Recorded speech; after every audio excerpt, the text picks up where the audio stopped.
Hey, just curious. Hey, there's Supreme.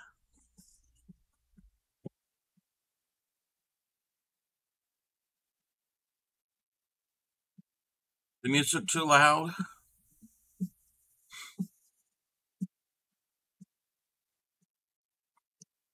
Ad is going to start in about a minute. Pre-roll ad, I think. Uh, I don't.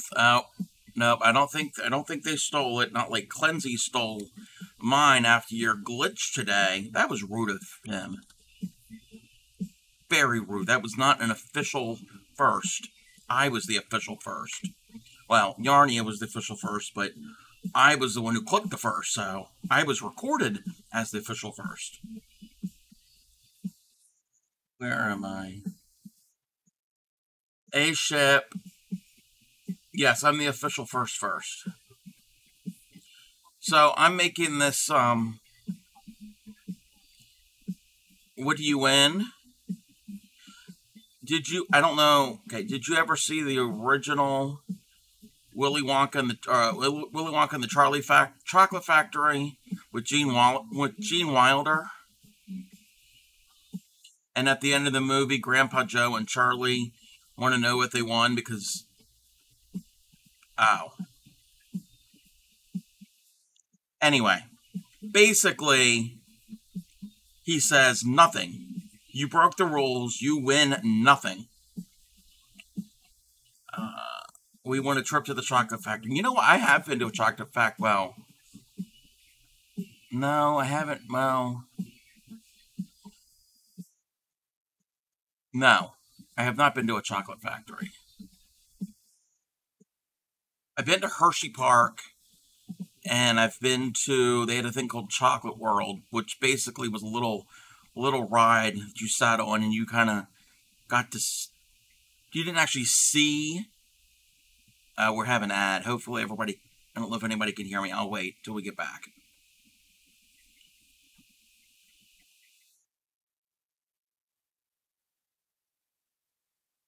You hear me? Crap, it's this yarn. Give me a second. I also need to clean my glasses. Wonder if it's the indoor Low Lindor. Oh, yeah. I do like that. That chocolate is much better than Hershey's. Hershey's is disgusting. I mean, I'll eat it, but it's not good chocolate.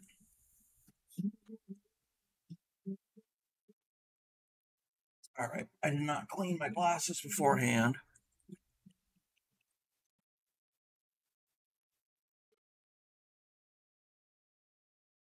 Why does the fox have many? It's not a fox. Oh. I didn't do this. I never do this.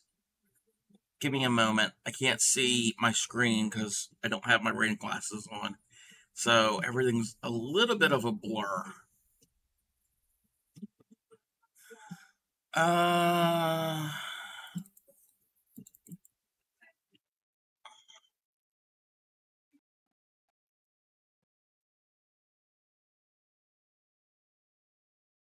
it's not a fox. It's a kitsune. It's a Japanese fox spirit. It's got 9 tails. Yes.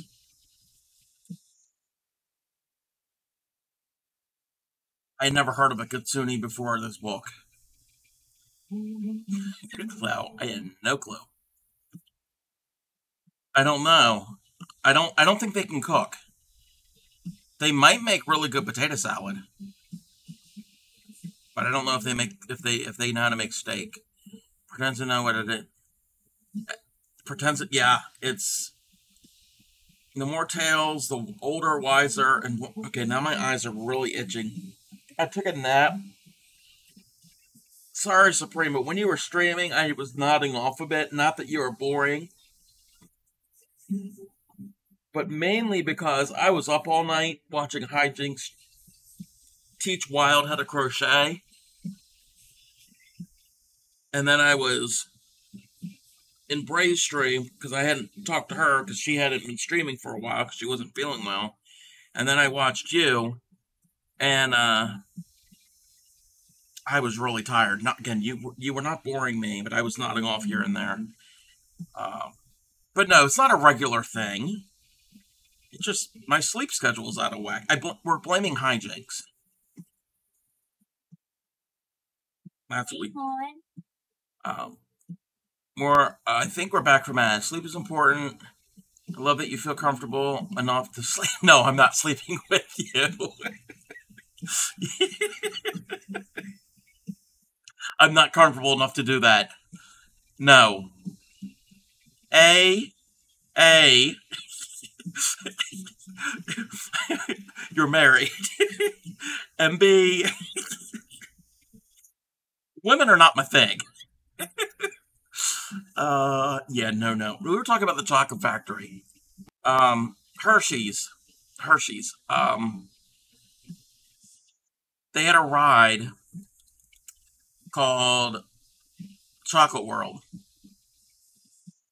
Chocolate World. I don't know if they still have it, but it was you didn't actually watch it, but it was you sat in this little car and it would just go around and it would be exhibits and displays and light up things trying to tell you about the history and the making of chocolate and Hershey's and all of that. So it wasn't actually seeing chocolate being made. But if you ever caught my Baltimore stream back in February, it's on my YouTube channel. In the Baltimore area, there's this structure. Let me pull it up. Let me see if I can find the picture.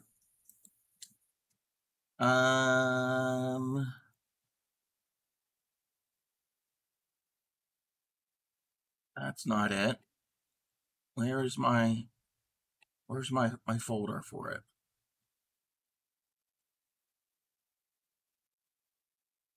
Let me see. Give me one moment. Oh, images. That's not it. It's identifiable. Where's the... Oh, here it is. Here it is. Oh, that's a really small picture. Let me zoom in. You know what? What is telling about you, Cobb? You started with the married part, high values. Well, yeah.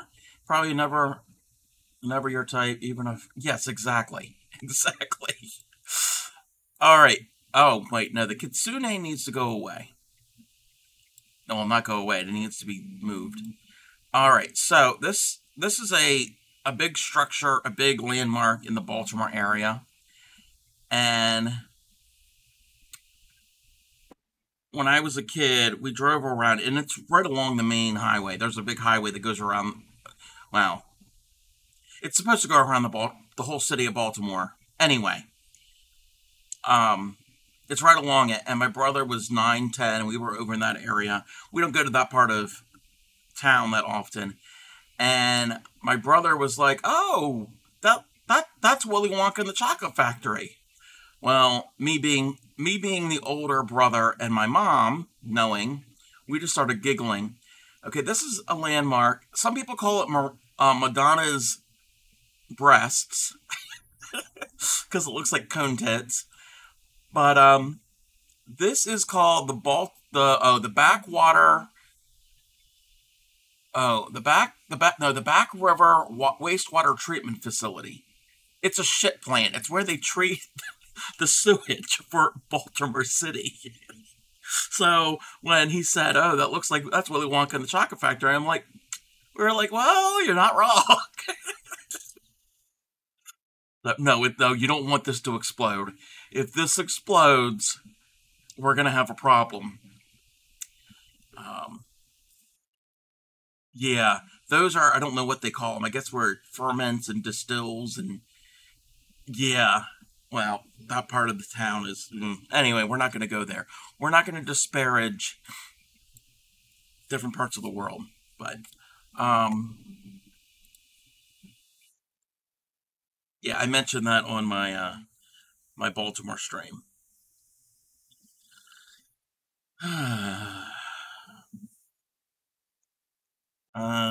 Never be your type even if I wasn't married and you still went with married.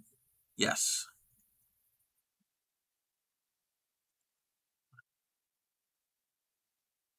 Alrighty here. Oh. I just had, where did my stitch marker go to? It's blue.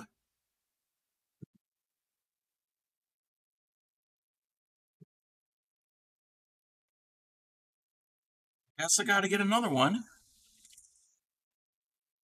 Not that big of a deal. Let's get a green one this time, and I gotta get a piece of paper to mark my rounds.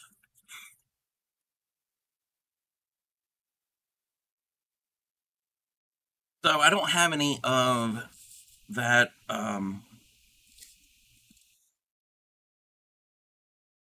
that rust color. So I'm doing it in this. It's like this red. It's more red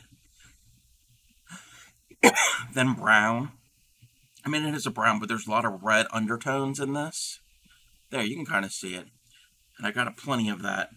And I don't have enough of a fox color to do this. And it has 9 tails. So we're going to attempt to do this.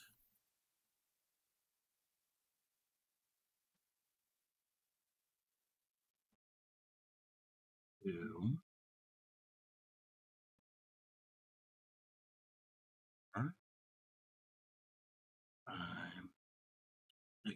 What does the fox say? Okay, you know what? I've heard that expression. I have never heard that song. Again, I don't really listen to a lot of current music. I know it's an old song. As you can hear, we're listening to 80s. We're listening to, who's singing this? Wait, where did my...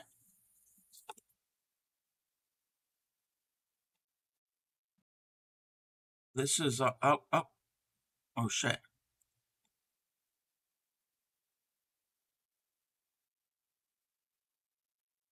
Singing this. Oh, Icicle Works. Okay.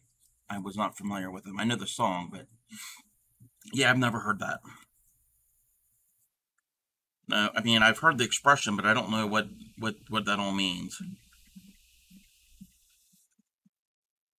And they make this, they do make a sound. It's more of like a, I don't know how to explain it. It's more of like a clicking type sound. Oh, another sound they make, if they are like in heat, if you've ever heard a female fox in heat, it sounds like a woman being murdered. We have a lot of fox in my area. I live in a forest, and people in the community have heard it, and they were concerned, and we've got a Facebook page, Facebook group for the community, and people have asked about it, and there's somebody lives in our community that is I don't know what her title is.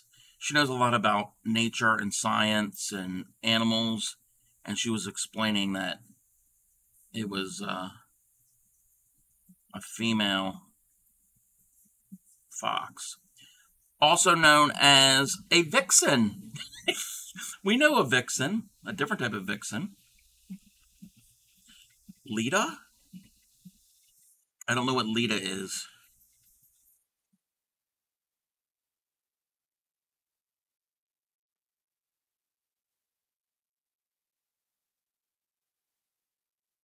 Is her name Lita? No, why? I think her name is, I've never made her. I've never made her. Yeah, I've never made her either. I never met her. I just know her through the Facebook page. I think her name is Carrie. I think.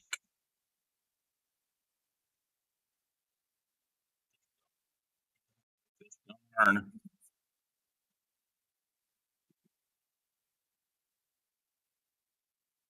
Yeah, Lita, the only person I know, well, I've never met that person either. Carry on my wayward son. What? The only Lita that I know of is Lita Ford from back in the 80s. Hey there, crafty lady. How are you? Welcome in.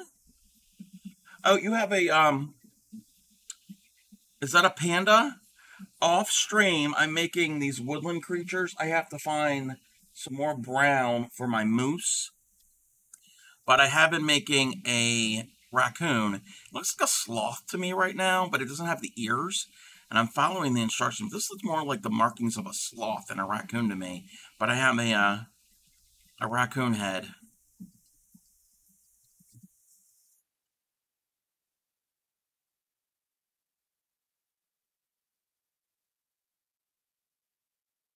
I gotta count this. I gotta make certain I have 12. 2, 3, 4, 5, 6, yes. How are you, crafty lady?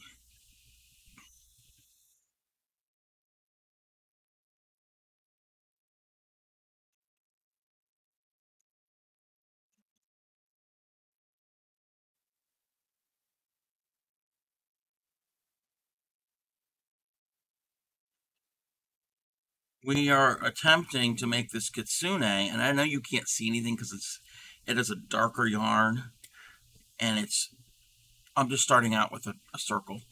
Finish the work and have some dinner. Yeah, I just had a hamburger. That's all we had. We didn't have any extra sides or anything. It was real simple. Hey there, Yetter Weekend. Hi, Jinx. Hi, Jinx.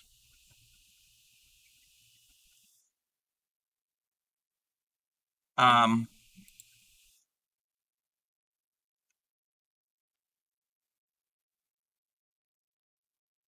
Blaming hijinks. Got a shower. Don't say mean thing. You got to, yeah. I knew I smelled something down here. Ew, pu. Um, hijinks. I'm blaming you. It is all your fault. So, this afternoon, I was in Supreme's stream, and nearing the end of it, thank you for the alert, crafty lady. Near the end of it, I was nodding off because I was really tired. And I'm blaming you because I was up all night watching you teach Wild how to crochet. And then afterwards, shortly after you had rated out, Bray Crochet was on, and she hadn't been streaming in about a week or so, or 2 weeks. So I had to watch her. And then Supreme was streaming, and I have to watch Supreme. So that's also the reason why I have only been streaming for about 19 minutes now, because I needed to take a little nap. So it's your fault. It's your fault, hijinks.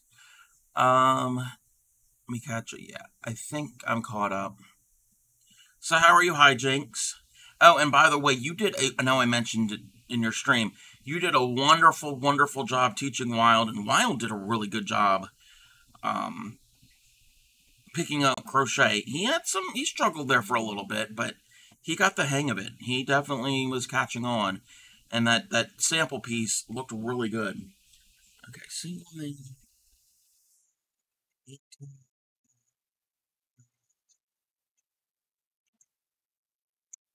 And it was worth it.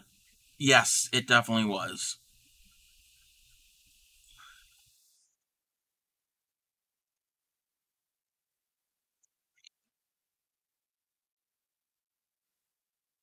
So how was everybody tonight? How was everybody?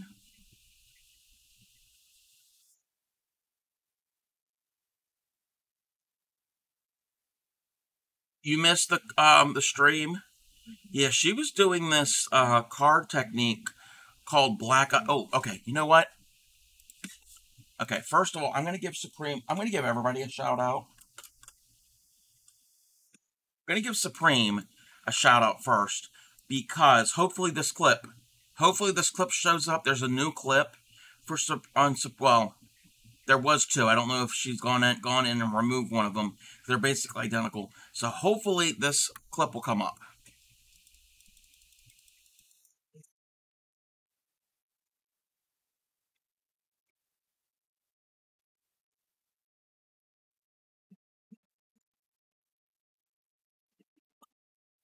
That was it. That was it. So that was the other day. Supreme was singing Tatter's Potato Song. Yeah, both me and Clancy clipped it. Welcome in, Sam. So, yeah, I was so glad. Hey, hon. I was so glad that came up. Laughing about it. Supreme, you are a wonderful, wonderful singer. I really think, because I know Ship has made these theme song, Her Thunder, gotta check. Yeah, definitely go and check on the kids. I know Ship has made these wonderful theme songs for yourself and for me and for the Raid Train and I don't know who else. Um, but I really think that you should record the song. Do you know how to speak Italian? Because most of that potato song is in Italian. It was a song for back in the 70s and on like Italian children's programming. But I think you need to re-record it, and that could be what Tatter uses instead of the actual recording. So that tickled me. Tickled me when it happened. It's tickled me now. So yes, go and check out Supreme. And I think everybody here currently that's active in chat already follows each other. I'm going to give a shout out to Crafty Lady. I never really get to shout her out. I'm not always in her streams. I lurk a lot. Okay, hold on. Just dropped album like they've seen a legendary beaver stuff. Your support is as rare and exciting as a fabulating feature deal. Thank you for being part of the epic road to 1,000. Oh,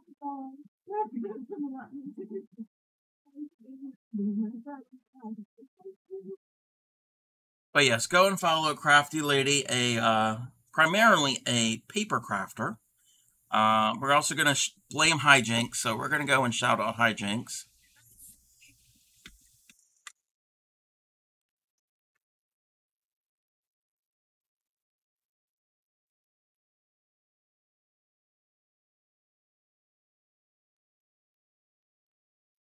Okay, I don't know if I heard that wrong. Hijinks, did you call somebody a hoe? It sounded like you said, okay, hoe. It could be. I don't know. Maybe I'm hearing things. I've been hearing things lately. In Supreme's stream, she was doing, she was saying something about there was tape on a piece of paper or something. And she said tape, but she actually said it, but at first I heard her say, she said there's tape on it. But I actually heard her in my brain say there was cake on it. That was for being sleep deprived. She made a typo. Oh, okay. You repeat it back. So I did hear you say ho. Okay. We're gonna give a shout out to Yadarika. And again, like I said, most everybody is already following.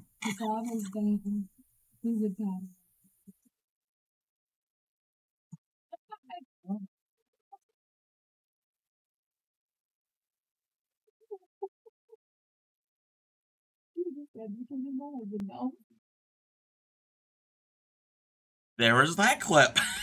We're getting all the good clips. Sam is on a 3-stream streak. Whee! He runs through chat, streaking. Yep. You better be clothed. We don't need any actual streaking. I'm going to shout out Sam. Sam will stream from time to time.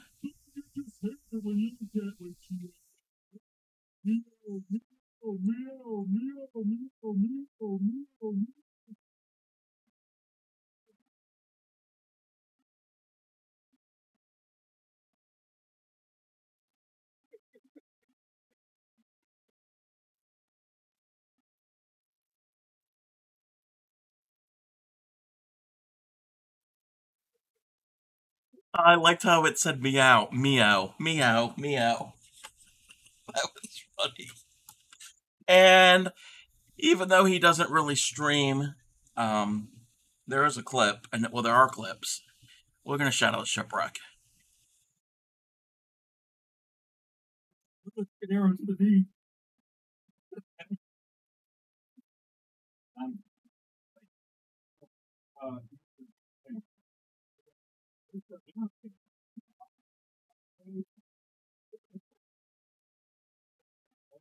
I'm sorry. I don't speak English.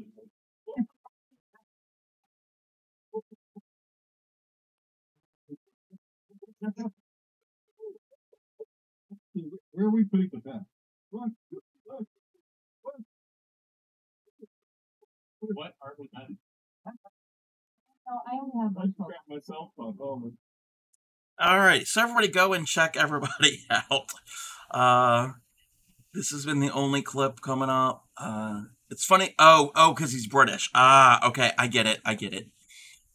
But yes, everybody go and follow each other. You probably already are, but later on we will probably shout some people out again. So how is everybody? How is Sam doing? Let's bring the music back. I'm trying to get this Kitsune made. At least started. 2, 3.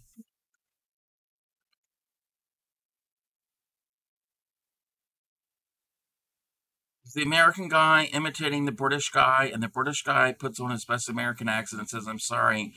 Okay. I think I know. You follow everyone in chat. Yeah. I think you already followed everybody in chat.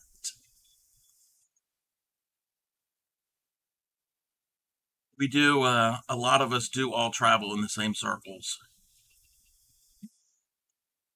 Everyone but Sam. Oh, okay, yes, Sam streams. She crochets. What was the question? The question, Kid Chaos? I don't know what the question, Kid Chaos. Oh. I don't know if they are here, and I don't know if there are any. Oh, I asked how everybody was doing. What's going on? Thank you,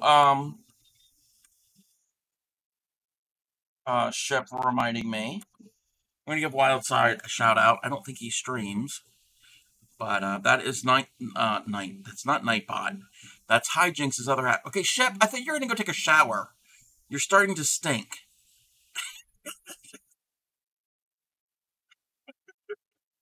You did? Wait. You took a shower that quick. And cross-stitching the Deadly Aquarium. Oh, yes, you have been doing that. So, Shep, if you showered that quick, are you taking something known as a whore bath? Or as my sister, I wasn't dressed. Ooh. No. Or as my sister refers to whore baths, tits, pits, and lady bits.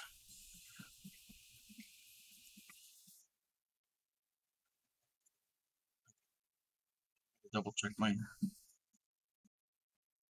pattern. Oh, I didn't even. Well, I think everybody knows, but I'm making the Kitsune from Drew Hill's book, Crochet Magical Creatures. Just a probe and showering your whole life. Haven't diamond painted on stream, but one day after move, I crochet, cross stitch, and game as well. You game? What do you game?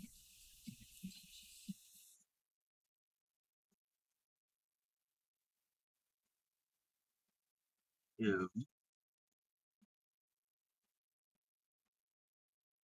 But showering your whole life, I hope so. Either showering or taking a bath. That is a good thing.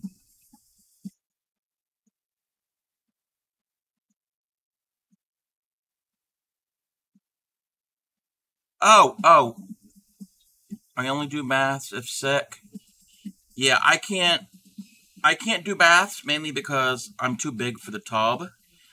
Too wide. That if I sit in it, it's side of the tub, me, side of the tub. There's no room for the water. And also getting in and out is not fun. So, done house flipper and power washer. I've been on a binge of Genshin and Supermarket Simulator. Very cool. I've seen people do house flipper, power washer, and I've seen people do all of them. Hey there, Eduhuman. Let me get, since we're giving out shout outs.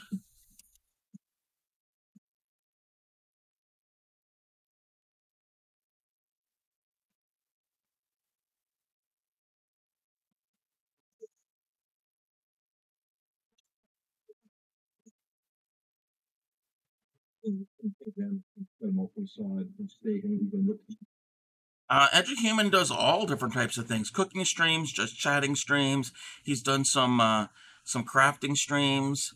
Relatively new affiliate member here on Twitch.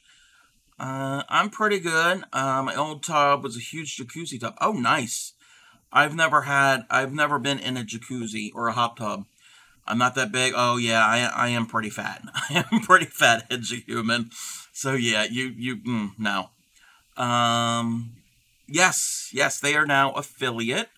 There's been a lot of newer affiliate streamers that have been popping up. And I'm glad to know that my community and a lot of other communities have helped make that happen. Okay.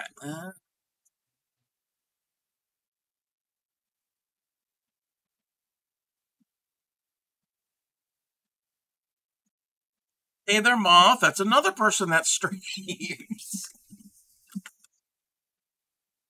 They stream from time to time. They play games and they knit.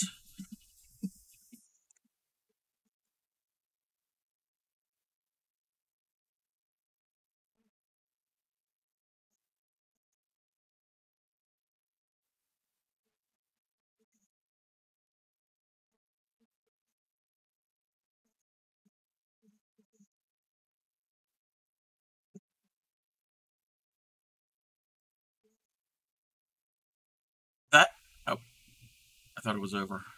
That headset was pretty cool, Moth. That's an aviation headset, right? Um, because I think you are an amateur or you're learning to fly. I could be wrong. I could be wrong. I um, what showed up? Oh, Bell's is the one that Bell's clipped with your husband. Um, yeah, Bob. Bob showed up. Um, uh, I'm pretty good, Moth. How are you, Dad joke? Dad joke. Wait a minute. A red and a blue ship have just collided in the Caribbean. Apparently, the survivors were marooned. That's how you were born. Yeah, you were marooned. Missed it because of the thunderstorm. Yes, it was. And how is the storm? Hopefully everything's okay. I mean, obviously it's going on right now, but hopefully everybody is safe. Not what I meant. Well, okay, that kind of makes sense. A red ship and a blue ship have collided, so that is a wreck, a shipwreck, and you are marooned on. You're out to sea. Um, it's light. Storms are either wimpy or full blown. Trees. Oh wow, I love a good thunderstorm as long as they don't do any damage.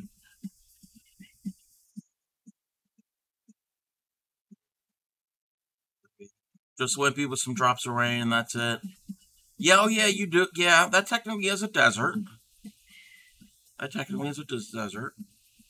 Speaking of storms, the other week, was it Wednesday, we had a bunch of storms come through here, and it was confirmed there were 7 tornadoes that touched down. Most of them were an EF0. I think one I heard was an EF1. I don't think there was like lots of damage, and I think there was only minor injuries. I could be wrong. Or am I in the foot? No, I am making the head and the body. This is the head and the body.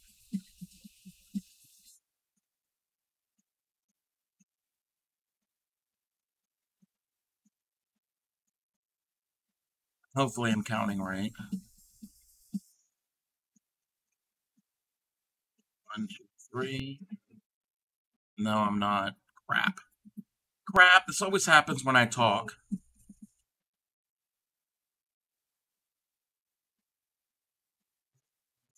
We gotta... No, round 5. We could do in 3. So 1, 2...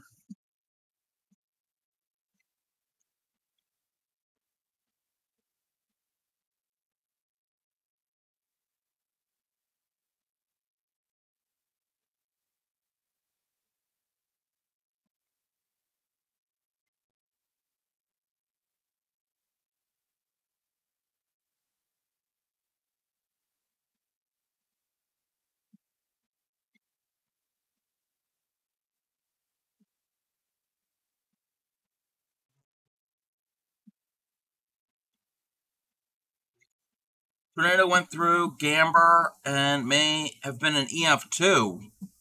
Oh, okay. Thank you, Grammy. Grammy has been keeping an eye on the updates of the storms that came through last week. 2, 3.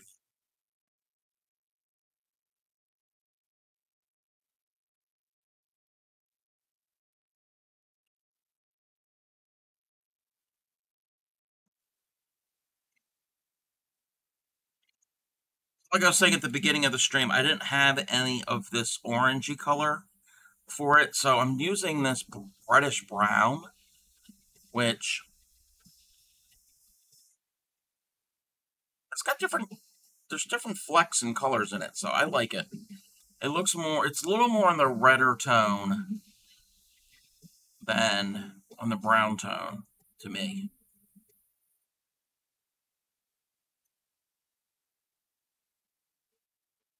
All right, what is round 6? On the next 4. 2. And if you type an exclamation point magical, that can get you the Amazon link for this book. You don't have to buy it on Amazon, but that is a place that's widely available. You can get it where most books are sold.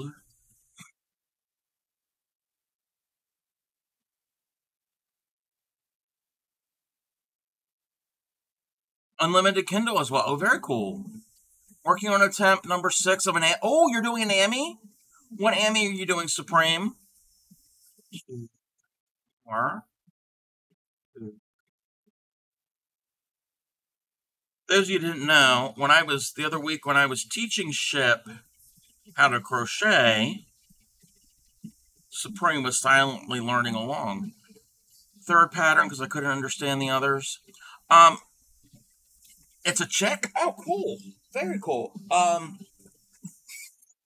Is it a sew one where you have to sew body parts on, kind of like this? Kind of like what I'm making tonight, where you make separate parts and you have to sew them on?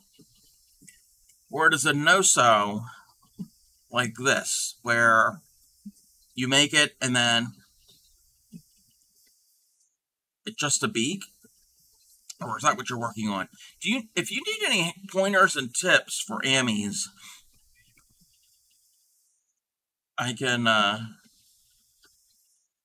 try to guide you.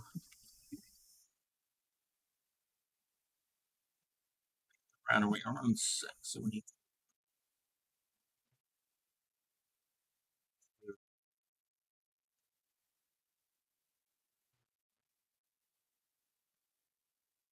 Yes, Ship. Yes, you could make a snake.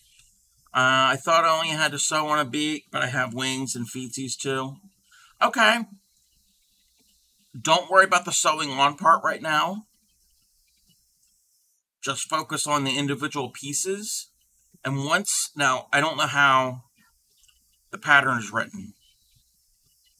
Head to the body.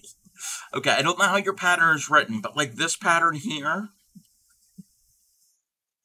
it is telling me to make all the body parts, and then once all the body parts are made, then you assemble them one by one. Some patterns want you to assemble as you go, which I don't like that. I like making all my parts and then put them together. I would recommend that. I don't really think it would be a big deal if you did it that way, even if the pattern says to do it as you go. I mean, like, and this pattern will tell me stuff as I go. I don't stuff as I go. I stuff at the end. You understand that? Okay.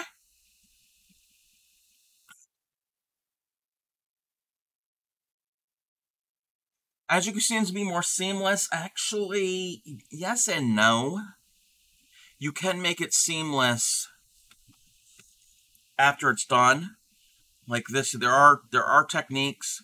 Now, I wasn't really good there, but that first antler, I was really good with making it seamless.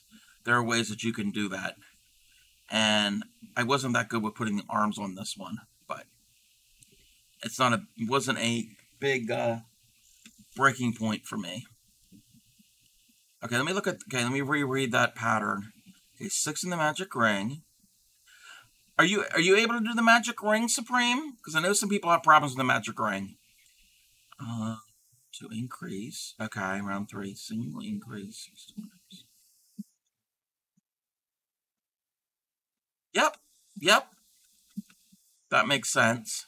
That I was reading the pattern. You don't even know what that is? You don't know what is ship.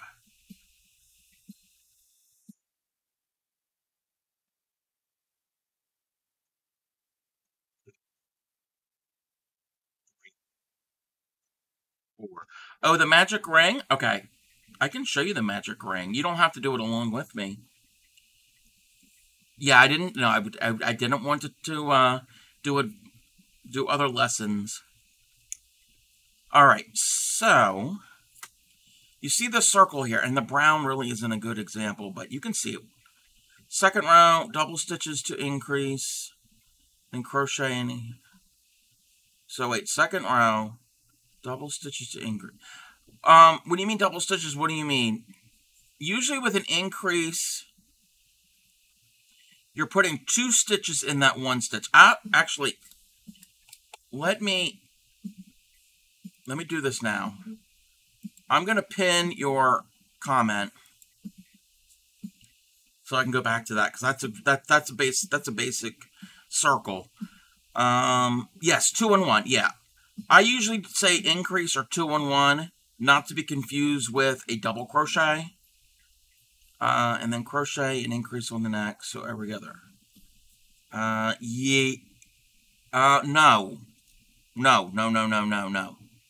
So round number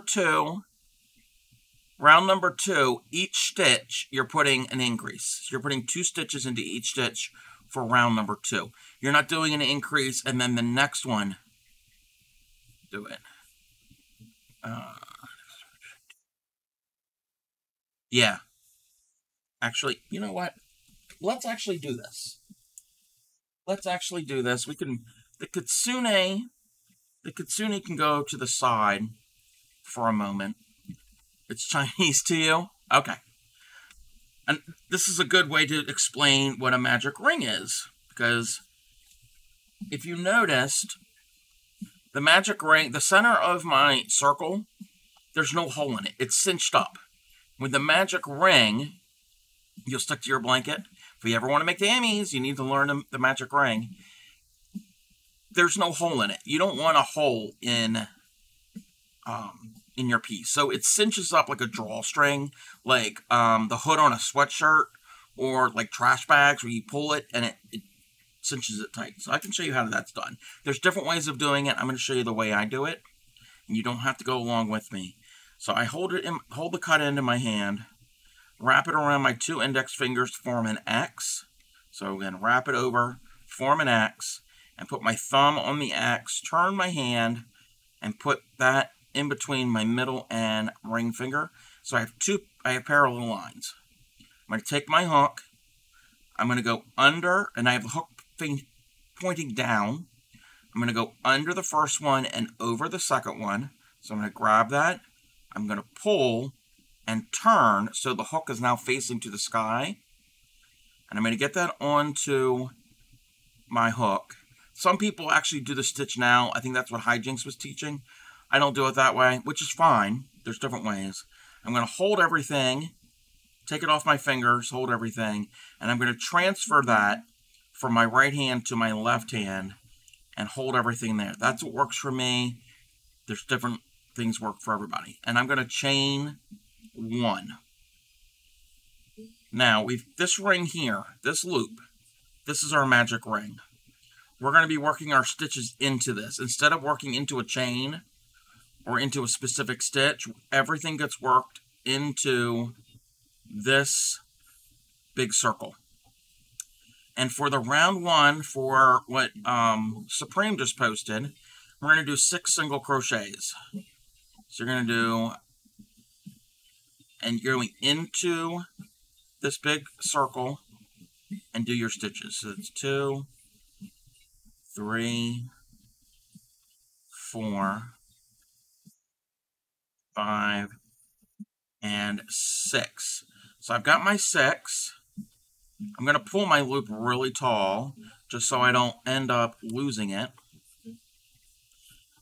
So I have my 6 singles in there. I'm going to hold my work, and my cut end, what I usually do is I untwist it because it got twisted when I made the magic ring. So I'm going to untwist it, and I'm going to hold and pinch, and with my left hand I'm going to pull my tail. And it's, see, pay attention to this right here, that loop. It cinches up, and it's now in between my thumb and my finger, and now we have a closed center, and now we can work around in the round. And now we're ready for round number 2.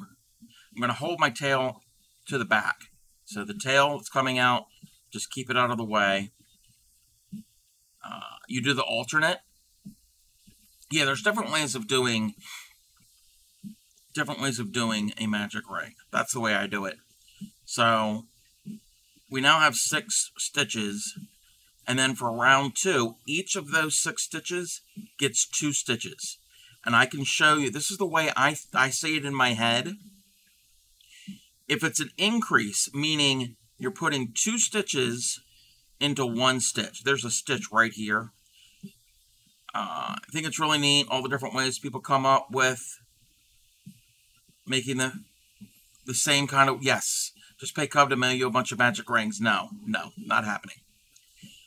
So anytime, so in this stitch, I'm going to put 2 stitches, so 2 single crochets in that 1 stitch. That's an increase. Anytime you put more than 1 stitch into 1 existing stitch, that's an increase because you're increasing the number. When I go into that stitch, I count. So our instructions say increase 6 times. What that means is there are 6 stitches around. Each of those 6 stitches will get an increase. And when I do the increases, I'm counting to myself. So I'm going to go in, and we're going to do 1,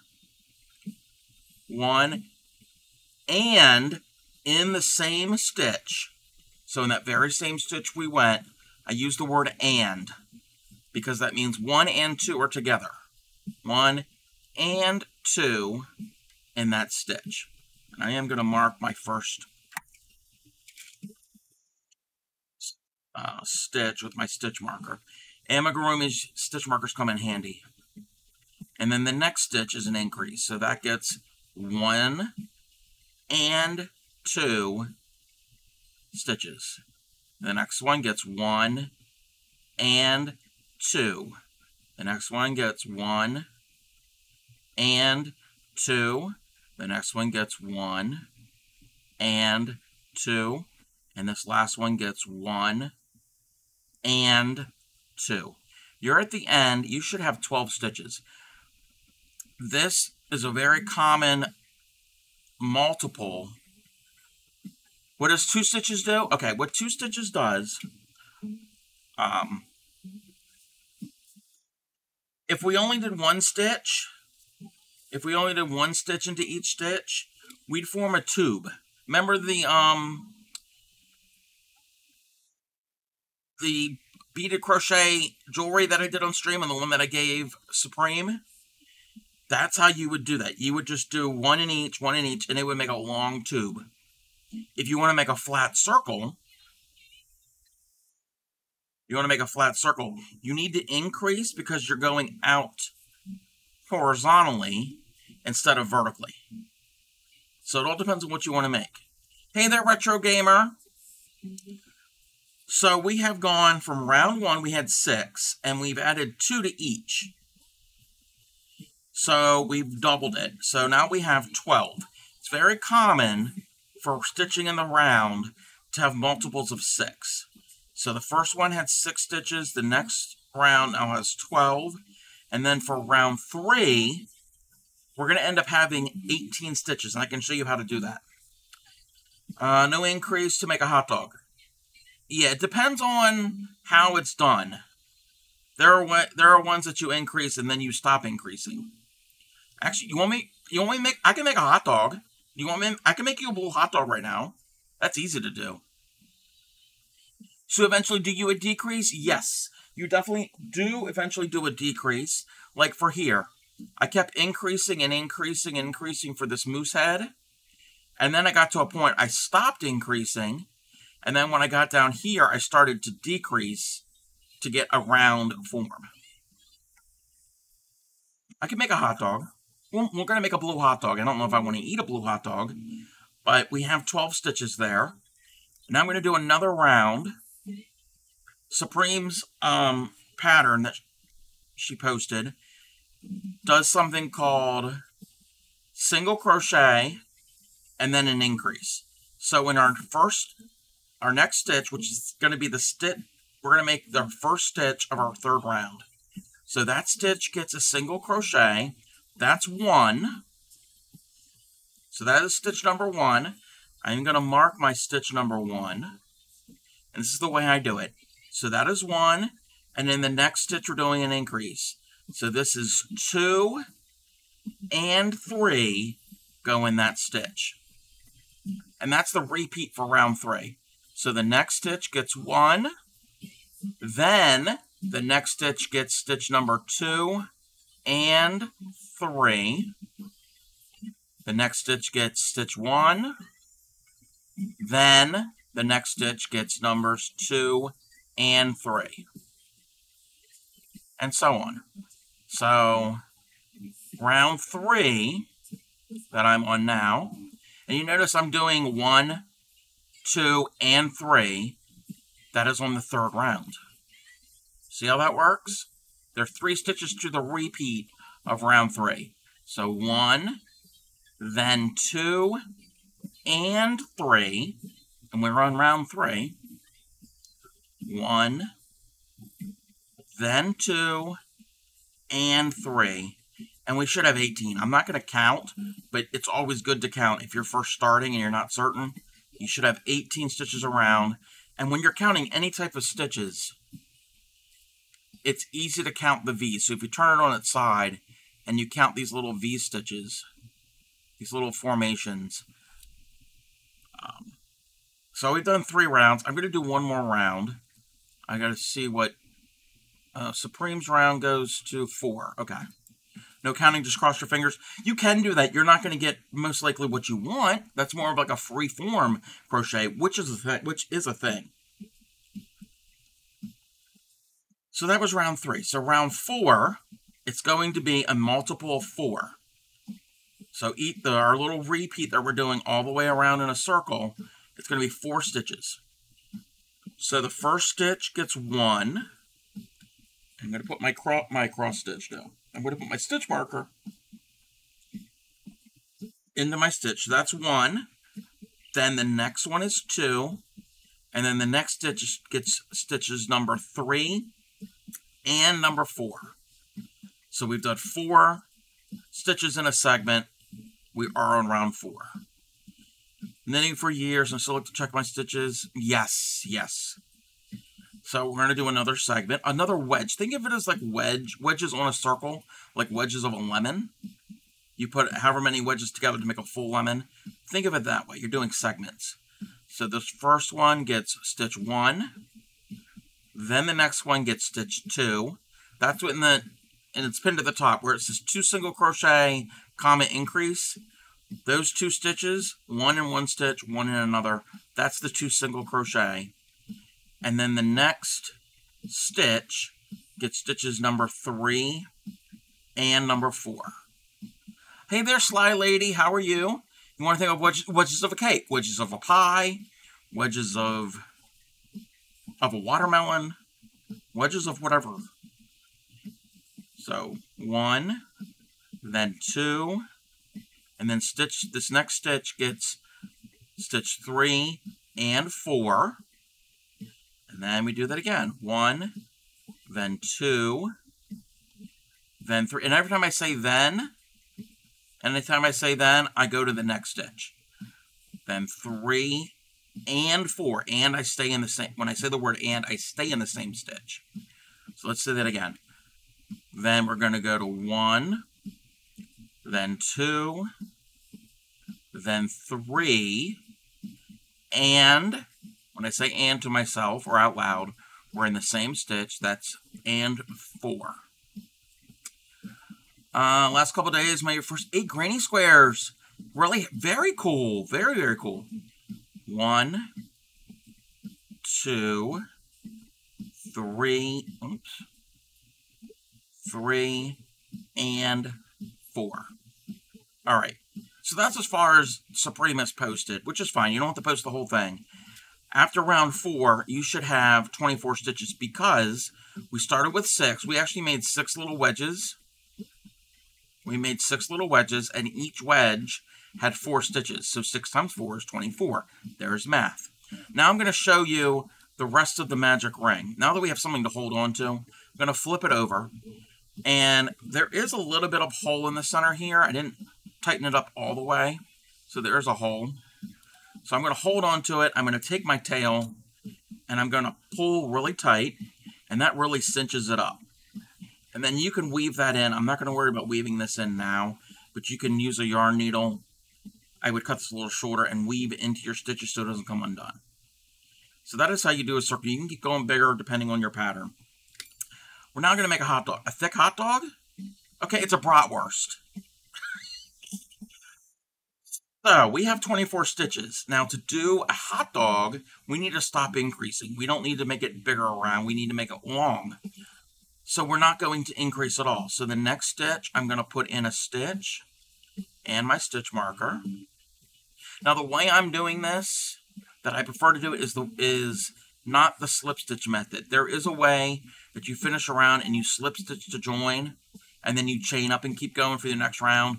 I don't like that. It can get a little confusing. Saw a really cool post on Knitting Crochet Group on Facebook where a lady been given her great-grandmother's crochet squares, and she was asking for ideas what to do with them. She never met her great-grandmother, wants to do something with them in memory. Oh, I like that. I like that. That is very, very cool. You don't like the slip stitch to join and then chain up and then do, I don't like that either.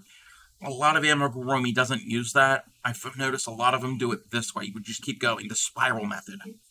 It makes it a little cleaner. She also said, oh, she was new to crochet. That's cool too. So I did 1 stitch, but remember we had 24 stitches. I'm not going to count on this round because each stitch is going to get 1 stitch. So I just got to stitch into each stitch. Just imagine it like you were doing rows on a blanket where it's all single crochet or a scarf. So I'm just going to go around and around in a circle. And there's no increasing, there's no decreasing involved here.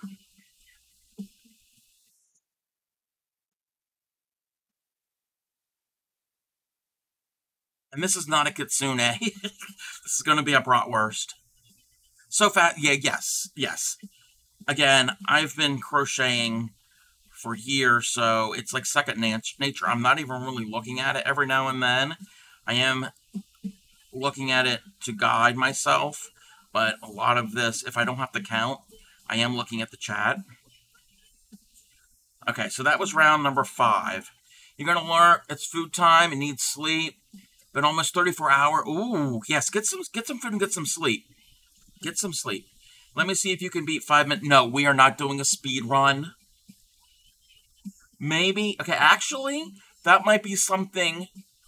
That might be something in the future I might consider doing. Not today. I suppose you could say you've crocheted for donkey years. Yes. Yes. So that is round number 5, and you are. I don't know if you could notice, it is already starting to curl a little bit and to form a dome. It is not getting. It's not really flat. We're gonna have an ad starting in about a half a minute. But that was round 5, and I'm gonna do that again. I'm not gonna increase. I am gonna mark my first stitch. Okay, Cub, you saved my life with your counting technique. Yes. Bray Crochet months ago liked that counting technique. Starting over all the time. Yes. So it's, if you have to do the increasing or decreasing, anytime you are doing an increase, I say the word and because they go together. And then means we do this, then we go on to the next step.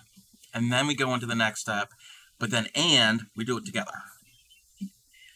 And even when I'm not streaming and I'm not teaching, if I'm sitting here just crocheting an Amy, or anything in the round actually, not just an Amy, in my head I'm saying that. 1, then 2, and 3. 1, then 2, and 3. It's a mantra. 1, 3, 2, 1, 2, 1. Yes. Yeah. That's a weird dance step there. Is that the dance called the shipwreck? When you're done, you feel like you were hit by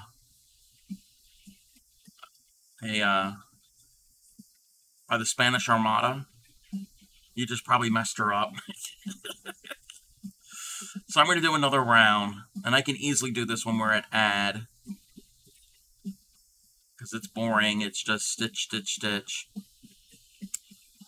Oh, when we get back from ad, I'll catch up with what Sam said. It's important, Mark.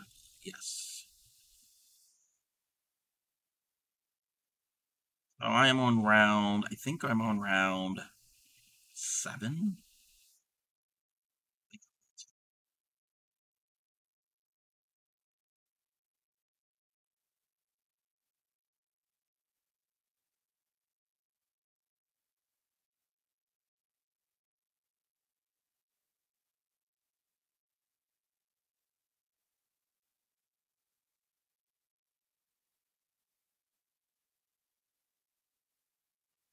That is there.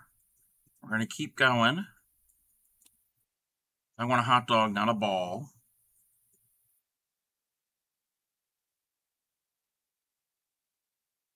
Wait, what? What?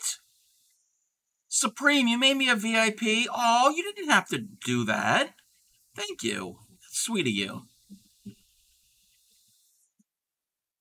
Probably because I run my mouth so much in that chat.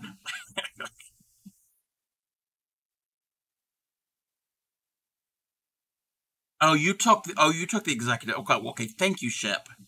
Thank both of you.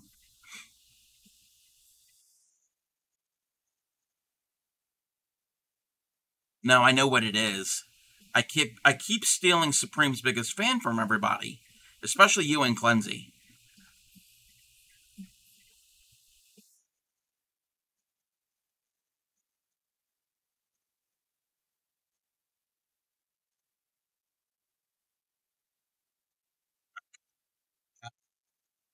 Nose itched for a second because he helped me in court. Yes, yes.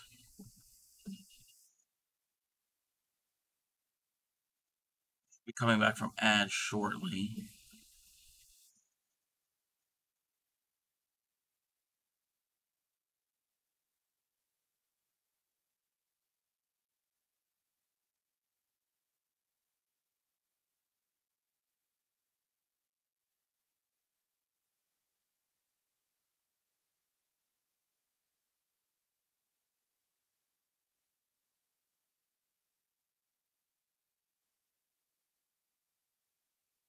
Can the hot dog have mustard? Ask Yadarika. Yadarika is the mustard expert. So,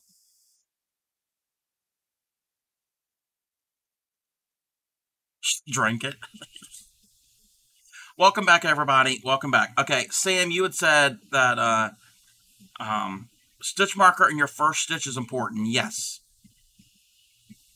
289 stitches on your aquarium. Sam is doing an aquarium cross stitch along. Very cool.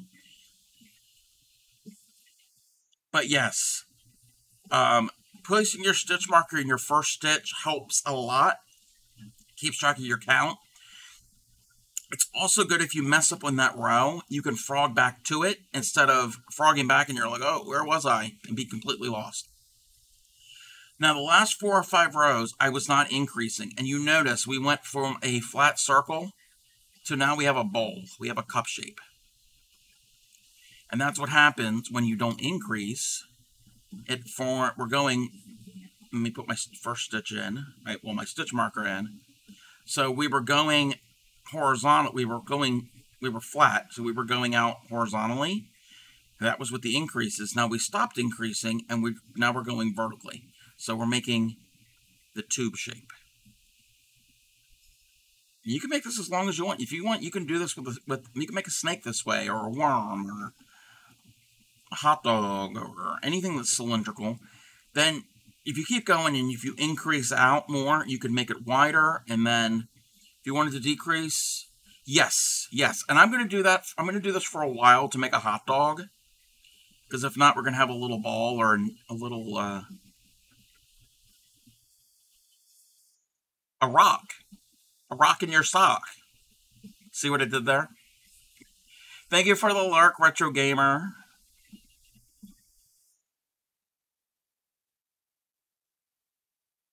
If you had a rock this big in your sock, that would hurt. We're going to do fitness challenge. Okay. We will be here. You don't actually have to complete it. I feel like a sidetrack. That's what my stream is all about. Side tracking. A sock in my shoe. Yes. And you can crochet a sock. So, think about this, Supreme. You can crochet a sock and crochet a rock and put your crocheted rock in your crocheted sock.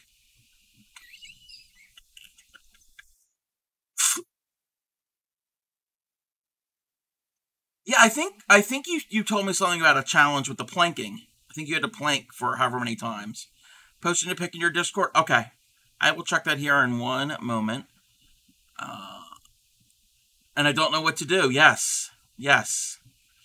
If nobody knows what we're talking about, if you were in Supreme's stream, periodically there is a song. It's a song that she wrote when she was 7. It's called The Rock Song. And,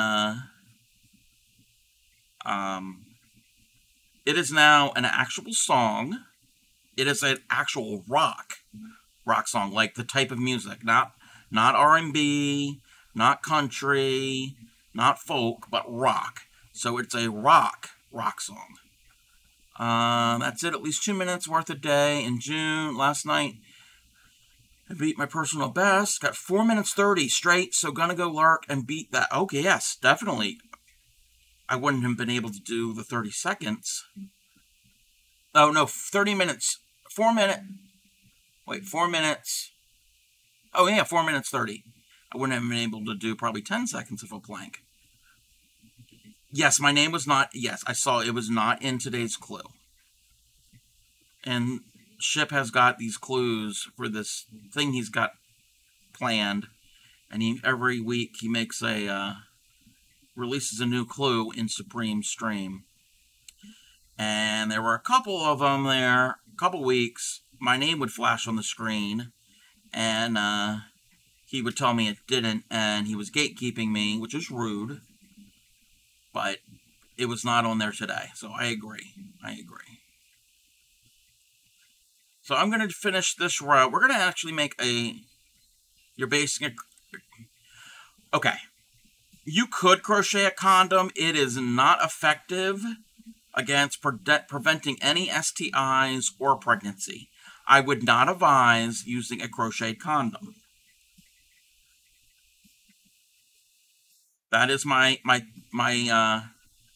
PSA of the day. Do not wear a crocheted condom. And it would be itchy. It would be very itchy.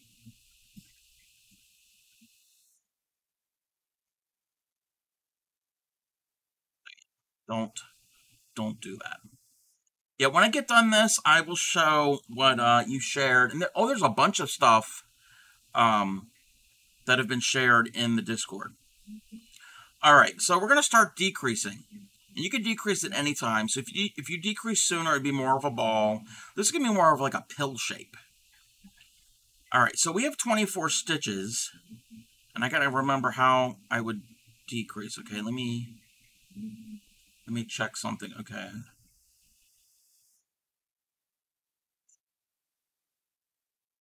I gotta wrap my brain around this. Give me 1 second, because I'm not following an actual pattern. So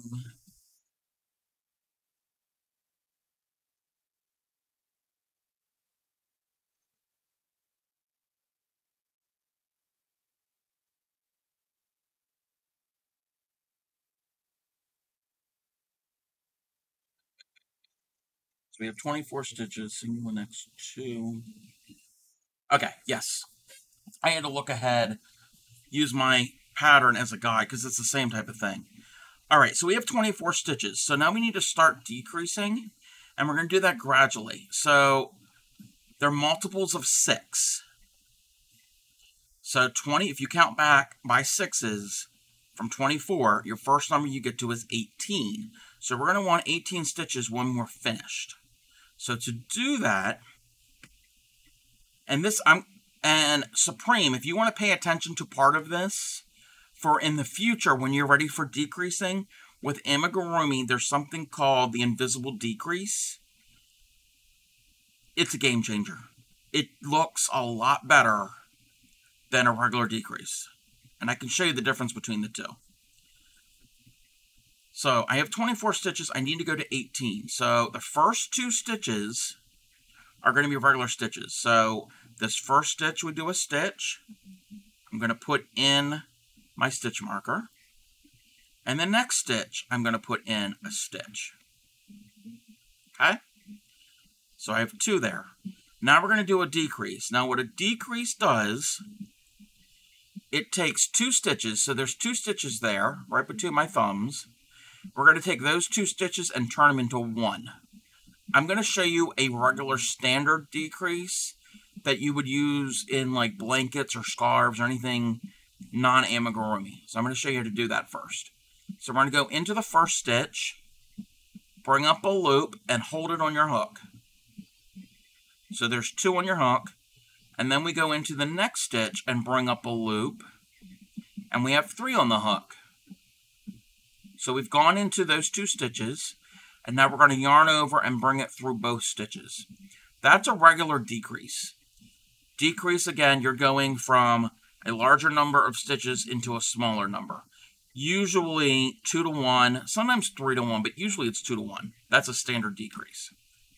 And this works for any type of stitch, not just single crochet, but you can do it in any of the other stitches. But that's a standard one, and that would look fine, and we go all the way around, but when we go to do the next row into it, it's going to be noticeable, just the way it works. So I'm going to show you the invisible decrease. So I'm going to rip out that decrease. I'm still going to have my first 2 stitches, 1 and 2, and I'm going to show you the invisible decrease. And this, use the invisible decrease. If you look, you can't see where I decreased on any of these. The edges where I change color for the row, you can see that. You can see it, but that's different. That's changing color. But the decrease you can't see. Give me anxiety pulling it apart. It's fine. Okay.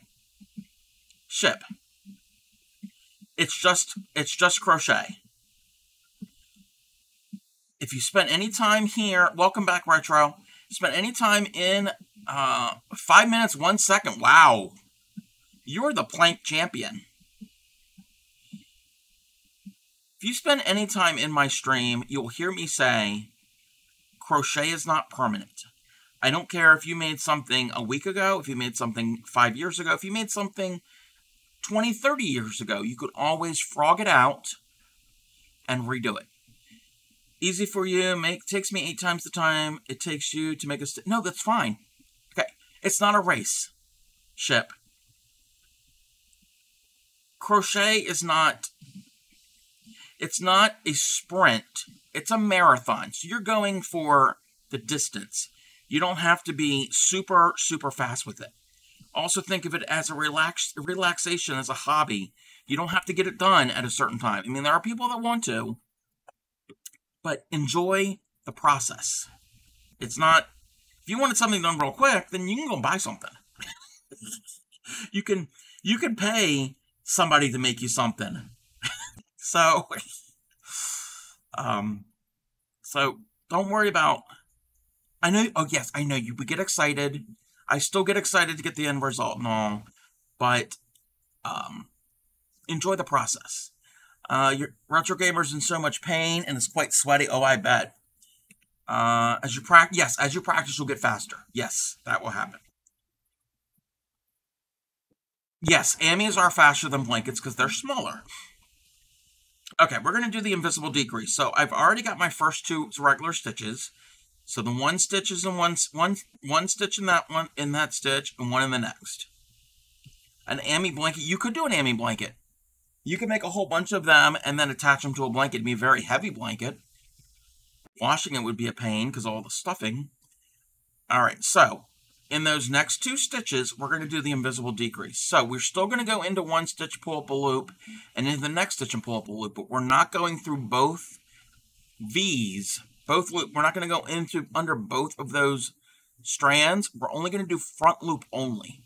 So if you look there, those stitches form these little V's. There's a front one and a back one. The front one here, the back one's on the inside. So in the first one, front loop only, so we're only going to go under the front loop, pull up a loop, yarn over and pull through and keep it on your hook. Let me do that again. So you're going to go front loop only of that first stitch, bring up a loop, and then front loop only of the next stitch, and bring up a loop and bring it through. 3 on the hook, yarn over. Now, it kind of looks the same from when I did the regular decrease, but when we go around, and I'm going to keep doing this all the way around, when we go to the next round, you'll be able to see, well, you won't be able to see where it was because it's invisible. So that is the repeat for this round. So 1, then 2, then we're doing a decrease. So front loop of the first stitch, bring up a loop, front loop of the next stitch, bring up a loop, yarn over through all 3. And you're going to do that all the way around. 1, then 2, then a decrease. And I don't have a funny thing, an easy way to remember the stitches like the 1 and 2 for an increase. I just do decrease. I don't have a catchy thing to think of. Yes, this is going to be more of like a hot dog nugget or a rock. It's a rock. 1, then 2, then we're going to do a decrease. So in the next 2 stitches, we're going to do a pill, yes, or a Vienna sausage. If you're in the hot dog realm, those things are disgusting. I don't like Vienna sausages. So weenie, like a cocktail weenie, yes, or the little cocktail weenies that you wrap in the like the crescent rolls to make pigs in a blanket. Yeah, it's a blue pig in a blanket. So now we have decreased, and if we count, we have 18 stitches. So again, we went, you hate Vienna. Yes, and the smell of them. Ew, no, oh. Sorry, Hijinks. If Hijinks is listening, the other week she was eating them. Sorry. She also likes pineapple on pizza, so we don't hold that against her. Use regular hot dogs, yes. Now, okay, the little smokies, those are fine. I like those, but I don't like the Vienna sausages. Oh, listen here, pineapple pizza is delicious. Hey there, Mindy. No, it's not. Time her out. We don't accept pineapple pizza. No. Everybody's entitled to what they like. We're not timing people out because they have different preferences. I like eating raw onions. So, and I just had, before I started stream, I had a hamburger with raw onions. So we don't judge. We just say that you're wrong. We don't time anyone out. Okay. So now we're going to do another round. How are you, Mindy? Uncultured folks say that. I ate raw onions too, but now they give me major heartburn. Oh, that's because you're getting old. Don't do pineapple fruit. But, oh, you don't mind the juice. See, I eat pineapple, but I don't like hot fruit. I don't like hot fruit.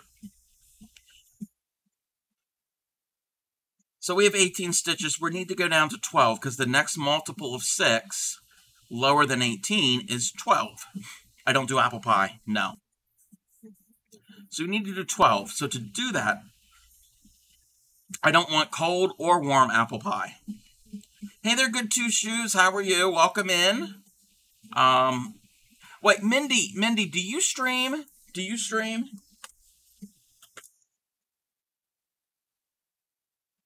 I'm going to give Good Two Shoes a shout out. She streams.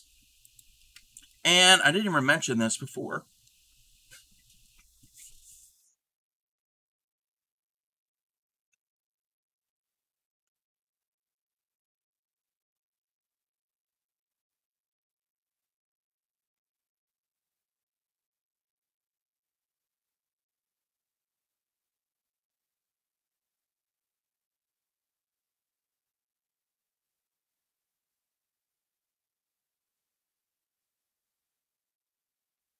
Yes, go and follow Good Two Shoes. They diamond paint. They're doing cross stitch. I don't know if there's anything else that you've been doing. They are a part of the Crafty Collective, along with myself and Yadarika and Hijinks and Crafty Lady 2019. I'm trying to think of the people I shouted out, and Supreme Doom. Supreme is the one who started it. And we're going to give the Crafty Collective a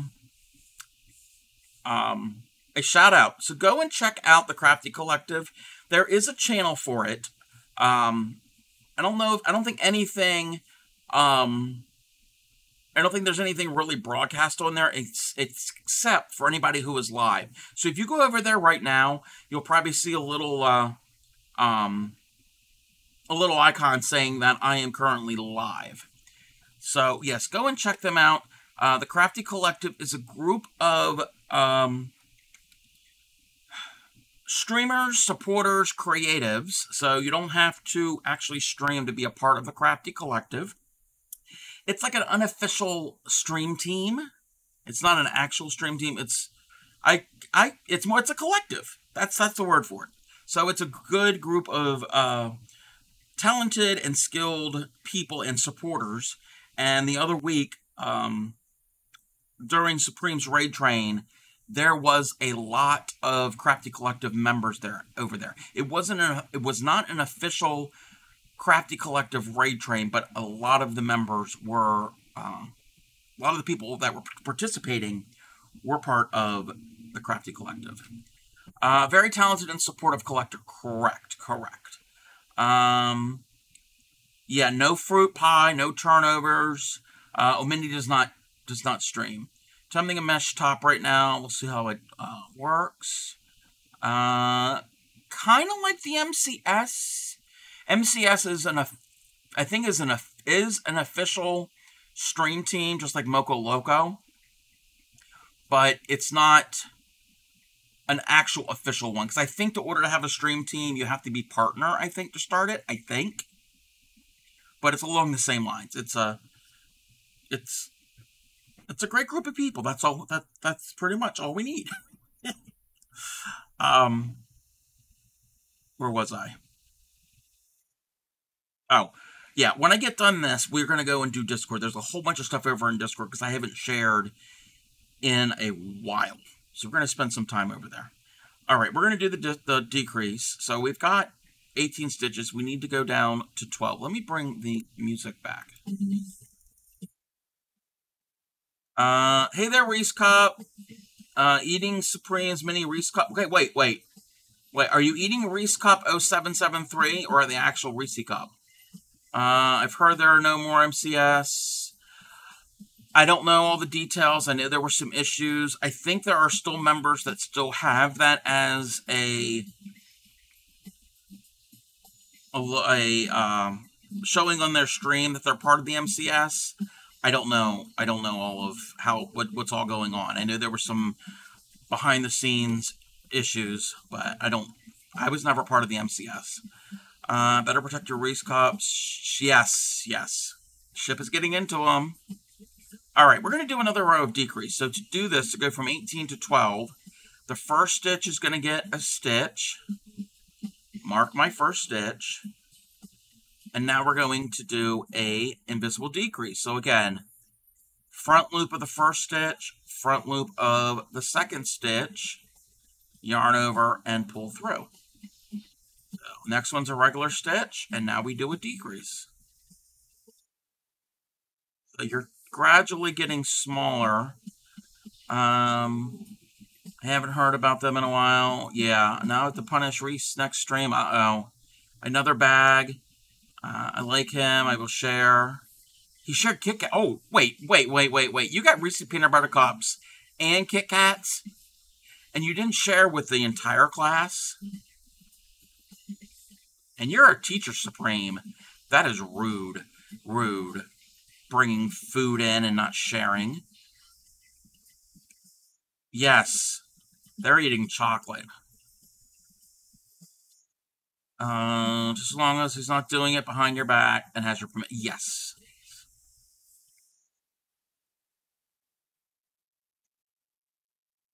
All right. So I'm almost done this round because it's going to go quicker because we have smaller number of stitches than we had before. So now we have 12 stitches on this last round. Hey there, Whiskey Ghoul. Welcome in. I'm not going to count them, but you can obviously see there's less number of stitches now. So we have 12. Usually if I've got around 18 to 12, that's when I'm going to start stuffing, because if not, we're not going to be able to access the inside of our hot dog, our pill, whatever this thing is going to be. Not another... Wait, fudge? There was a fudge situation? Wait, who has fudge? So now I'm going to take my stuffing and stuff my...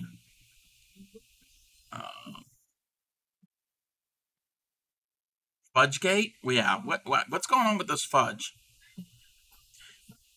Grammy ETC, it's not her original recipe, but Grammy ETC has a really good recipe for peanut butter marshmallow fudge. There's chocolate in it too. But we used to have it often at Christmas time. I think she got it from my aunt. At least that's what she told me.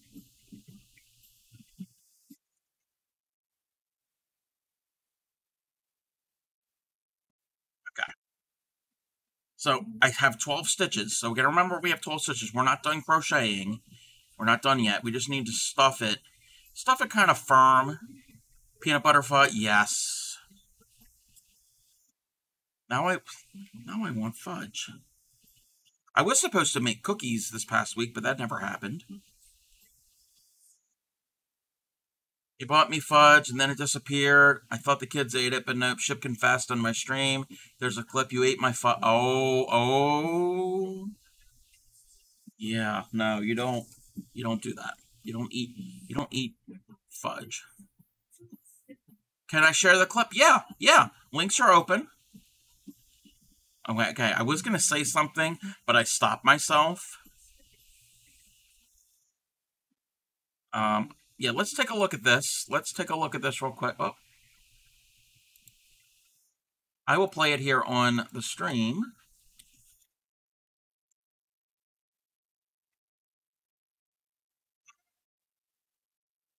All right, let's play this. Come on. It was you? You even like you? Oh, oops. Now I gotta get out of full screen. Yes, don't fudge. It was playing weird? Yeah, I mean, it sounded like you were high pitched. Is that how it's supposed to? Did I have it on, like...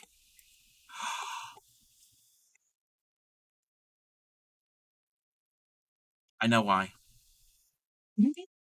I know why. It sounded like, it sounded like that redeem you have where you have the chipmunk voice. Where is the, I had it on 2 times the speed because I was looking at something. That's even funnier now. All right, here we go. Why isn't it playing? Why isn't it playing? Did I mute it? Wait.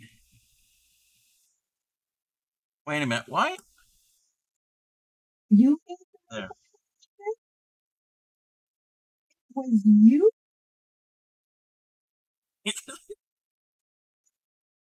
I like that, but I like the speeded up version a little better. All right. Where was I? Oh, we're making this blue thing. Yes, don't mess with the fudge. So we have 12 stitches. We have 12 stitches around. We're now going to do another a row of decreases, and we're going to go from 12 to 6. Again, multiples of 6, because you're decreasing evenly around. That's why you're doing these multiples. Same thing with the increasing. You're taking Riley out? Okay, I can hold off, because I know you're doing an Amy, and you're probably going to need to see how that's done. While Supreme is doing that, we can go and take a look at Discord. I know there's a lot of stuff over there. Oh, quite a few. Here we go. This is from What a Yarnaholic. What a Yarnaholic has been making these flower headphone, I think they're called sprouts. They did a rose, they did a calla lily, and they have a sunflower. I like the sunflower a lot. Sunflowers are very cheerful and happy. So they look like this. Hey there, Bubbly Faye, welcome in. They look like this, and then you could take this and loop it around, so it'll loop around your headset. You need that? Yeah. If I don't know the pattern. We'll have to get in contact with What a Yarnaholic. I don't know if they're here right now, but I don't know if it's their own pattern. So this is another one they did. They did a rose one. So there's a rose. And then scrolling up, they did a calla lily. And that was a while ago that they posted it. So I gotta go back. This is when I was doing the lesson. Oh, here we go. There's the calla lily. So I don't know if these are all from the same source. Because they all look very similar, especially the part that gets wrapped around the headset. You saw that one? Not the one with flowers. Gotcha. Realized something scary. I just noticed as I spent 7 days increasing my planking time by 30 seconds a day. If I'm to continue that, my last day will have to be a 15-minute plank. Not sure I want to do that. Ooh.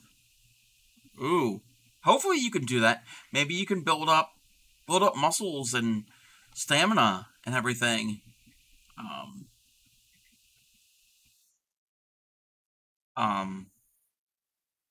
To do a 15-minute plank.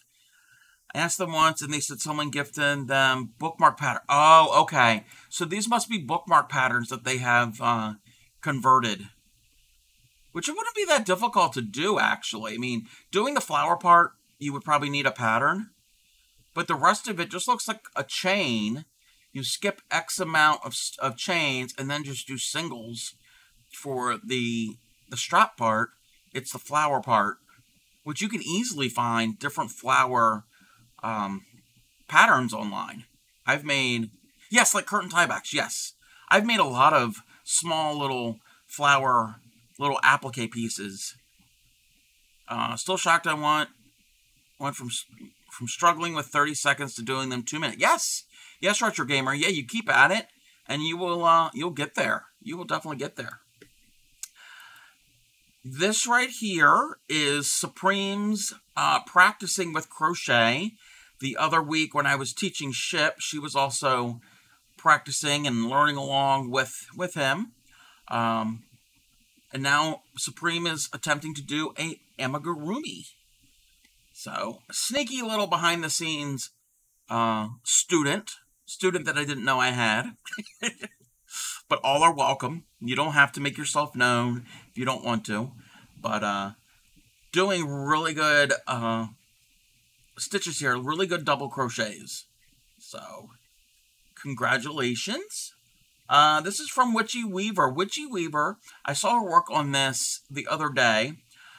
Freehand rough sketch of the Crystal Ball album from Styx. I think it's from the band Styx. I intend on making a diamond painting. So this is the original artwork. This is the original album art. And this is her sketch. And this looks really, really good. So she's going to sketch it. And then this is on canvas. I was watching her do this.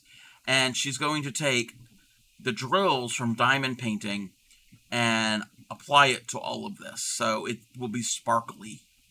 It will eventually be all blinged out. So that's some Witchy Weaver. This is from Private Zik Zik. Meet the Triceratops Donut Bunny from Rachel Zane. Crochet Donut Bunnies 50 amigurumis. So look at that. That's definitely Triceratops. That is so much a Triceratops. Fun little fact, when I was a kid and you learned about dinosaurs, Triceratops was my favorite. Very cute. I would eat a Triceratops donut. I don't know what it would taste like. It would probably be... Actually, it would probably be stale, since dinosaurs have been extinct for millions of years. I'd still eat it. I'd still eat it. So, that is from Private Zik Zik. I like the little embroidery with the little sprinkles and the cute little eyes. Fairy Dust is doing another mosaic crochet blanket. This is going to be a leopard. He is knocking... I'm sure I can make one. Not sure how long it would last. Yeah. He is like the pro at mosaic crochet.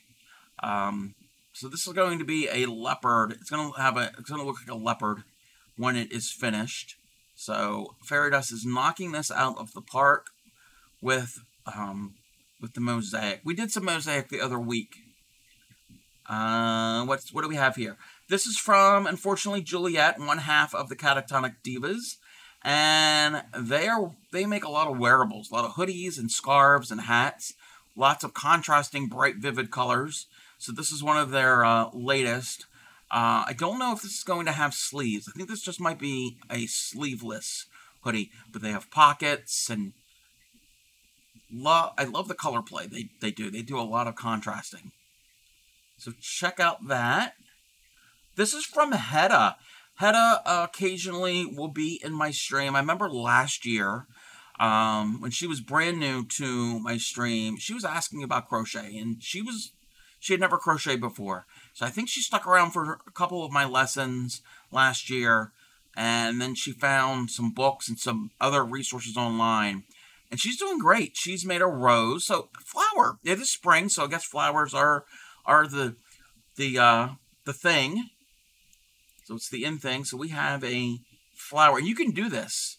You can crochet the flowers and then attach them to like a wooden dowel and wrap them in floral tape and pop them in a vase. And you don't have to worry about them wilting and dying. You've got an instant bouquet. And you can make all different types of flowers. So there are tons of patterns for these standalone flower pieces. And lastly, from Crafting Sam, this is Sam's stitch along of the aquarium piece. This is a mystery stitch along. Is it every month or every week? I think it's every month. I don't know. I've never done one, but ever so often, found a site. There's a ton of free. Yes, there's lots of free patterns. So every so often they'll get a clue, or every week, yeah, they'll get like a portion of the pattern, and this is gonna look like a treasure chest. This looks like a treasure chest to me. So it's kind of a mystery type thing. So very, very cool. All right. 2 weeks are breaks. 2 weeks are the breaks you can catch up. That makes sense. That makes sense. Because that does take some time, because they're small little stitches that they don't... Cross stitch doesn't usually work up too fast. I mean, it can, but usually it doesn't. Especially if you have to pay attention to certain colors in certain areas. So that is our Discord. Vintage's Vamp one is monthly. Gotcha. All right, so where we left off is we stuffed. We have 12 stitches. We need to decrease.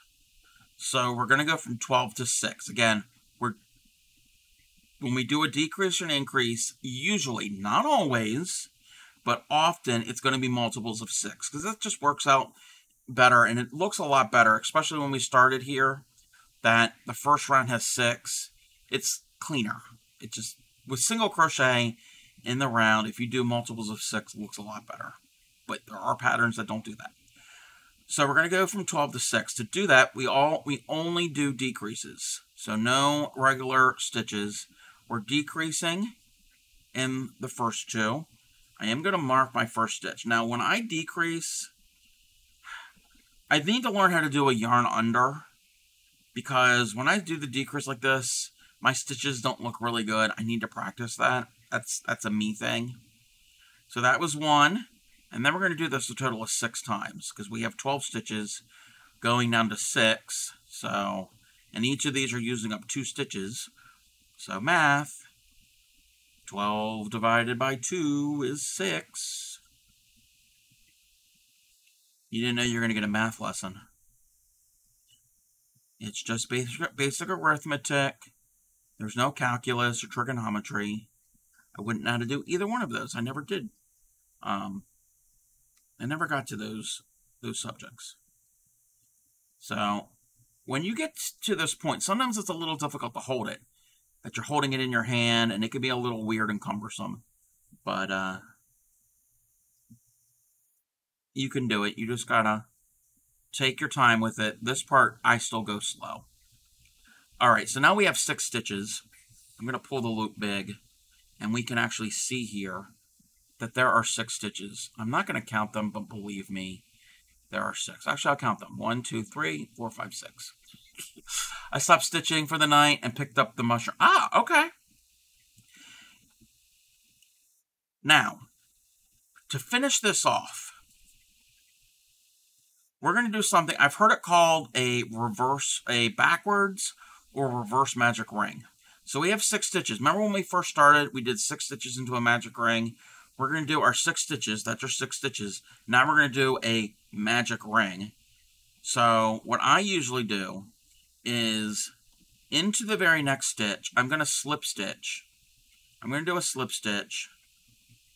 And then I'm going to do a chain. Actually, no, I'm not going to do... No, we're not going to do that. We're not going to do the slip stitch and a chain. We're just going to do a chain. I'm just going to do a chain. And I'm going to cut myself a long tail, maybe about that long. And then I'm going to pull, and this is how you do most crochet, regardless if it's amigurumi, to finish off. You're going to pull that through, and that will kind of lock it in, but we're not done yet. We're going to get our yarn needle, and we have 6 stitches. Remember, we have the 6 stitches. We're going to thread our yarn needle.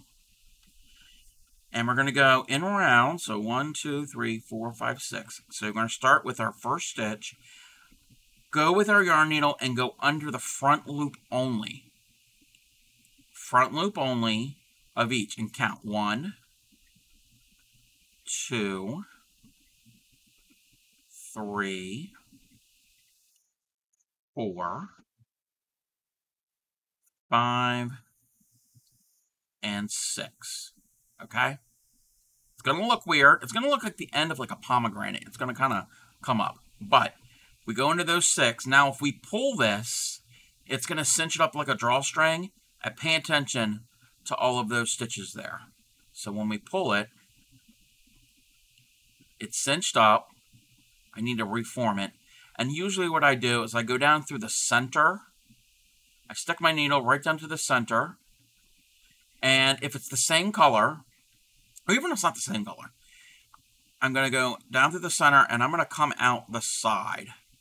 I'm going to pierce it out through the side.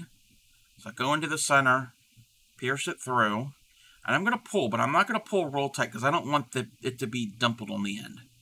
And my decreasing stitches don't look as good as my increasing. It's something I got to practice with rounds. Yarn unders would probably help, and I got to practice yarn unders. Now, if it was a different color that you came up in, I would pull it here. I would go further enough, pull it up here, and pull slightly and cut at the fabric line. Don't cut your piece, and then take something to poke it down so you don't see that opposite color. But if you have the same color, then what you can do, you can cough, excuse me. Then you can go 1 stitch over and go under and pull it through like this. And watch this. Watch this. So if this actually would work. This size could work. So if you were here earlier and you witnessed or you heard Supreme, we played the clip of Supreme singing My Name is Potato. And if you're familiar with the Traveling Tatter, there's a potato theme on her stream. Back a few months ago, I sent her a bunch of crocheted potatoes, and this is how I made them. So watch. So I came in, came up, and then 1 stitch over, went down, and then came out. And if I pull that, watch what's happening. It made a dimple there. See, there's a little impression. There's a little divot. So this is how I made the potatoes. Some of them were bigger, some were smaller. So I'm going to go 1 stitch over, and I'm going to go right about there. So this is where my little dimple will be.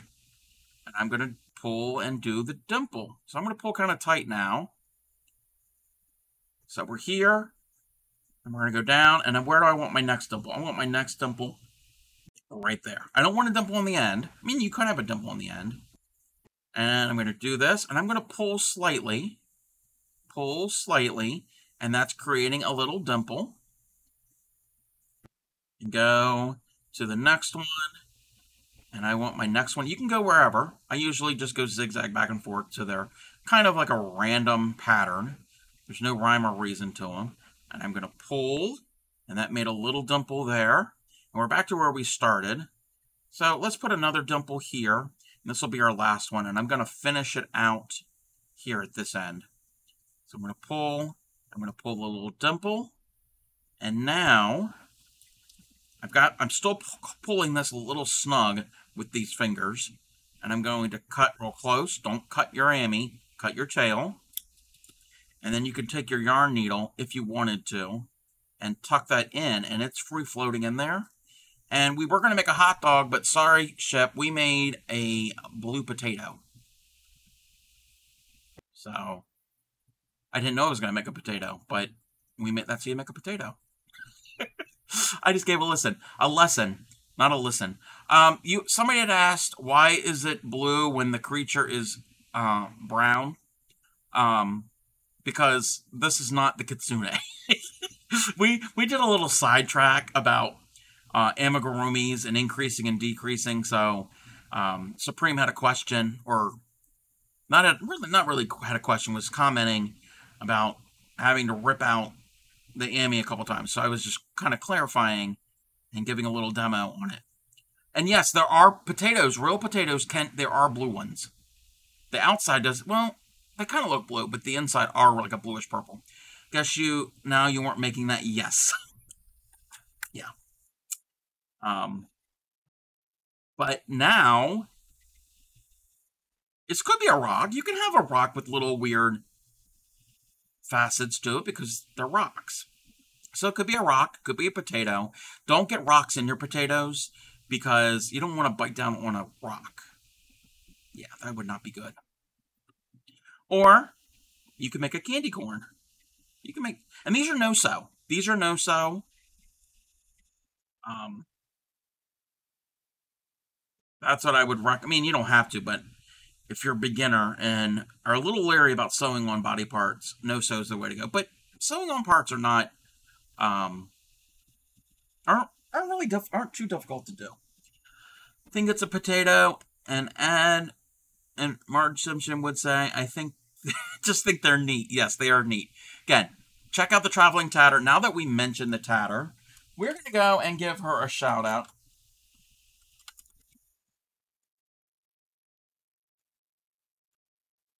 Another member of the Crafty Collective.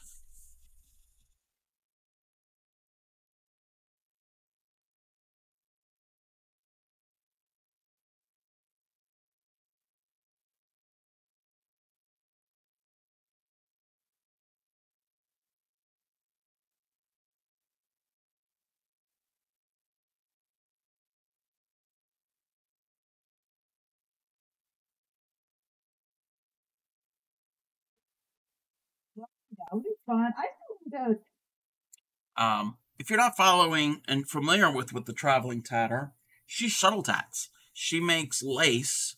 It's a form of lace making, and it uses a little tool called a shuttle. Supreme has learned how to shuttle tat. I know a little bit of shuttle tatting. I'm better at the needle. So go and check her out. She is great. She is, instead of a great bean, she is a great potato. And that's a good thing. It's a good thing to call somebody a potato here. It's not like an insult or anything. But that was the potato. All right, back to what I was working on. This is now back to our regularly scheduled program. This is going to be the Kitsune. I think that's how you pronounce it. And we don't have any music. I know I turned those off. So hopefully that's not too loud. I don't want to blast everyone's eardrums. But Supreme, hopefully that cleared up any confusion you might have had with doing the rounds. That's the way I do it. The 1, then the 2, and the 3. The then and the and. And I'm on round 6. So I gotta check to see where I'm on this. Alright. Oh, no problem. No problem at all. Less frogging, yes. And it keeps you on track. It also, one thing I would recommend to...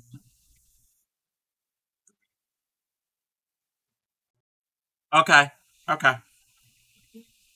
When you get back, I can tell you the thing I was going to recommend. Probably are already doing, but...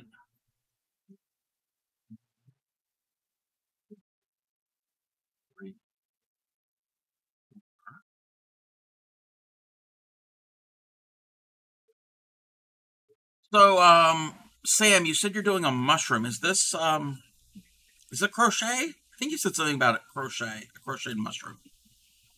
In this book, coming up, there is a crocheted mushroom. An enchanted mushroom.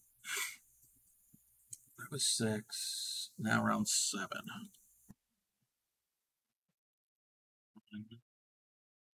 2.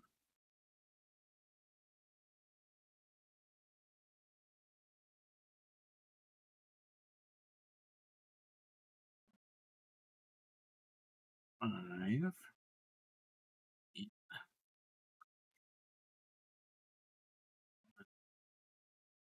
2.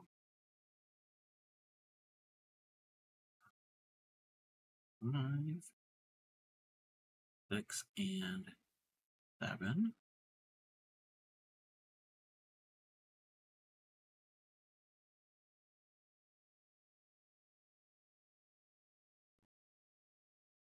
5,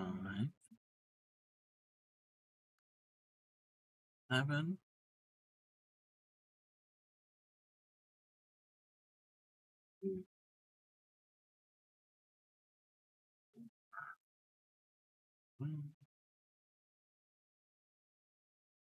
See, I'm saying it to myself. I'm counting.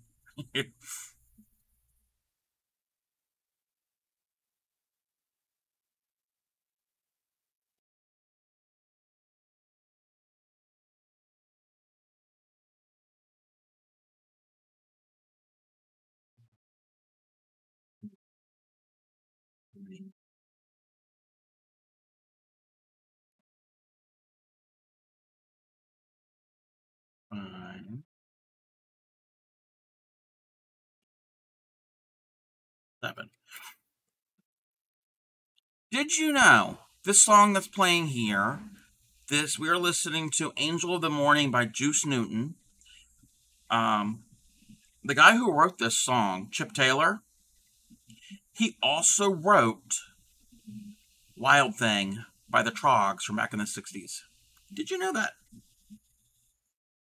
I saw a little video on it about the making of "Wild Thing," and it was kind of like a throwaway song, and it was written real quick as like a demo type thing, and it became a hit. Well, kind of a hit. And it's a really easy song to. I mean, there aren't many words and lyrics to that song, and a lot of people didn't. He didn't take it seriously when he wrote it. I think he wrote it real quick. I think the record company, I think they said that they needed a quick little demo, just something for this band that was coming in or something, and he wrote it up like the day before that he was supposed to go to the record studio, and then they were using it as like a little, like I said, a little demo type thing. And then it wasn't for the band, wasn't the Trogs originally, but then eventually the Trogs picked it up and made it into a hit. The more you know. I learned that from YouTube. 7. Okay, so rounds 8 through 15, there are no increases. But yes, he also wrote this song, "Angel of the Morning." He's written a lot of songs. Can't think of anything off the top of my head, but those two.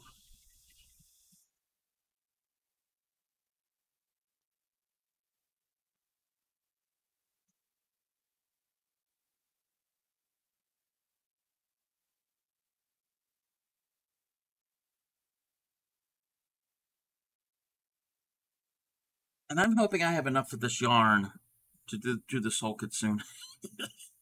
That's the thing. I don't go out and buy new yarn for all of these projects I come across, either from this book or, hey there, Upcycly, thank you for the alert. We're gonna give Upcycly a shout out.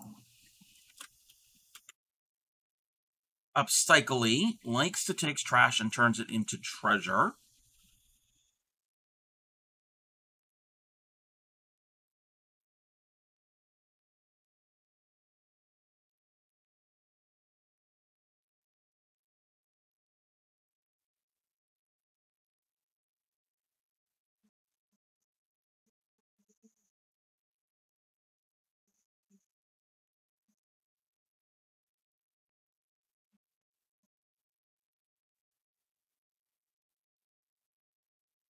So yes, Upcycly crochets. She also takes paper and turns it into, she weaves with it. She takes plastic shopping bags and turns it into plarn and crochets with it. She does all different types of things. And she was one of the featured performers on the Donkey Song collab that I had shown previously. She did her segment was the one with the little baby alien that she crocheted. So, go and give her a follow. So that was round 8. I gotta go through 15 rounds. Again, this is the types of rounds I like that I don't have to count. These are the mindless rounds. I just go, go, go, go, go.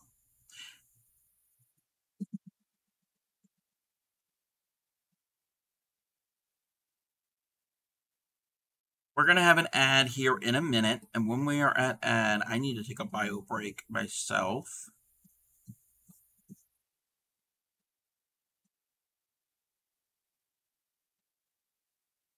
But what I was saying, I don't go out and buy yarn for any of these little projects that I do, either show on stream like this or teach. Rarely do I ever go out and buy it yarn for a specific project.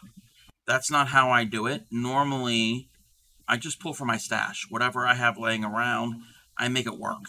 Because I do have a large stash. So I don't need to add, well, I do need to add to my stash because us fiber fiends do like extra fiber. But I really don't need to add to the stash. So especially some of these, one of these smaller type projects, I'll see what I have enough of and make it work. That's why I'm not doing this in an orangey color. I'm doing it more in this reddish brown. Sorry, it was around. I had to make sure I did right. Back loop only, mushroom for the curtain tiebacks. And these are done very nice, very nice. Yeah, the back loop only you have to pay attention to. Hey there, Thunder of Dragons. Welcome in. We're going to have an ad. So when the ad gets back, I will give Thunder of Dragons a shout out because Thunder of Dragons streams as well.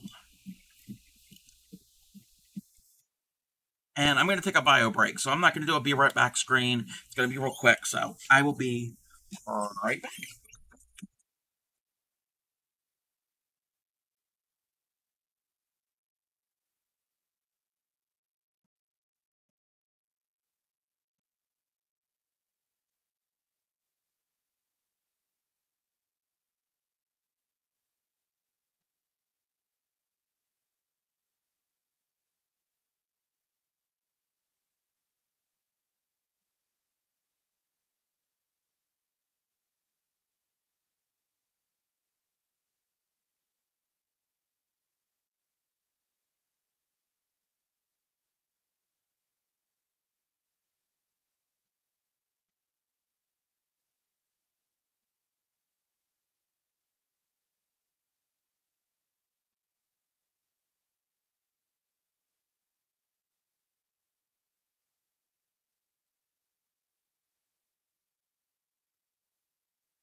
I'm back.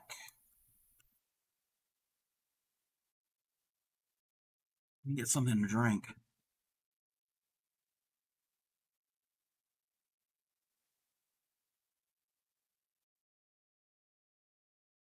That was round number 9.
I lost the stitch.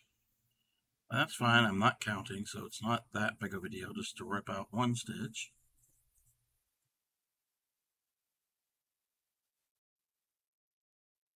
Welcome back, everybody. Welcome back from that ad. We're going to give Thunder of Dragons a shout out. They are a newer streamer. They crochet. I think they do some other things too. What all do you do, Thunder of Dragons? You don't have any. They don't have any clips yet. What do you do?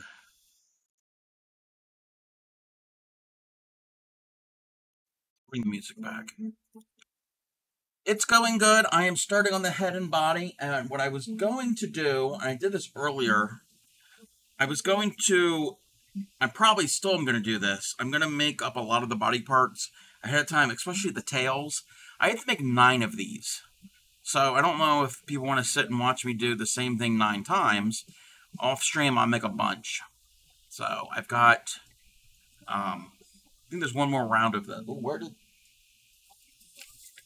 I'll have to find my notepad. Oh, I know where it is.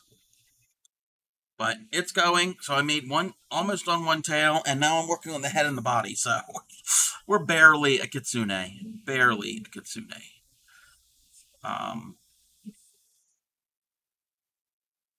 did give a little lesson on amigurumi basics, increasing, decreasing,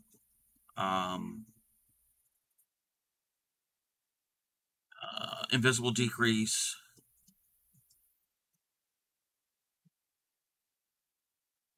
how to count my little way of counting in the round so you keep track and things are increasing evenly. I have a little mantra I kind of say to myself when I do it.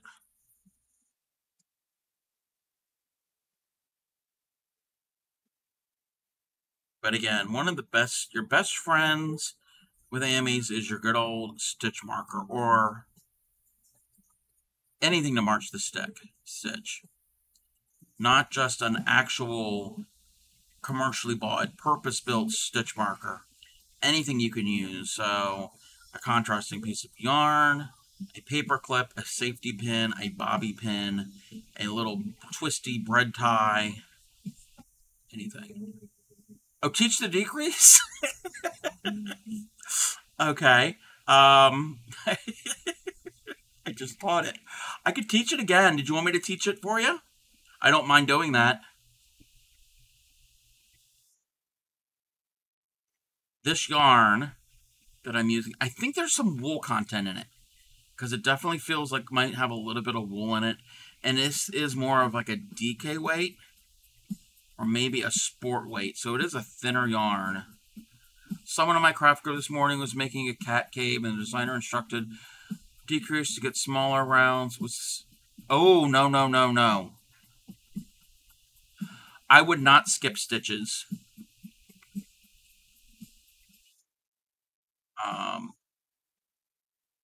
Oh, you know how to decrease. You know the invisible decrease?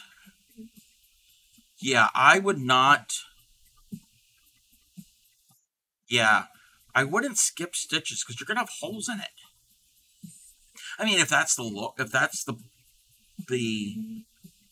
style, I get that if it's a design feature, but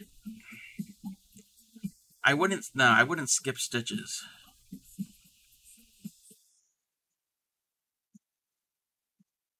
There are other ways of doing that. But yes, I taught that a little while ago. We made this little... It was going to be a hot dog, but now it's a potato. So, if you were from... Like we showed it earlier. If you're familiar with Tatter, you'll know that I've made a whole bunch of potatoes and sent it to her.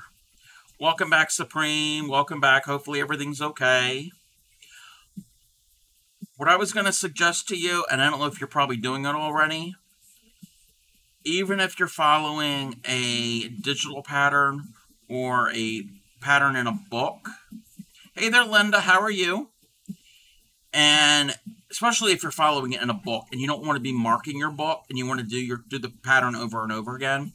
I mean, if you print off a copy, you can mark it, but I have scrap paper and I make little tally marks for each round that I do. Like I just finished a round, I'm making a tally mark. Because if not, I can easily get sidetracked. Same thing if it's a pattern that's on a digital pattern. So I know, like, okay, this round, a lot of these rounds are just going around and around. There's no increasing and decreasing. But if there's a pattern, if there's like rounds, I've got multiple rounds so you do different things, and I get sidetracked, I look over here and I'm like, okay, so I marked off 11. So now I can go look at 12. Okay, what do I have to do at round 12? Or another thing that you can do, and I don't have any here, on your book, if you have a physical, you can also do this digitally, but it works better physically, and I'm not going to show the whole pattern. You can get a Post-it note and post it and stick it right above or below your that round. It was not. This pattern had problems. They were also supposed to do 7 rounds of cutting and reattaching yarn to make the cave hole. What? Oh yeah, there's other ways of doing it. Yes. Yeah, you're already losing track. Yes. So the little tally mark on scratch paper or the Post-it note method if you've got Post-it notes. I don't have any Post-it notes. Cub getting sidetracked? Yeah, never. That never happens.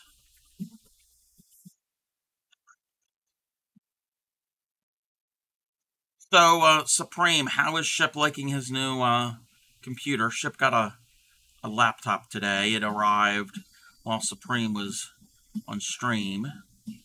So now he has a new tool that he can troll everybody. Wait, 2? Wait, he got 2 computers? He got 2 new ones?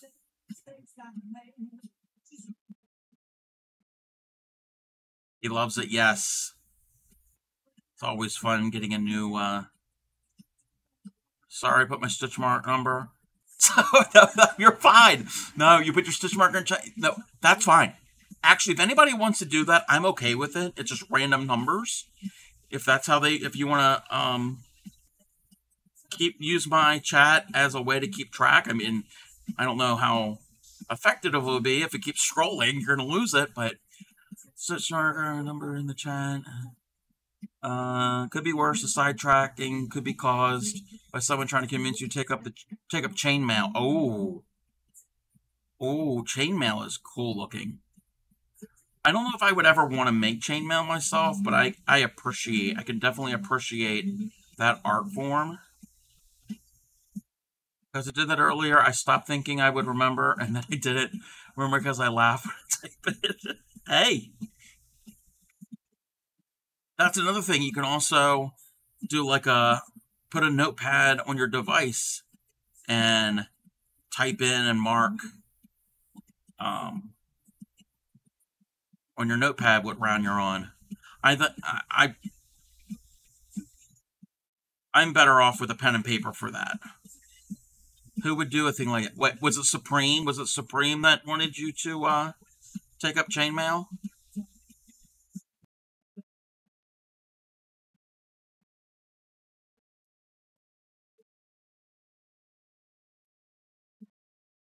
You would never suggest new crap? Yeah, no. You don't. Oh, no. Oh, no. Oh, no. Oh. Oh. Look what the Crafty Cup did. Or didn't do.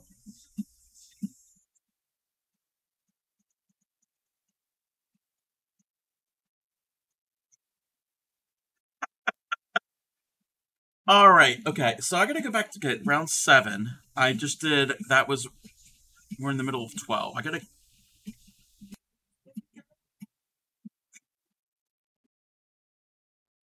Okay. You know what? No, it's fine. It's fine. I'm in a round. Okay. If you catch it soon enough, which I don't know. I mean, I'm in the within. I know I didn't go all the way around. If you catch it soon enough, and you are in a round that there is no increasing and decreasing. So if there is no increasing and decreasing, and it's just regular stitching, and you've catched it within a short amount of distance, I would just say, you know what? That is our new first stitch. If it's a round that you have increased and or decreased in, frog back to the last increase and count from there.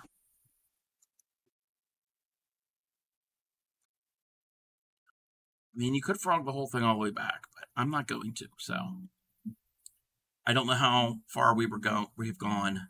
See, that's also because I'm distracted. And I'm not blaming you. I'm the one who's crocheting with a chat. So, never suggest head from sprouts as a new project. Never, because now I'm looking at YouTube for said project. Bunch of enablers. Yes, it's good. It's good to try new things. But that's what I would do. I would just, depending on the on the pattern where you forgot the stitch marker. And it would also help if I had a lighter colored yarn that I can go and see. But this pattern, rounds 8 through 15, it's just regular crochet, and I'm on round 12 right now. It's not going to make a difference if it's got a handful of extra stitches. He's going to have a lopsided head, so make it a design feature. It's not a mistake.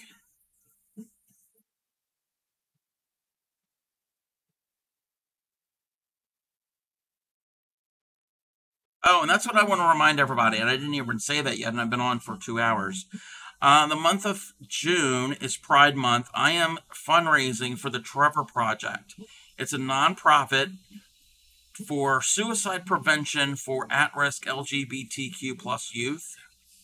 So if you were considering subscribing to my stream, don't do that. Take that money and donate to a good cause.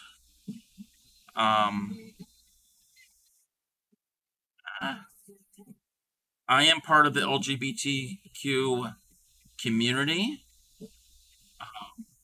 I've never known anybody that has resorted to suicide, but I don't know the exact statistics, but the rates of suicide in LGBT youth are far higher than the entire general population because of society. So it does it's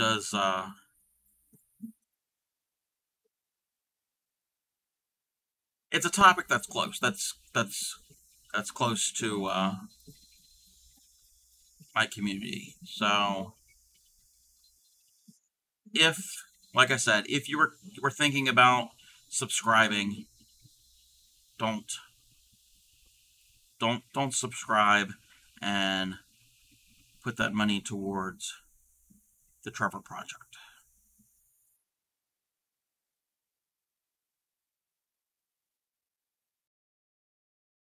Not to bring everybody down. I mean, that was a very heavy topic, but fortunately, it's a thing. It's 2024, and unfortunately, that is still a thing we deal with.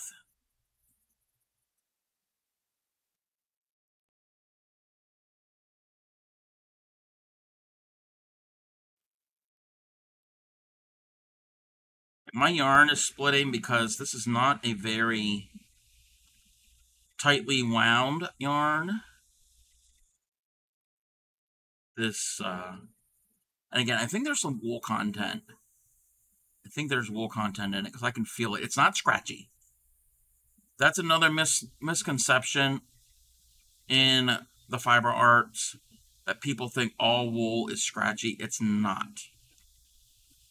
And that has to do with the micron level. So the larger the micron level, which is basically like microscopic thicknesses, the larger the micron level, the scratchier they are, because they're made up of little scales. So the smaller micron level isn't as scratchy. Also, yes, there are people that are allergic to wool, but majority of people who think they're allergic to wool are probably allergic to the lanolin that's in the wool and not the wool itself. Yep. So, and different breeds have different micron levels. So, if you see anything that is like a merino is a breed, and they tend to have a smaller micron level, so they are much softer and silkier feeling. There are other breeds that have more of a coarser fiber, and they're bred that way. They're bred that way because, for different reasons, a lot for insulation properties and hard wearing. We can go on and on and on and on about wool. Spinning instructor said also do with how the yarn is treated. Yes, after it's been sponged, think their allergies won't be so bad with wool. Yes. I think we talked about that before, Thunder. How it's treated, and if there are possibly any leftover vegetable matter. Now, vegetable matter, and months ago, was it months ago? No, it might have been last year. We did have some videos we watched, I think it was in my Discord, on the process of shearing sheep, and all the process that goes from the animal to yarn and vegetable matter. Oh, thank you, Supreme. I appreciate that. Thank you. Vegetable matter is what it says. It's any of the leftover bits that are stuck in the wool from either the animal feeding or bedding down or in the environment, in the barnyard, in the pasture, wherever, and it gets trapped in the wool. And there are processes that when you process the wool that you can remove it. Now, if they're tiny little bits that doesn't all come out, that could be also an allergen. You're usually going to get most of that stuff out in the process, and also in the spinning process, it could fall out. But that is a possible allergen.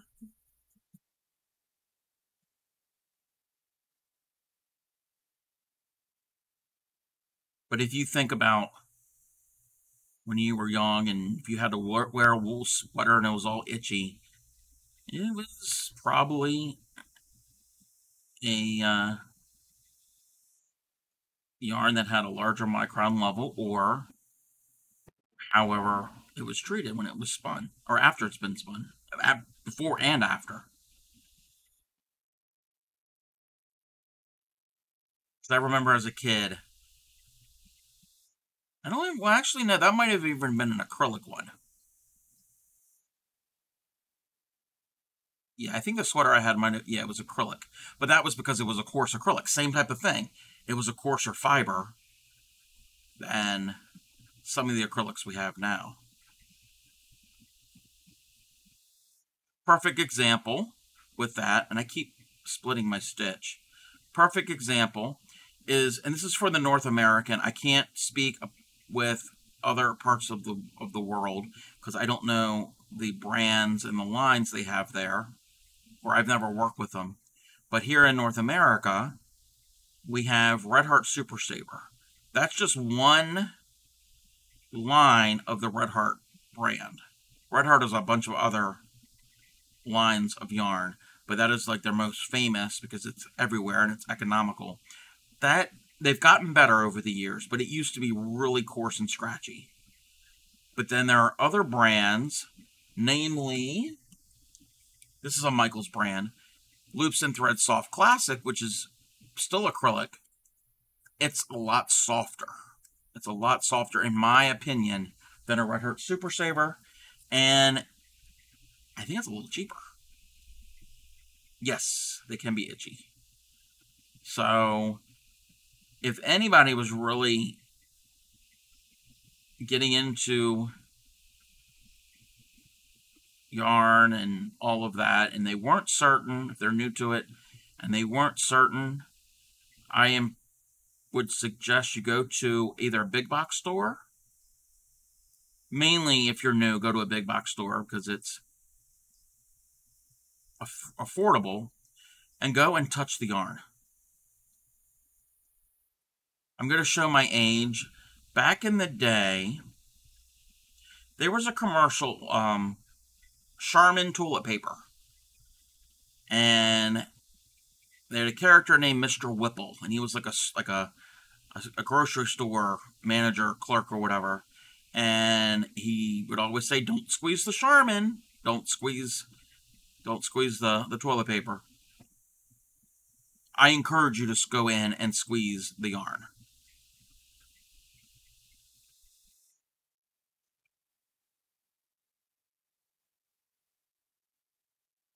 And you'll find things you like or you don't like.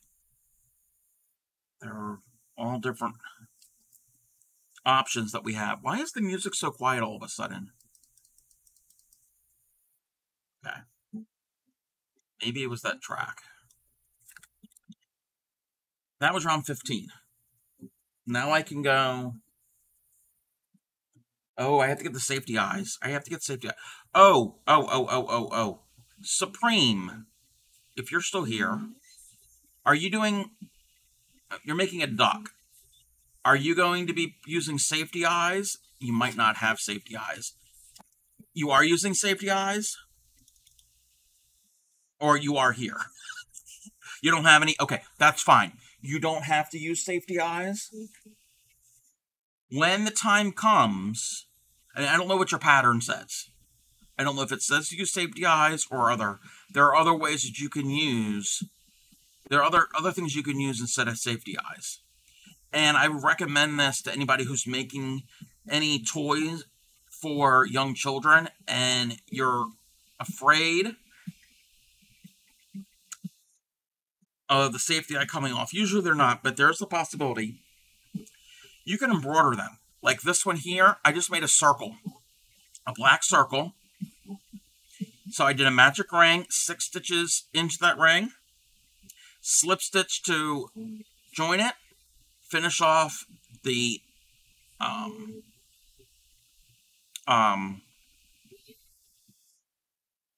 pull the center one tight, leave the outer one long, and then you can stitch that in with a needle. Or the other way that you can do it, where do I have it? Do I have something? Okay, here's an example. It's not the eyes, but you can take bits of yarn. You can, yes, needle felt it. Actually, needle felt, yes, you can do that. And you know how to needle felt. Or you can embroider. So you can take a bit of it and just do a couple stitches. The same type of thing when you finish off like this. What you would start is you would take your needle with your thread, with your yarn, and go in through the back and come out and leave a tail and do your stitching, and then come out the opposite side and you'd have tails and pull them snug and cut them off. And then, oh, right here, there's a little black spot. I don't know if you can, I don't know if you can see. That's one of the tails that I never pushed in. I don't know if I can, but that's one way to do it. But yes, needle felting would be really good. Upcycly did needle felting on her baby Yoda. Or baby alien, or whatever it's called. All right, this is telling me I need a 14 millimeter safety eye. Well, two of them. And I don't know what a millimeter is. Okay, that's using that. Is this a 14 millimeter? I don't want them that big. No, no, I don't want it that big. I'm not using a 14 millimeter. I'm using, I think it's like a 10 millimeter. I gotta find, those are too small. Don't know which back pieces will work with this.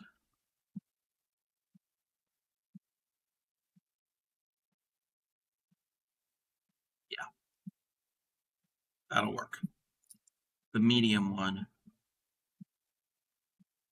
I think Cleansey got a bunch of safety eyes, but the backing pieces, because they're all different sizes depending on how big your safety eyes are.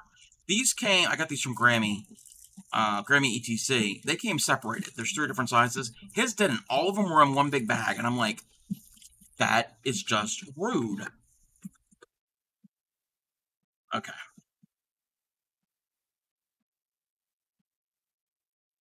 Yeah. He had to go, when he was doing, was it the elephant? No, no, no, no, no, no. He was making your unicorn. He was making your unicorn and was fine. And he had to search through the different backings. The eyes were separated, but the backings weren't. And he had to find the backings that matched up. Okay. Tuna rounds 11 and 12. Where is my pointer?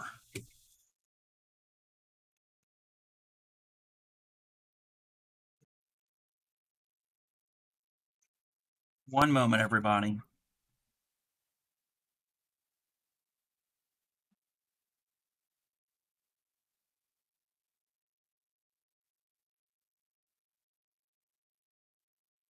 There's a tool that I use. I use it for myself so I can kind of get an idea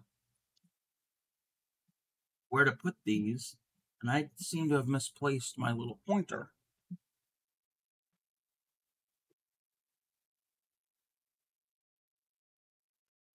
Okay, the Crafty Cub has got a mess of stuff here. If only you all could see. I found tatting shuttles. Okay, I don't know where it went. It's actually a loom hook. Let's see if it's in with my, oh, it's right here. It's my loom hook. That's what I use. Need to order some more. Actually, the Michaels here is always out. Can't find them in Joanne. I don't know if our Michaels actually carries them. I don't know. I haven't really looked and see.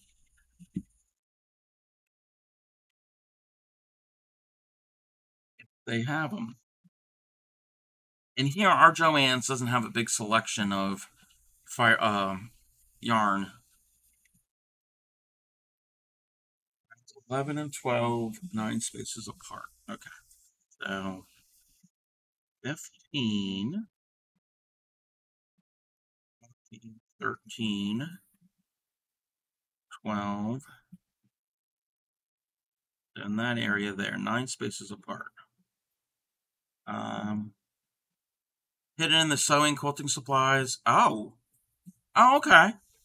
Okay.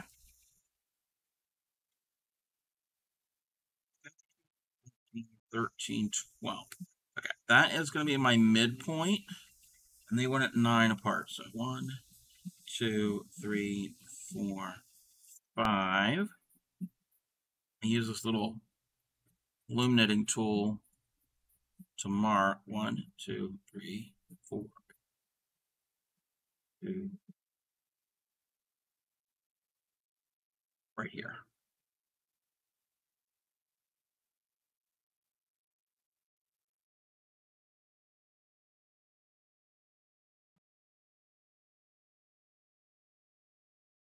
All right, we have an eyeball on.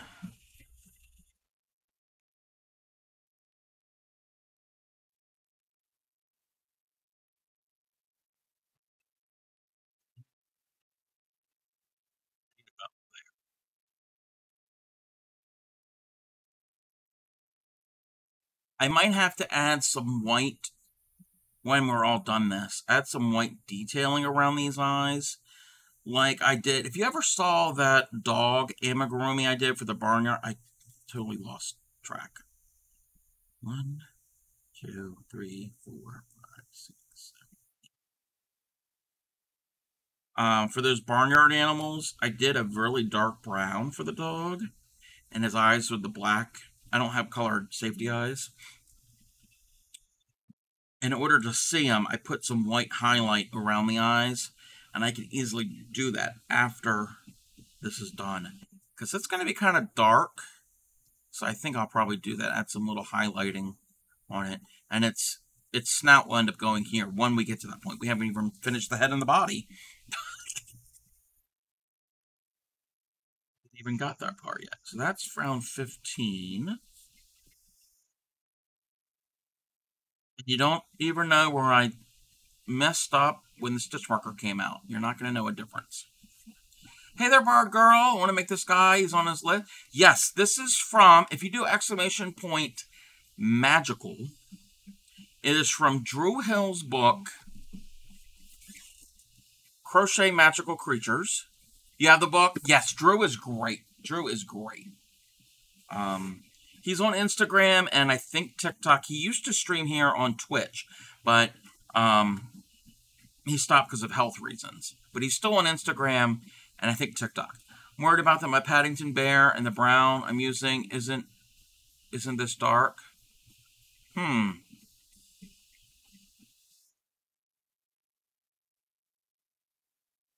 Well, if you're worried about it, the color and everything with the around the eyes, there are different techniques that you can do to help with it. You can do some simple type embroidery. There's some needle felting you can do to help set it off. He streamed for a bit. Yes. Always a good stream in Drew's stream when he would stream. Very entertaining. Okay, so we're around 16. Soon 5. Oh, we're gonna start decreasing here. 1,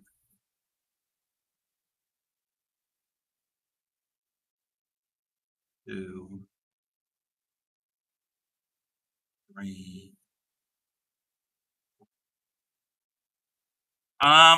He mentioned something back in the fall on his Instagram. He didn't go into detail. I think he's okay. I haven't really looked at his Instagram in a while.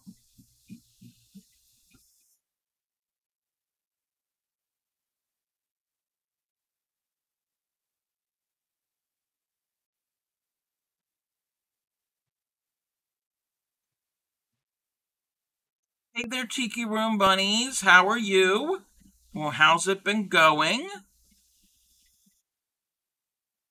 We're doing a Kitsune.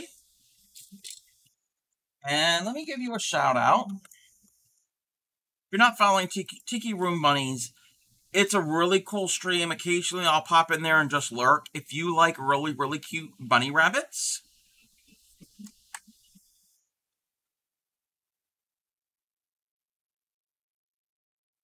that is the place to go.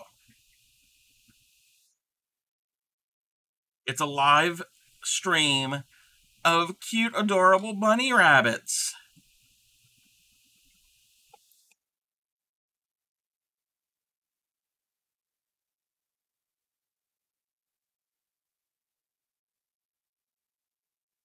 Let me see. My first yarn barf since I've learned the term. Oh, you have yarn barf?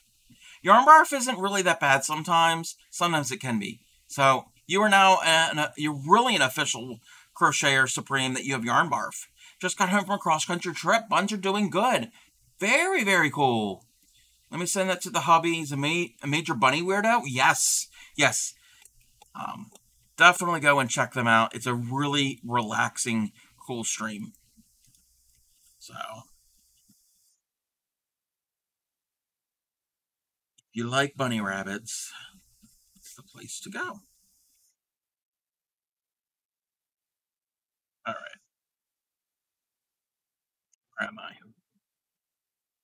2, 3, 4, 5, and let's do a decrease. I got to pay attention on this round. Stitch markers there.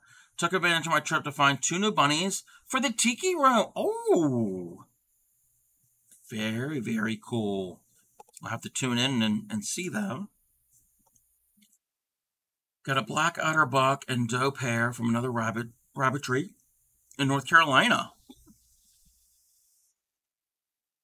I don't know the different breeds. I've never had bunnies myself.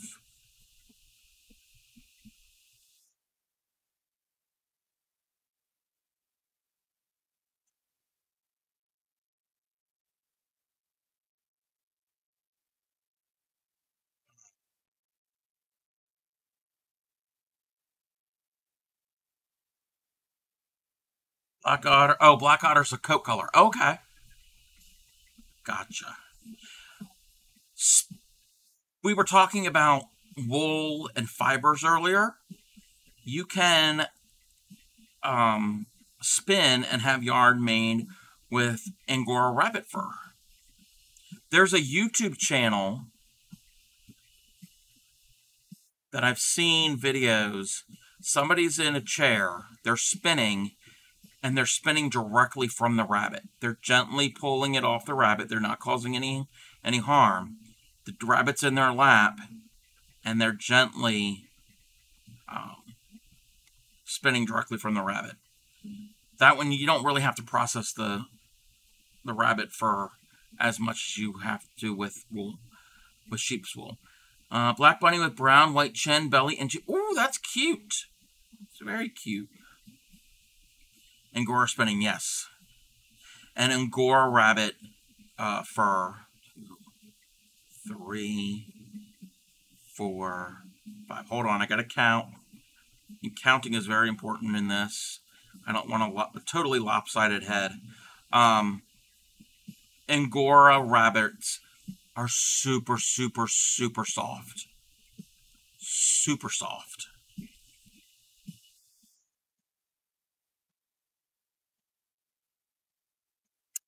I wonder if it feels good for the Angora. Yes, yes, it does help them because they are a longer hair rabbit, so it does help. It does help them.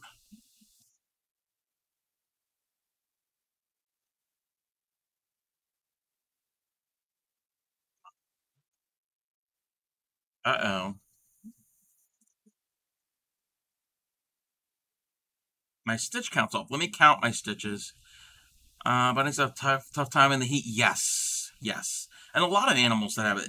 That is why, like sheep, especially we were talking about sheep, that is why this time of year, spring and early summer, is the time they shear the sheep. Because their coat has been growing all winter, and it gets hot. And do you want to be walking around with all of that fur on you in the heat? I think not. I got to count my stitches real quick. 1, 2.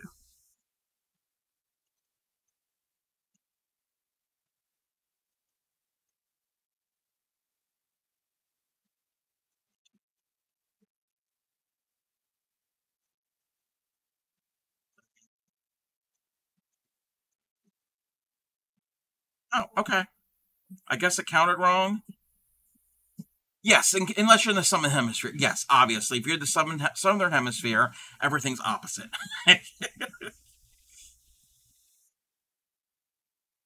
Stitch count was correct. I was counting in my head wrong. So we're good.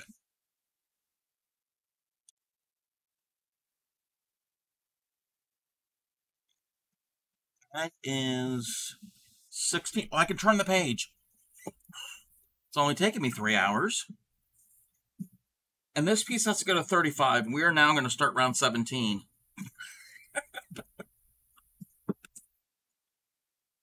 The head and the body on these, if you've seen my previous streams of working through this book, and I didn't even show that. We have already made 4 of these creatures from this book. Where's my Where? Come on. Why won't it minimize?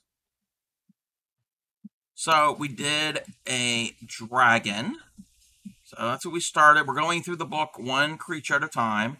So we did a cute little dragon. I like its tail. So we did a dragon. Then we did the catacorn. It's got a tail as well. Catacorn. The other week we did a dandelion. You get it? A dandelion and another tail. This used a technique where we use a latch hook to join the bits of yarn, and then we trimmed it. So he's got his little mane and his cute little, you can't really see his arms because it's blending into the background. And then last week, we made a jackalope. Part rabbit, part antelope, or part jackrabbit. So, and he's got his little cottontail. And tonight, oh, let's zoom back in. We are doing a kitsune. I think that's how you pronounce it. A Japanese fox spirit. 17. And the next 4, and then decrease.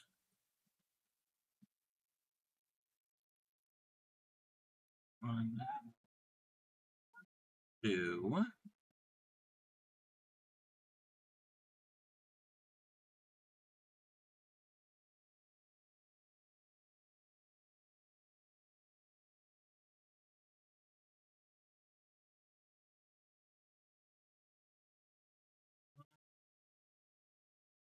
2,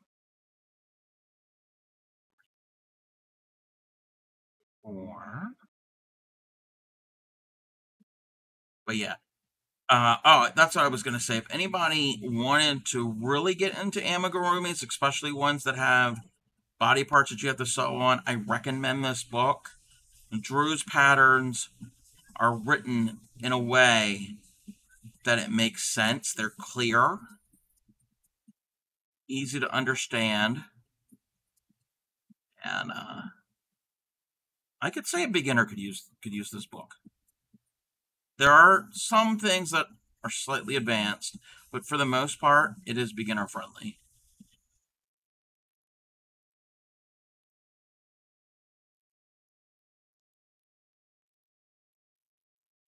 Can't say enough good things about these patterns, except, and this is me, my yarn on that stitch messed up on that previous row. That was a little difficult.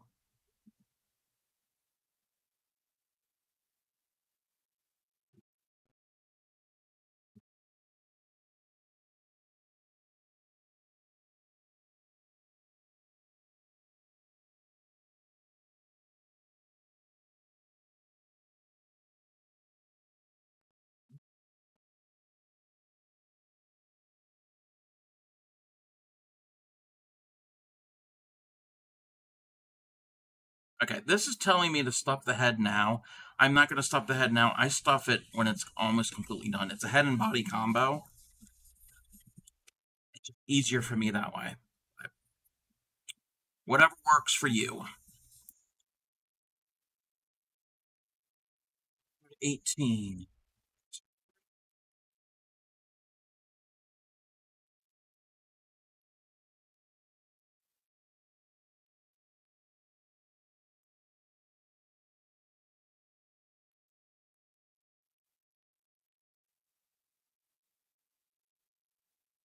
Oh, I caught myself. I was starting to sing.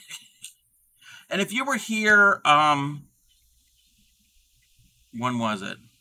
I know it was Friday. Was it also Thursday?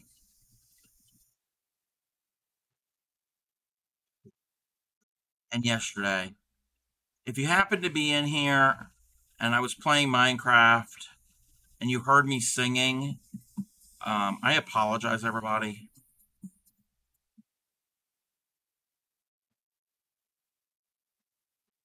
I was in an irritable mood for a few days, and I wanted to zone out. I couldn't see chat when I was doing that, so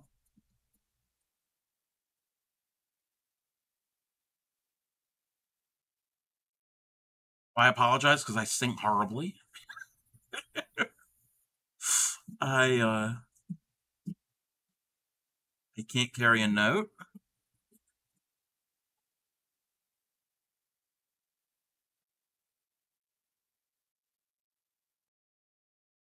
And I felt irritable, but I still wanted to stream.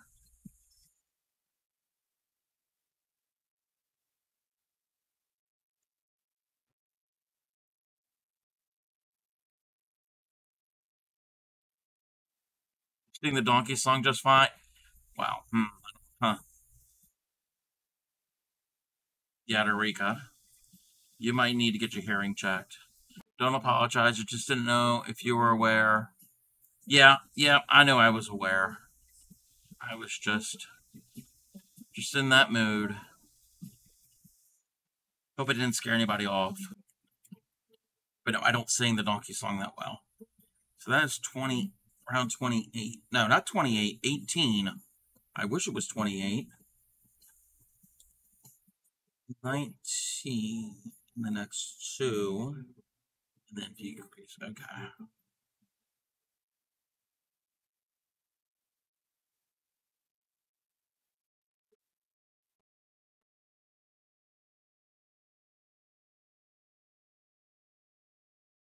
But yes, if you didn't know, I do play Minecraft. I play it in a way that a lot of other people don't play it. There is no right or just like crochet, well, art. There's no right or wrong way to do things, just guidelines. The way I play Minecraft, it's more on a chill basis. It's not really battling type thing. I'm not a fighter. What was the saying? I'm a lover, not a fighter. That's pretty much the crafty cub. You are not going to, I would not be, well, no. I take that back. I was going to say, you don't want the crafty cub to, like, protect you and to, like, go after somebody, because there's a story behind that. I can tell that story in a second. Everyone has times where they're essentially feeling antisocial. Don't apologize. You need just to veg out and be silent. Give us so much of yourself. So, who are we not to give what you need? Oh, well, thank you, Mindy. That is so sweet. Thank you. I appreciate that. So, you want to hear a story? And I think I've told a story before. I want to hear a story that the crafty cub was about ready to rip somebody's head off at one point, like almost physically. I am not a violent person. I have never been a violent person. I tend to be a little more on the calm side. 14. Actually, Supreme Doom, you're correct. I was 14. I think I was 14. 14 or 15. Wow, you're reading my mind. So, thank you for the lurk, Lovey. Thank you. I appreciate you. Oh, wait, now I sound like hijinks. Now I sound like I appreciate you, which is fine. I'm not joking, not picking on her for saying that, but let's give Lovey a shout out. Another fiber artist.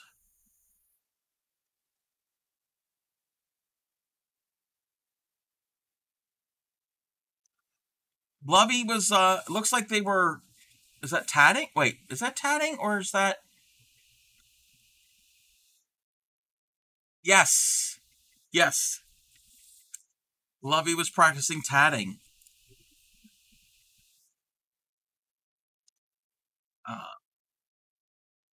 Yes, very incredible.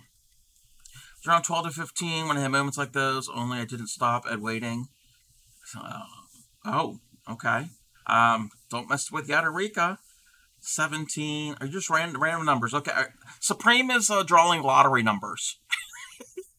Incredible. Didn't we all have that, breaking a girl's nose because she put a worm in your hair? Oh, no. No, Mindy. No. No, this story, no. All right. Oh, yeah, definitely. Go and enjoy Palia. I have that game, but I've never played it before. I know you were playing it with Hijinks and Wild last night. No, this story has nothing to do with something innocent as a worm in a hair, that type of thing. So, believe it or not, the Crafty Cub was very quiet. The Crafty Cub did not talk to anybody unless somebody talked to the Crafty Cub. Within family members, different story. But anybody outside the fam, or really close friends. But besides that, I was quiet. You did not know I existed. In school,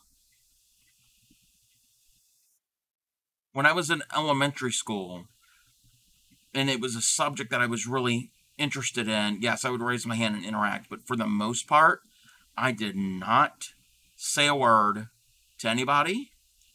I didn't really have many friends. I kept to myself. Anyway, so this is not a school story. This is at home story. So this was spring or summer. The weather was nice, and I had to set the scene. I feel like Sophia from the Golden Girls. Picture it. This is probably like 1992 or whatever. I don't know what year. It was the early 90s. So I was in the living room with my brother and my sister and my brother's friend. And they were playing the original NES. Yes, let's go back in time.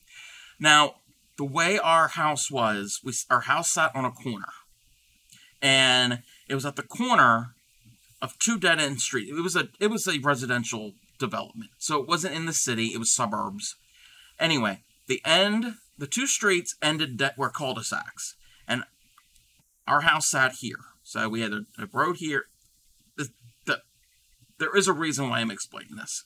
So our house sat here. There's a road here and then a road here. Again, both dead ends. Well, our house sat... It was a duplex. It was a split foyer. So our living room was upstairs. And our living room was on that corner where you could see out one side and the other. And the TV was kind of near the one window. Anyway, so my mom was in the bedroom on the phone talking to somebody. And us kids, we're all like teenagers, preteens age. And we're all hanging in the living room. And the next thing we hear is this loud crashing sound. Well, I get up and I look out the window and I see what's going on. I don't say anything. I get up and I run down the steps out that front door. And I am giving these people a piece of my mind. My older sister had to come out and was trying to restrain me. And actually, I think she went back in and told my mom and said, you need to come out here and get the Crafty Cub because he's getting ready to rip, I'll say her first name, Patty, rip Patty's head off. So what happened was, so we had a neighbor.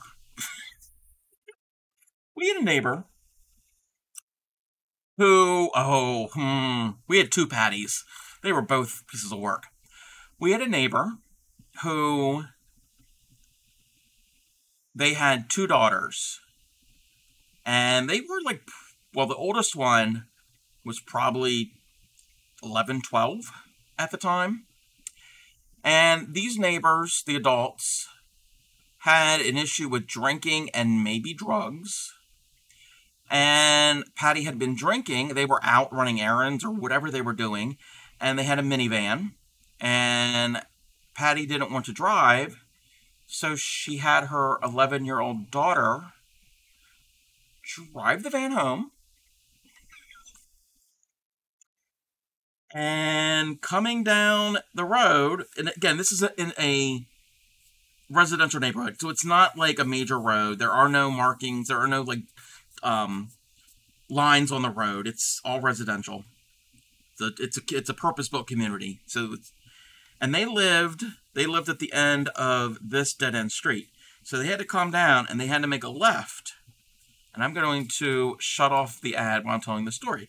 they had to make a left to keep going. Well, the 11-year-old turned and kept turning, and we had our front of our house was here. We had yard here and on the side, on this corner, and our backyard was technically on the side of the house. It was weird. Anyway, we had a 6-foot tall stockade fence, and she turned and kept turning and ran into the fence and destroyed half the fence, and ran in behind the fence was my father's bass boat. At the time, my parents were going through separation and then eventually divorce, and we didn't, at the time, I didn't, and my mom didn't really care too much about the boat, and so I ran out, and I was that close to this woman, yelling at her, saying words that a 14-year-old should never say, but as you know, 14-year-olds know those words, and I could smell the alcohol in her breath.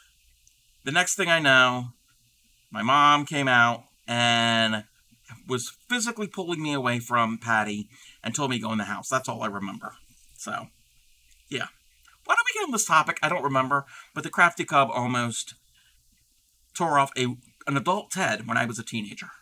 I wasn't yelling at the girl, even though the girl was a piece of work herself. But, yeah. So, don't let your 11-year-old drive your van home when you're drunk. Catch my stream tomorrow night. Ask about fights. Yes, I will have to ask about the fights. Oh, that reminds me. I was in somebody's stream, and I don't remember whose stream it was. And the next time, I was in Tatter's stream. The next time I'm in stream, ask about the story with my brother in Canada. So when we get back from our ad, we're going to have an ad coming up in a few minutes. I'm going to wait for that. And I will tell you the story. It's not my story. It's my brother's story about Canada. Anyway. You didn't know you're going to get amigurumi and stories from the Crafty Cub's past. Where am I? Round 20. Yes, I will definitely have to ask you about your fights. I never really got into fights as a kid. Between my siblings. After a brief word from our sponsor, yes.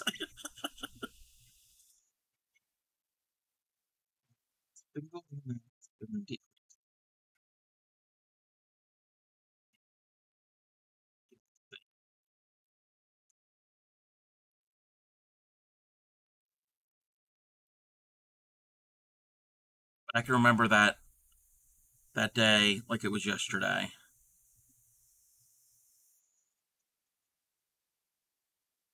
Yeah. They were, and I didn't tell the rest of the story. So afterwards, call the police or whatever. And again, I wasn't around for this part. If Grammy ETC is around, she could probably tell it better. Police showed up, and she was talking to the police, and the father of this girl that was driving the van walked up the street and was trying to like smooth things over and saying, "Oh, Grammy, we've been best friends," or whatever. That's not true. Never was true. And was trying to smooth it over, and Grammy took the cop aside and said, "Heads up, this guy's the father of this girl who was driving. The father's brother was a county police officer and didn't want to end up getting pushed aside and with favoritism and all. I don't know what that happened with it. I don't remember all the details because I was not a part of that. So that is round 20. Finish the head. Okay, I am going to, since this neck is very thin, I am going to stuff the head on this one. I'm going to stuff this. But yeah, in about a minute or so, we are going to have an ad. When we get back from ad, I will tell you my brother's Canada story.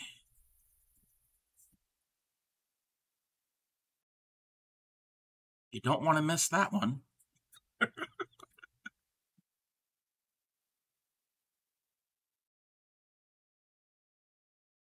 I should have a segment of my stream, Story Time with Cub.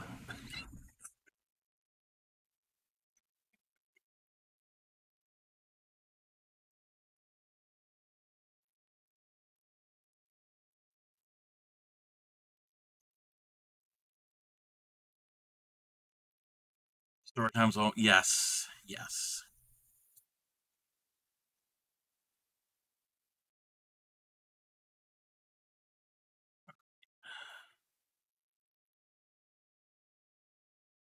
We can bring the music back.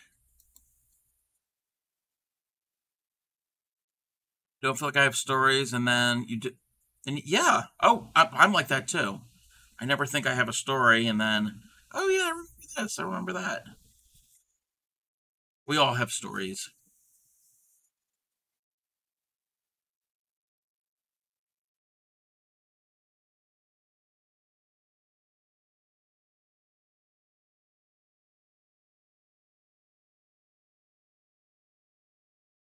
And we're getting again. I don't know how you can't really see it. I had to choose dark yarn, didn't I? But again, I didn't have. I didn't want a bright purple or bright blue kitsune. Wish I would have had that orangey brown color, but didn't have enough of it. I really need to go through the rest of my yarn, take inventory of some of the things I have.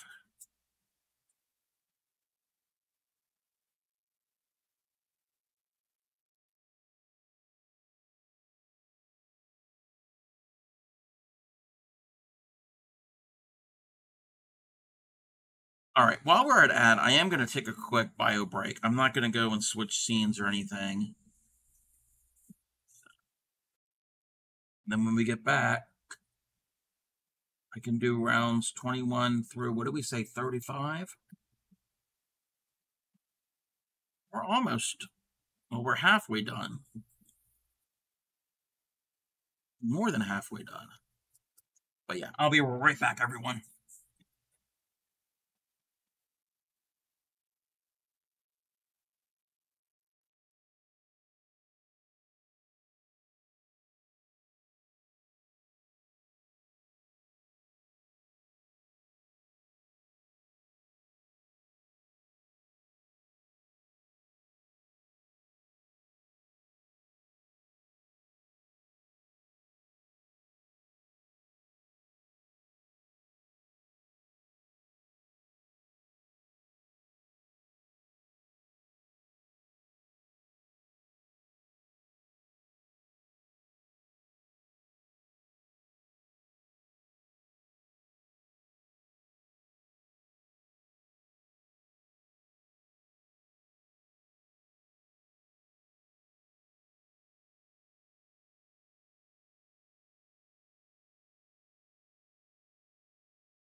Alrighty, I'm back. Ads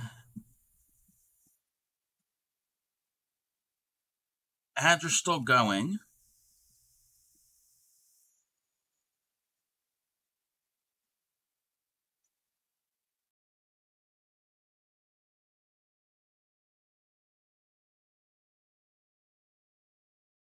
Alright, that was round 20.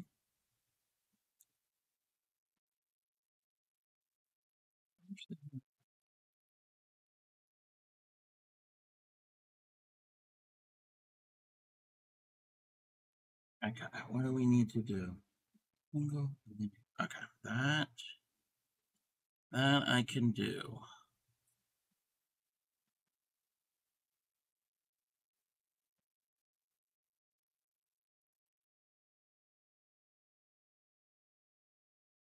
All right, welcome back, everybody. Welcome back. Let me catch up with chat. Com with a giant champagne cork destroying. Yes, I've seen that commercial. Seen that ad. Disney Plus with Star Wars: The Acolyte. Those are your ads. Geico, people having an accordion battle. I haven't seen that one.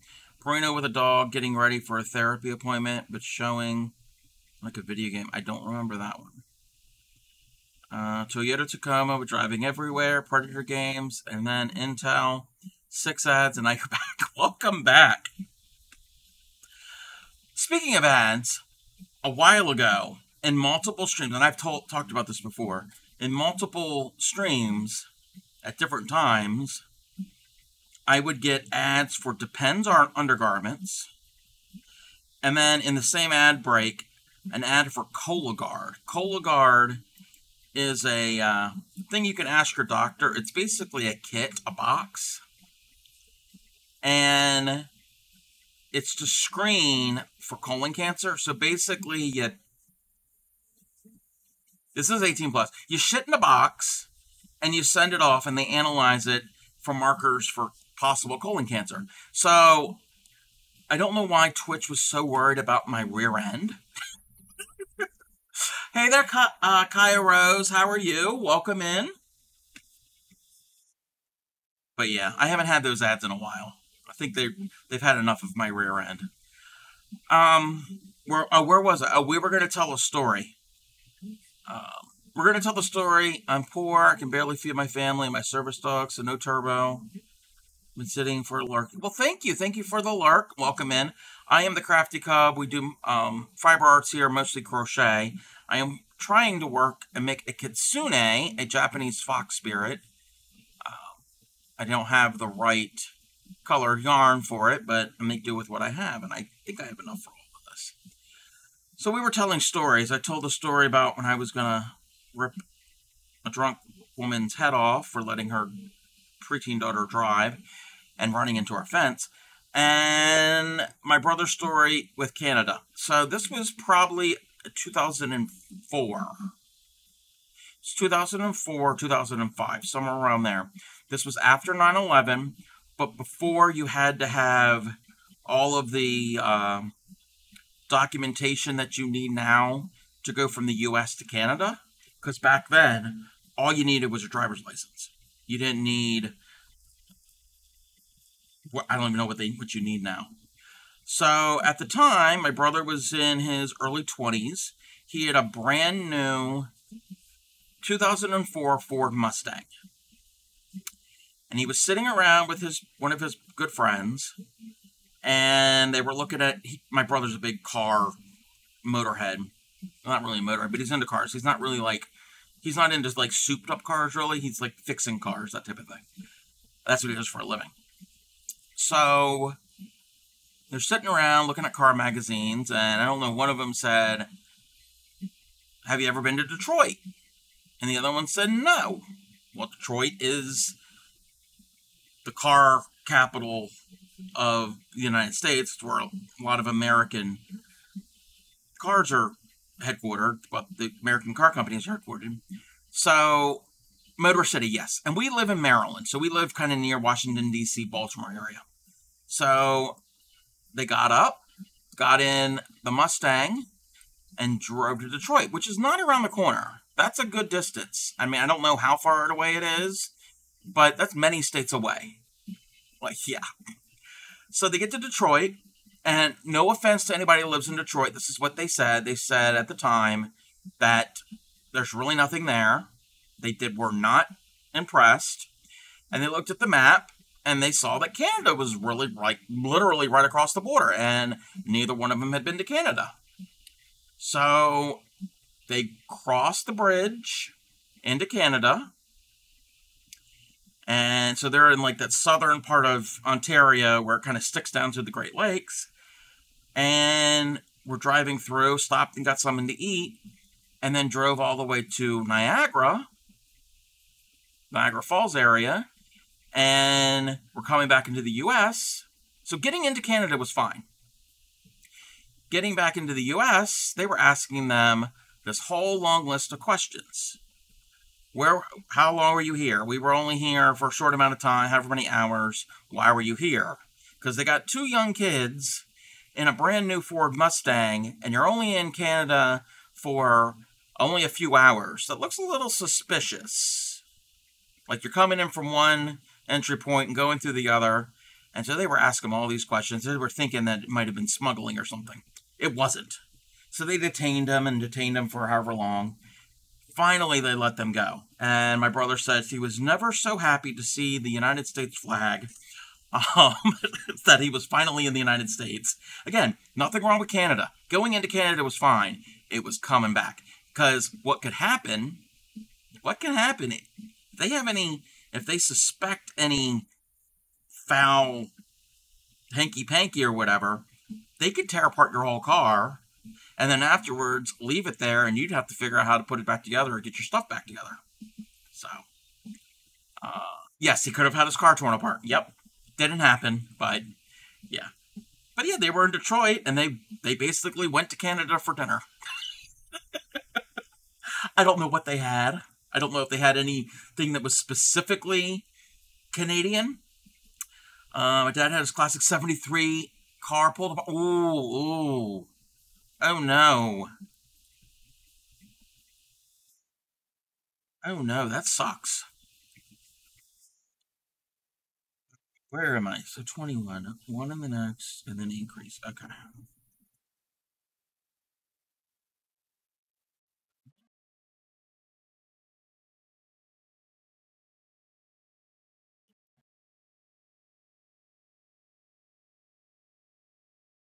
Gotta pay attention to this to find my stitch.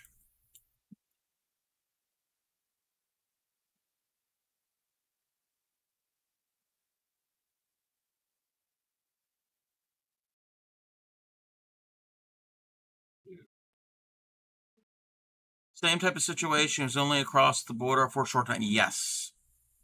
I mean, it can look suspicious. So I get that for the border guard, the border agents. I get that, but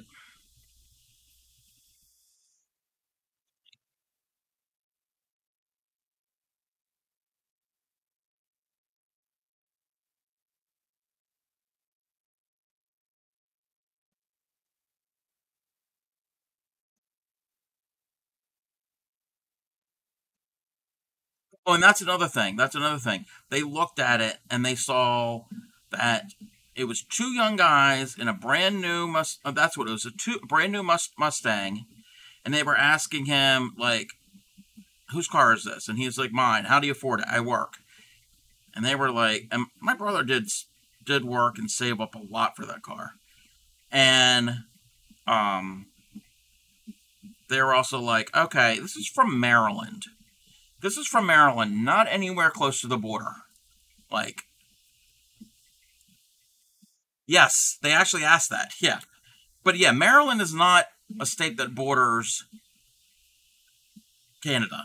Like, we're not close. I mean, even any part of the state isn't real close to Canada. You have to go a bit to get there. I mean, we're not like super far away like Florida, but but yes, he was like, "I work for it." But yeah, it did look suspicious if you think about it. I mean, it'd be a different story if it was like a car from, and if their address, if their ID, if they were from like the Detroit area or the Niagara Falls, Buffalo, New York area, because you're real close. But no, nowhere near there. So that was 21. So 22, 2, next, okay.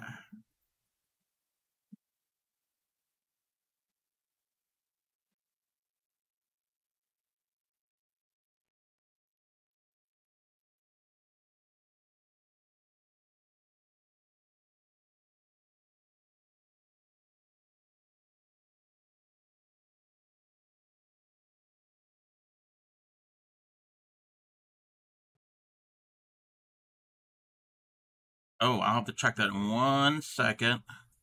There's a wall of text there, Supreme.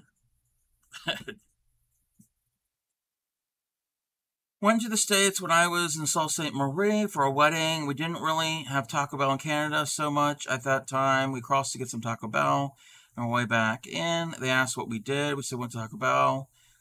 There were 3 vehicles that went over. The customs officer got a bit of a chuckle. He had never heard that reason before. Let 3 times in a row. We were the third to go through. Okay, I can understand. Wait, let me catch. I can understand if you didn't have Taco Bell and it was a novelty, but I grew up, well, we didn't really have Taco Bell a lot when I was real little, but when I was more like a middle school age, that's when it became more popular here. And again, I'm used to it. So from my point of view, it ain't really all that, but I can understand why you would want to go. Not really chatty. I'm determined to try to get this border complete. Oh, yeah, definitely. Oh, you're doing corner to corner. Very cool. Very, very cool. No, that's fine. That's fine if you're just lurking. And we were all decked out in wedding clothes. Fancy, yes. Actually, I never had Taco Bell, and I never had Taco Bell that tasted that good since. Yeah, at one time, Taco Bell was okay. I can't eat Taco Bell because of reasons I'm not going to get into it. But, yeah, it doesn't sit well with me. It does not sit well. And it's not even real Mexican food. It's Americanized version of Mexican, like we do with every other nationality. We take it and we ruin it. And, but there are other much better Mexican or Tex-Mex restaurants in my area, and we have had homemade really good Tex-Mex. What I missed, Peanut decided to needed to wrap your apartment. What were we talking about? We're talking about young kids driving brand new Mustangs into Canada for a short amount of time. Going to the U.S. just for Taco Bell. I think that's what you missed.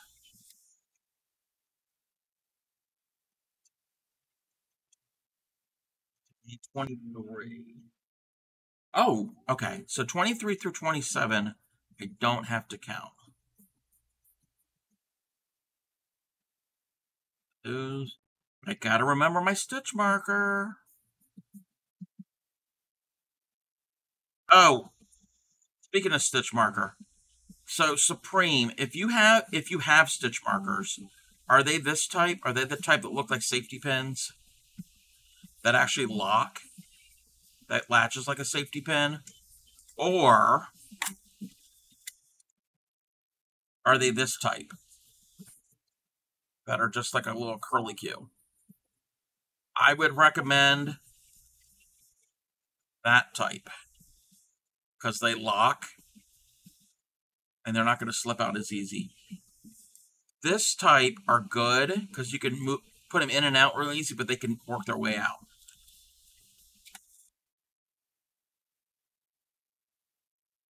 And that goes for anybody. That goes for anybody, not just Supreme. Can't find your stitch markers that look like safety pin. Okay. Again, you don't have to use a stitch marker. You don't have to use a purpose-built one. You can use whatever you have at hand to mark that stitch. Bought them for no reason a few months ago. Hey, well, they're going to come in handy between you and ship. And they're kind of cute. They're kind of cute looking. And if you are use paperclip. Paperclip is great. They are great.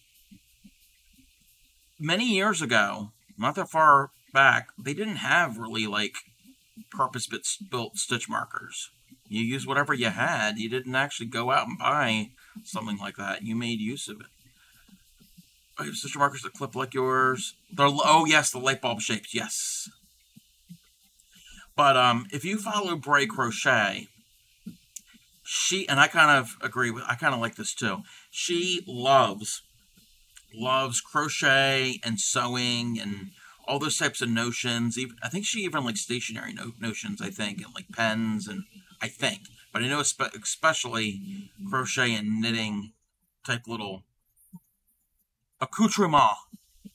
How's that for a word?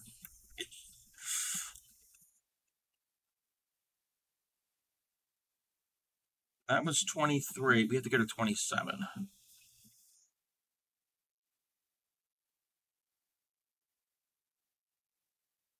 Because I think when I showed her my pin cushion with all of my pins and needles, she really liked that. And then I think I sent her a whole bunch of pictures of all of my notions and hooks and stuff. It's working, but there's a bit burr on the end. You're catching. Oh yeah, you're going from the outside in. It's gonna leave in. Yeah, you gotta keep that in mind. Yes, very French. So when do the kids? Oh yes, Supreme. When does your kids start taking up crocheting? Maybe Ship can teach them. No. Not saying that's a bad idea, because Ship is actually doing really good. You gotta head to bed? Okay, no, I understand. It is late. It is 11 o'clock here. But yes, if you need to get some sleep, I will chat with you later. But yes, try teaching my daughter. She wasn't interested. Oh, hey, it's not for everybody. It's not for everybody.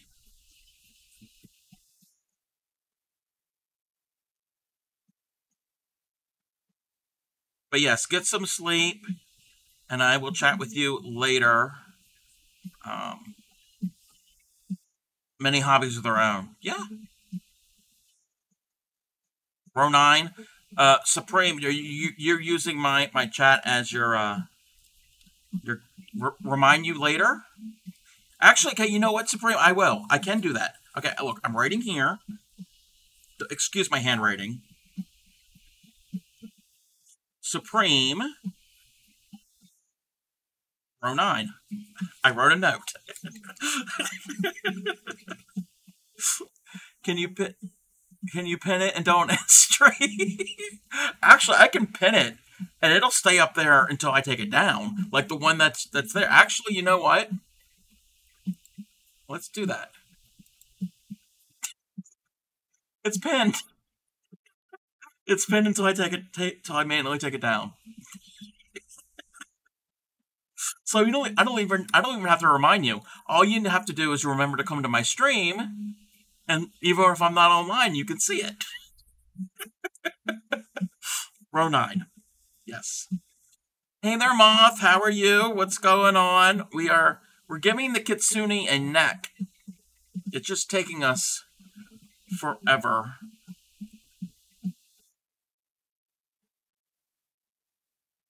I think that was round 29. No. 24. Yeah, 24.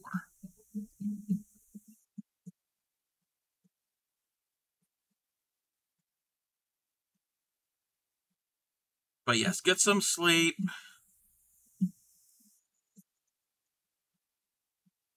You toss Supreme's Discord. Yes. You just do row 9. You didn't give any other explanation. Just row 9. Oh, wait. We have an update. Oh, we have an update. Okay. This is Supreme. This is what Supreme just posted. Your stitches look really, really good, Supreme.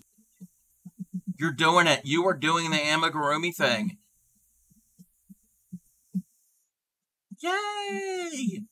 Yay. So many new hookers. So many new hookers are being born. Ship learned last week, and Supreme is learning. And last night on Hijinks' stream, Hijinks was teaching Wildside, and why we were witnessing, and I said this in her stream, we were witnessing the birth of the world's newest dirty hooker. I had the spot. You can't see your boob. Hey, that's fine. It's okay to have mistakes. It's how we learn. I'm new to crochet also. I just think I started in November or December. Oh, welcome in. I did not know that, Kaya. Oh, and you can see that right up here. I teach crochet. So if you have any questions, feel free. Even if somebody is an experienced crocheter and have a question, either I can try to answer it and demonstrate it, or somebody else in the chat might be able to answer it. Actually, it's not a boo-boo. It's more like a pull in the yarn. Oh, yeah, that can happen. That can happen. It can pull or it can split. That happens sometimes in the manufacturing process. You'll have little defects in the yarn. You run out of boas? Oh, no, we will never run out of boas. Next project will be the first time I crochet from a written pattern. Okay. If you need help with written patterns, I can kind of walk you through some of them. Some patterns are written a lot better than others. There are some really bad patterns out there, though.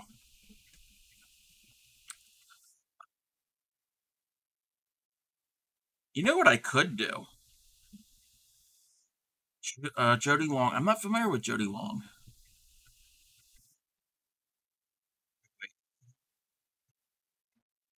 Five.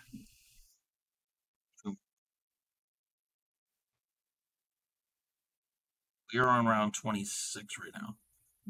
Fixed it. Pulls on the inside now. Yes. Hide it. Hide it to the inside.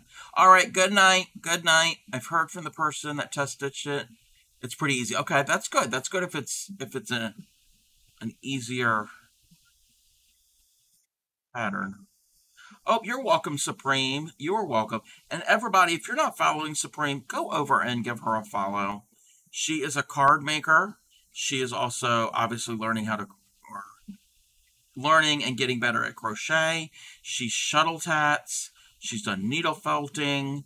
She also has been building on her streams. She needle felts on her stream. And she is also, from time to time, is building a miniature coffee shop, kind of like a dollhouse where you build all of the furniture and all the neat little things, but this is a smaller version. It's just a little coffee shop. Confused by the wording when it wants a repeat? Yes, I can help you with that. If it's something you need help right now, I can stop what I'm doing. You are a cereal crafter and not the cornflakes type. Or, hey, you could craft with cornflakes. That could be a medium that you can craft. Or also cooking. Cooking is an art form and a craft.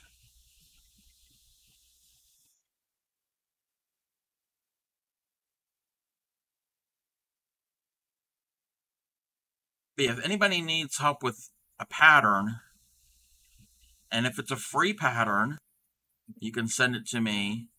I need to update my welcome speech. It's not a card maker anymore. Yeah.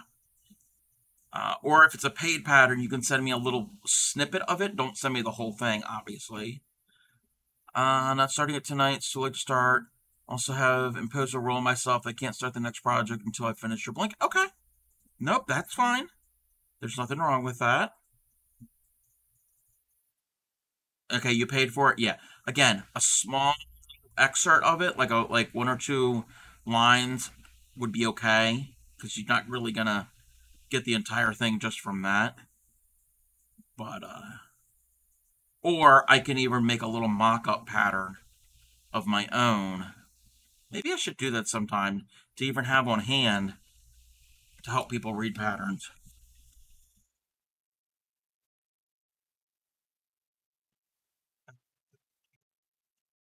10, 20, that's 26. So one more round of that.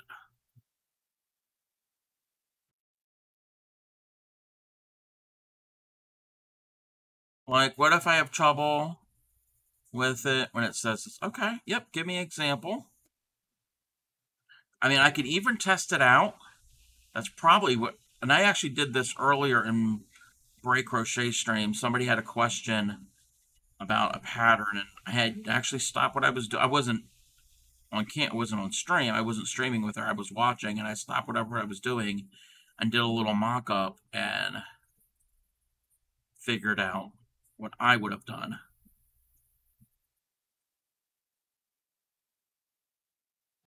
and you're new here, this is what I say all the time, and you'll hear me say it often.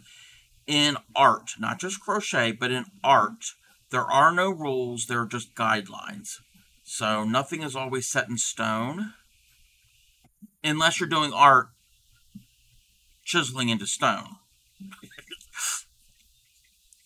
But there are no hard and set rules with it. You can always vary it up. You're not having somebody going, "Oh, you did that wrong," or you shouldn't have done that." I might say, "Oh, I would have done it this way." So it's not like you're being graded on this, even though there are probably competitions and shows that you can enter your work in that things get graded and judged, that's not my thing. It's not my thing. Did a great job teaching how to read mosaic. Yes. Yes. I love mosaic patterns. I want to do more of them. I don't think I would ever do a large mosaic piece, like a blanket, because I have way too many blankets as it is. And I don't want to go out and buy all that extra yarn just for that. I want to use up what I have. So smaller pieces, smaller projects.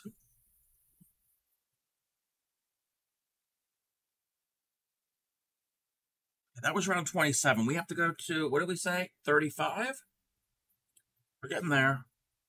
Single 3 increase. Okay.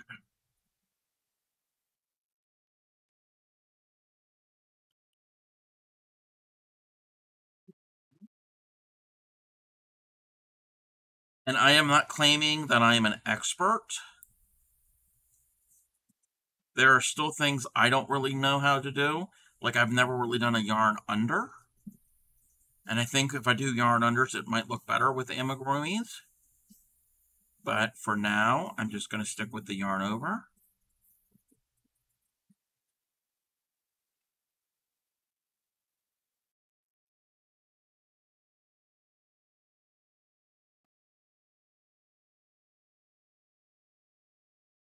Two,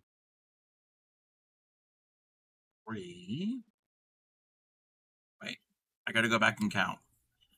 That's where the stitch marker comes in handy. 1, 2, 3. Increase. You know what? We're just going to frog it out because it's only a few stitches. 1. Okay, give me a second there. I will check out. I will try to decipher that.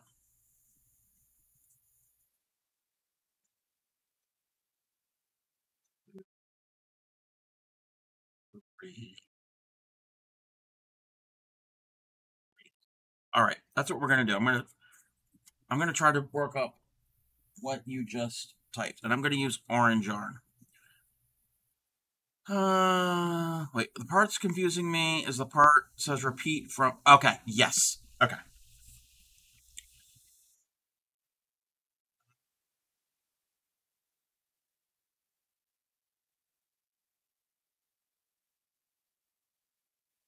wait.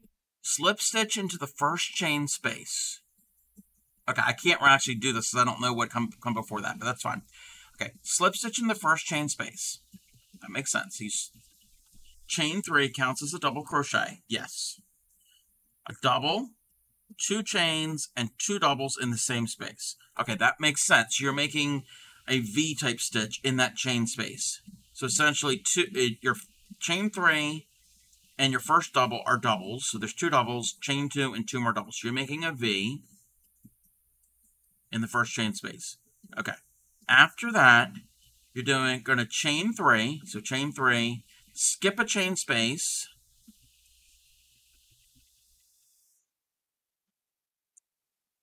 And then you're going to do 2 doubles, 2 chains, 2 doubles into the next space. Repeat from there to the end, ending at the last repeat. Okay. That's really weird how they wrote that. That is really weird how they wrote that.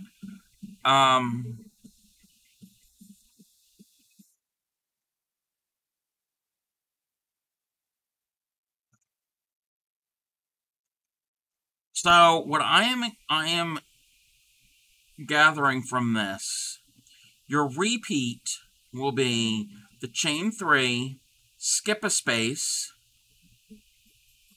and then in the next space you're going to do the 2 doubles, 2 chains, 2 doubles. Then you're going to chain 3, skip a space, and in the next space do 2 doubles, 2 chains, 2 doubles, and repeat that all the way to the end. Slip stitch in the top of the chain 3 at the beginning of the round. Yes. Yeah. That is what I am thinking. So the beginning is your V-stitch. Yeah. I don't know what you did beforehand, but I can do a little mock-up. Okay, so this is a round. I'm going to try to practice this. It might not look exactly what you're doing. 2, 3, 4, 5, 6. I'm making... No, I don't need round... No, I can make up my own. The rounds 1 through 4 are going to look different than yours, but I'm going to make it up. So, 1...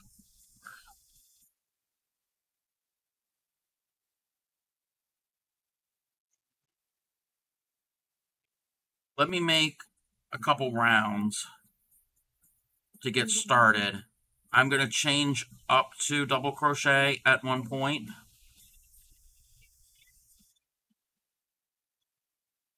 So yeah, ignore these first couple rounds.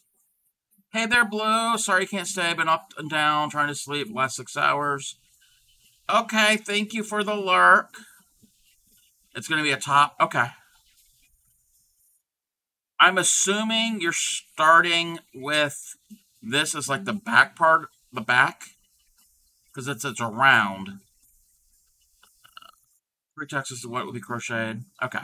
So I'm assuming this is like the back or the front of the shirt, and you're going to radiate outward. I've seen some patterns are like that. Oh, it's starting, with a neck hole. Oh. Oh, okay. Okay. I got it. So you're probably doing a long chain. Okay. So ignore that it's round like this. Okay.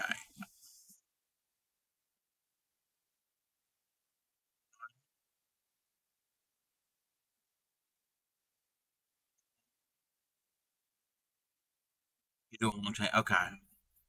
2, 3. I'm slow. Uh-oh. Hey there, Edgy Human. How are you? Welcome back. So I am now switching up to double crochets. I'm just going to do my own little thing, and then I'll let you know when I am at your round 5, which, sorry, Supreme, but your row 9 has to be unpinned. Sorry. I'll actually redo it for her as a joke.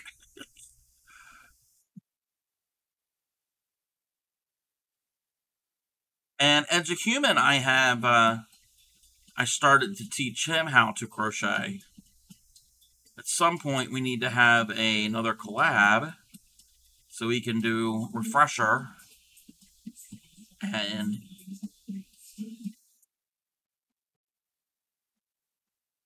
where was that again?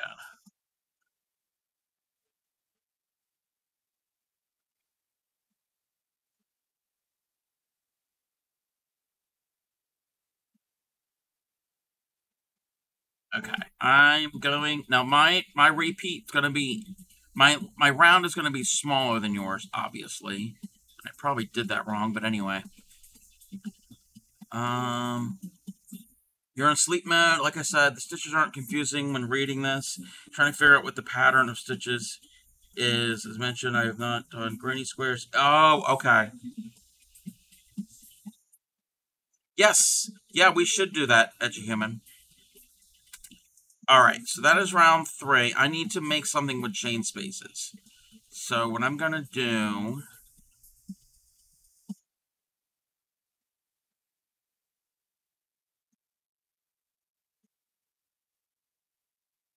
you know what? I need to do something different. Sorry. That's going to confuse me. And if it confuses me, it'll confuse you. Went from learning 4 stitches to doing corner to corner. Nope, that's fine. That's fine. I'm going to do a chain. I am going to do a chain. 2, 3, 4, 5, 6, 8, 9, 10, 11, 12, 13, 14, 15, 16, 18, 19, 20, 21. Okay. So I'm just going to do a row of single crochets, 20 of them. Nope, I don't think it's just got it's got chain spaces for row 4, and I will I'll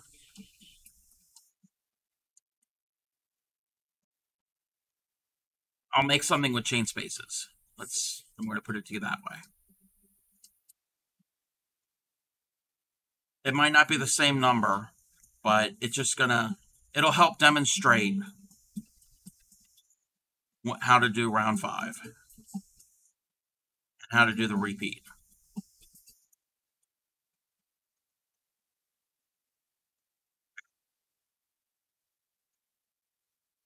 1, 2, 3, turn.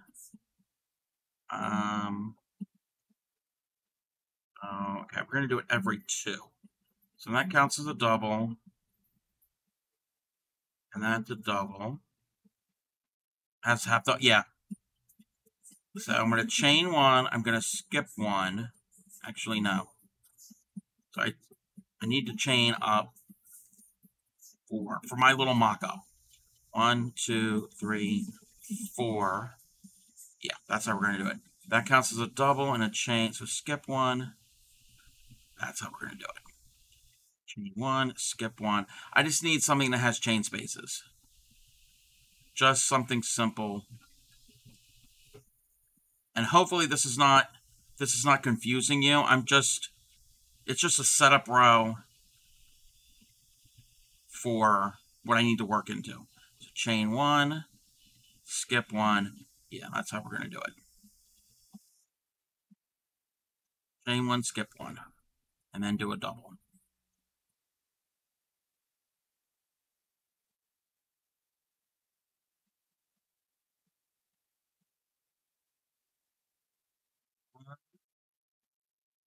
Skip 1, do a double.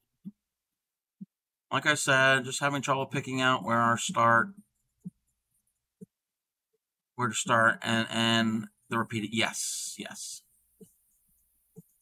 All right.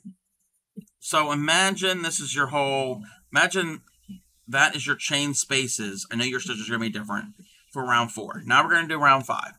So, obviously you'd go around. I'm not going into a round, so I don't need to do the slip stitch, but I will chain up 3. That counts as a double. And you're not going to flip because you're going in the round. So it counts as a double. And in that same space, I'm going to use this chain space. I'm going to use the chain space. So that chain 3 counts as a double. I'm going to do another double in to the chain space, whatever your chain space is.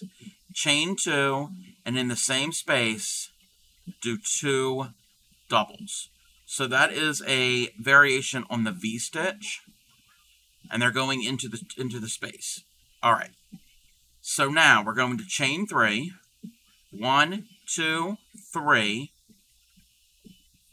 Skip the next chain space, whatever your chain space on row 4 looks like. Skip that chain space. And then in the following chain space, you're going to do 2 doubles, 2 chains, and 2 doubles. And that's your repeat. I don't know why they had all those extra asterisks. It could have been a lot easier to do it this way. So yes, you're going to do, so after your V, like your thicker V, usually a V is one double, two chains, one double, or one double, yeah. But these have two doubles, two chains, two doubles. So those are your Vs. You're going to chain 3, skip the next chain space, and in the following chain space, do another V, which is 2 doubles, 2 chains, and 2 doubles. And that is how you're going to repeat it. Obviously, this is kind of twisting, because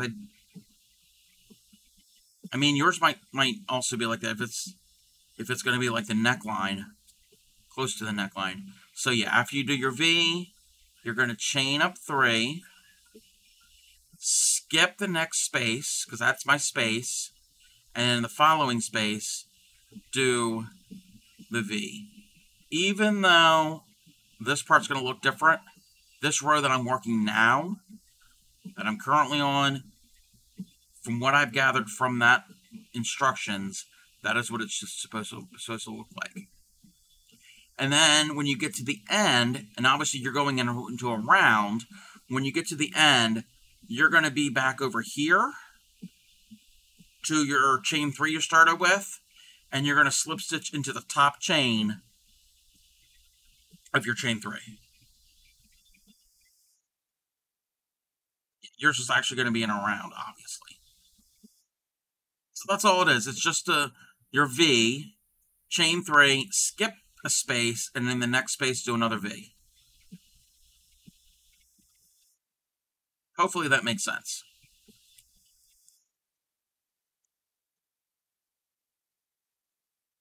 Hey there, Zik Zik. How are you?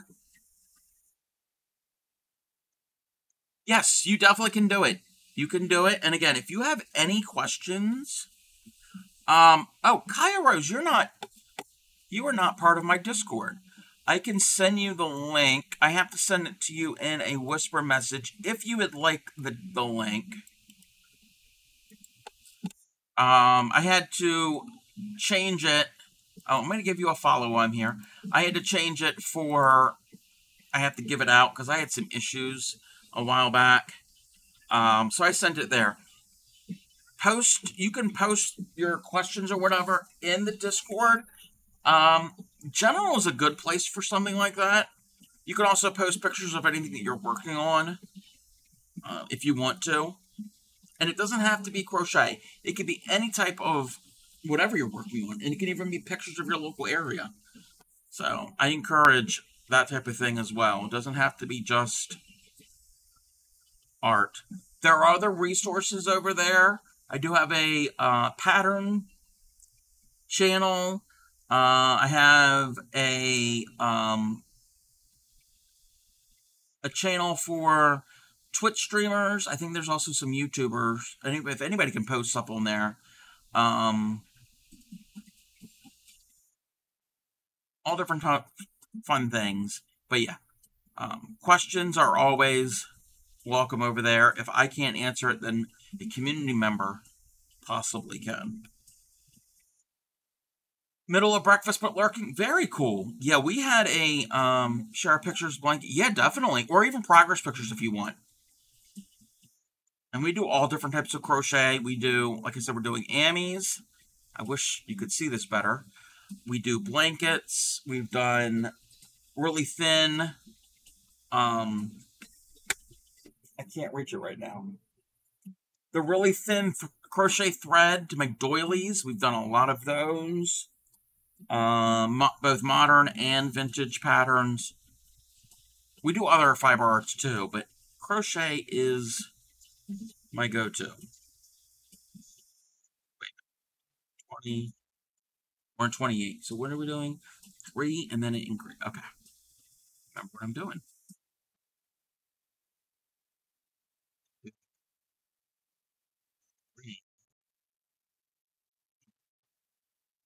3.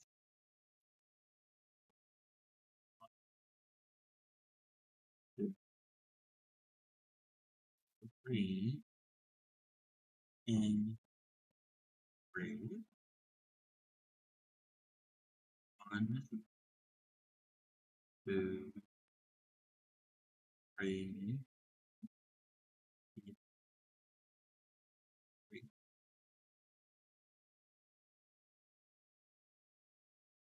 2. Yes, and I've taught a couple people on stream. I've taught people like you, if you're just watching, but I've had guests on my stream that I've taught. I've taught the Traveling Tatter some basics. I taught Eduhuman some basics. I did teach Shipwreck. He wasn't a guest on my stream, but and Supreme has been learning. Other people have been learning. That is row 28. Pretty much YouTube taught. Yes. My sister taught me about 20 years ago, and you could say I'm hooked. Pun intended. And if you're wondering why below it says the Proud Dirty Hookers, that's kind of what I refer to my followers, to my community. I was part of a Facebook group, a crochet Facebook group, and somebody asked last year, how often do you wash your crochet hooks? And I'm like, what? I've never heard of such a thing. I've never washed a hook, and I never will, and I'm proud of that fact. So we are the home of the Proud Dirty Hookers. Watching videos on YouTube on how to do stitches and patterns, yes. I learn even now how to do it. And I do something on Tuesdays. Apparently people do. I don't know. I don't go and use my hook in places that are dirty. So, but on Tuesdays, I do something called Teaching Tuesdays, where I find a stitch or a technique or a small little project, little pattern, usually a granny square of some sort, a little applique or whatever, and I teach step by step on how to make that that piece. Hey there, So Royal. How are you? I lose my hook so fast. Are you ever worry about washing them? Yes. I'm gonna give So Royal a shout out. How are you doing? If you're not following So Royal, that is another great streamer to watch. Let me turn the music off so we can hear this clip.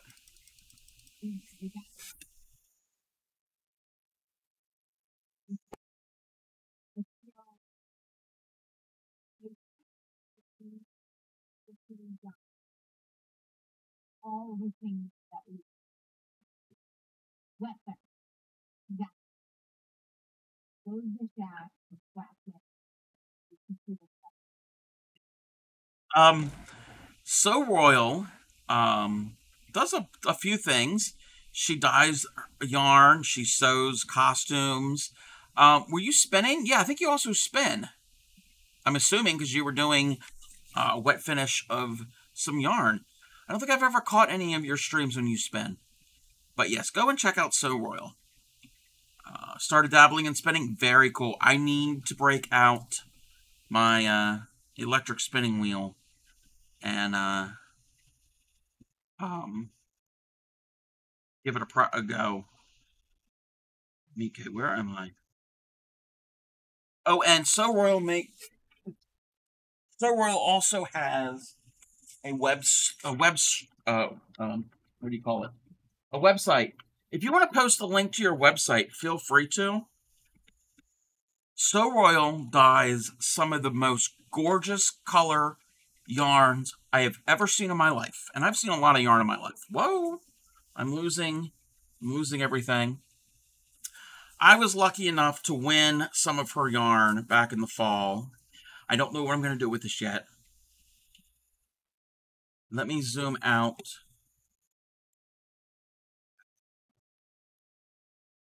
This is some Super Rush Merino nylon blend in the Heather Bizzo colorway.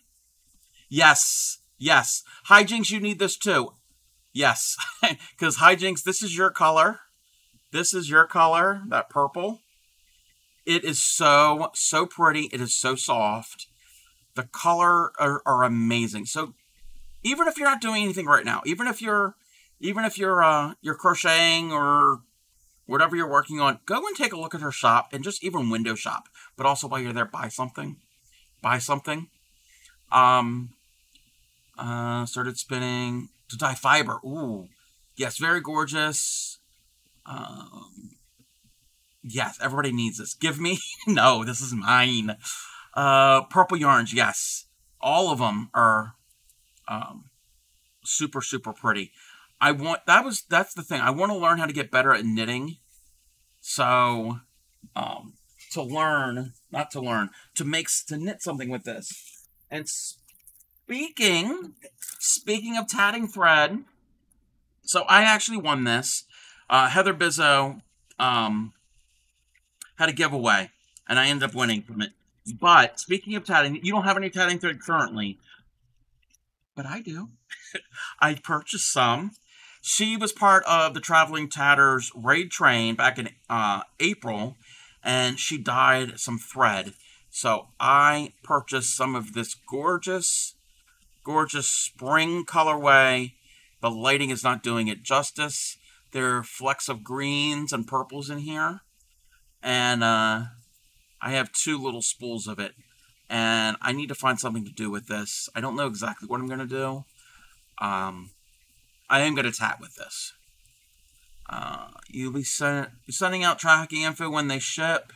I got informed by mail person on Thursday that she thinks somebody's stealing my mail or something. Oh, that's not good. That's not good. I think she or alternate need to sort. Yeah. No, these are not bracelets. You could tat bracelets. Yes, you could tat bracelets. But yeah, if you have any, if you ever dye more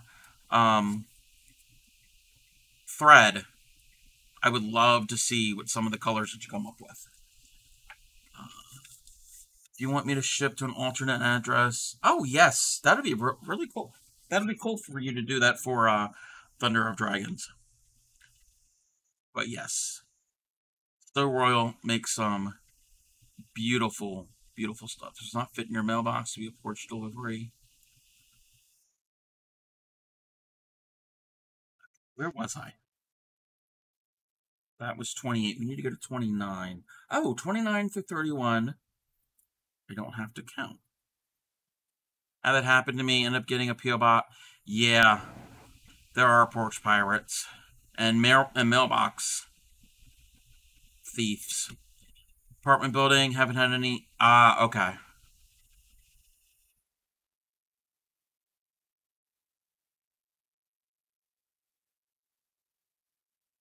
But yes, everybody go and check out So Roll's shop. And even if I don't have the money for it, I'll go over there every now and then and just ooh and ah at all of the pretty colors. Update your order from the shop with the tracking as soon as they ship. Okay. Yes, she is, she's pretty good at, well, I've only ordered one thing, that thread, and, it showed up in no time. I mean, she doesn't do the shipping, but she processed it and everything. So, she said that the same afternoon I found 2 pieces of mail in my box that had other address. Ooh, that's weird.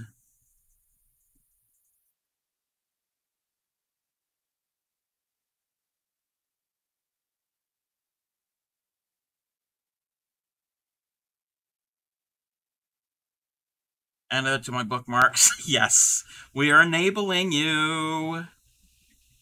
Some really pretty yarn. And especially, also that's another thing. So Royal's prices are very affordable. They are like really good prices.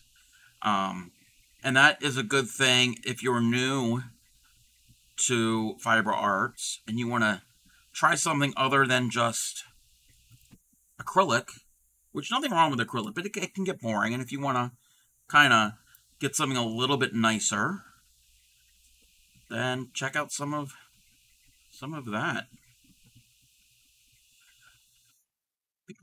Contemplating that my mailbox isn't big enough for most of my mail anyways because it's tiny. Yeah. Really love the spicy lavender, purple ocean, heather bozo, and dark. Yes. Yes.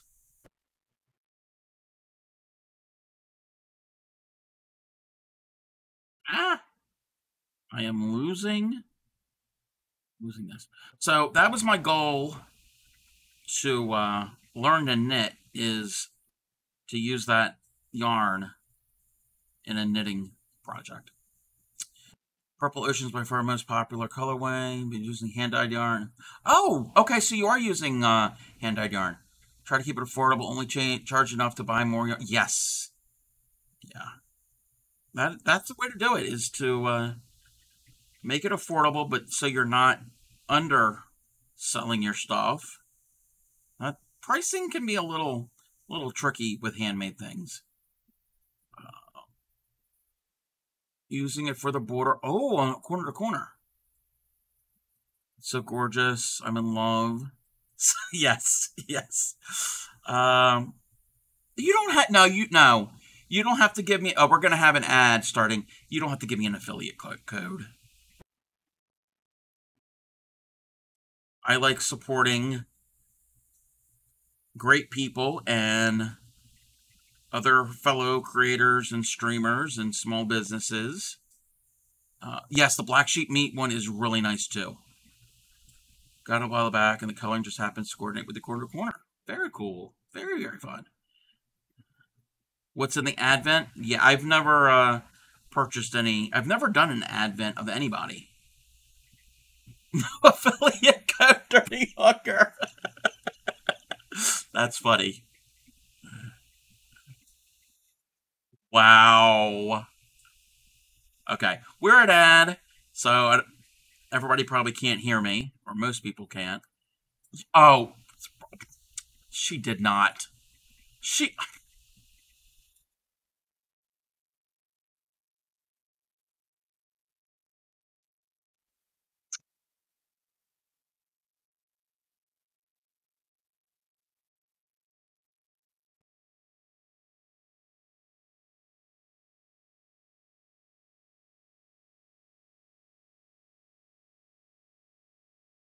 All right, I want to interact, but nobody else. Not my my non-subs or my non-turbos won't be able to hear me. I'm starting to get teared up here. I know Hijinks can hear me. I'm starting to. Wow. Not expecting that. We are on. We're on 31. Yeah, we're on 31.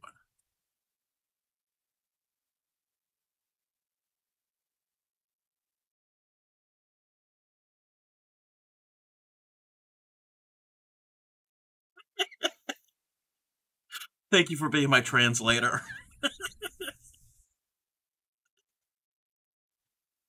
Wow. That's covering people who can't see. Yeah.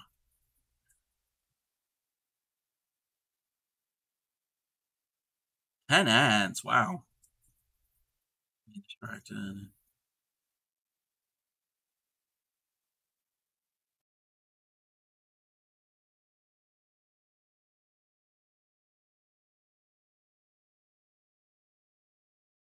All right. Ads will be over in about a minute for those who can hear me. Not that it really matters to them, because they're not the ones seeing the ads.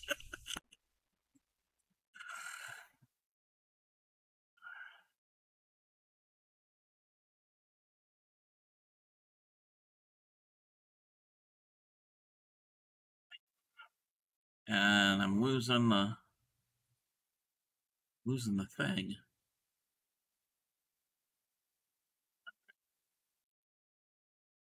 That was around 31. We have to go to 35. It's taken me 4 hours to do 35 rows. Well, I did make a blue potato earlier. I blame Ship.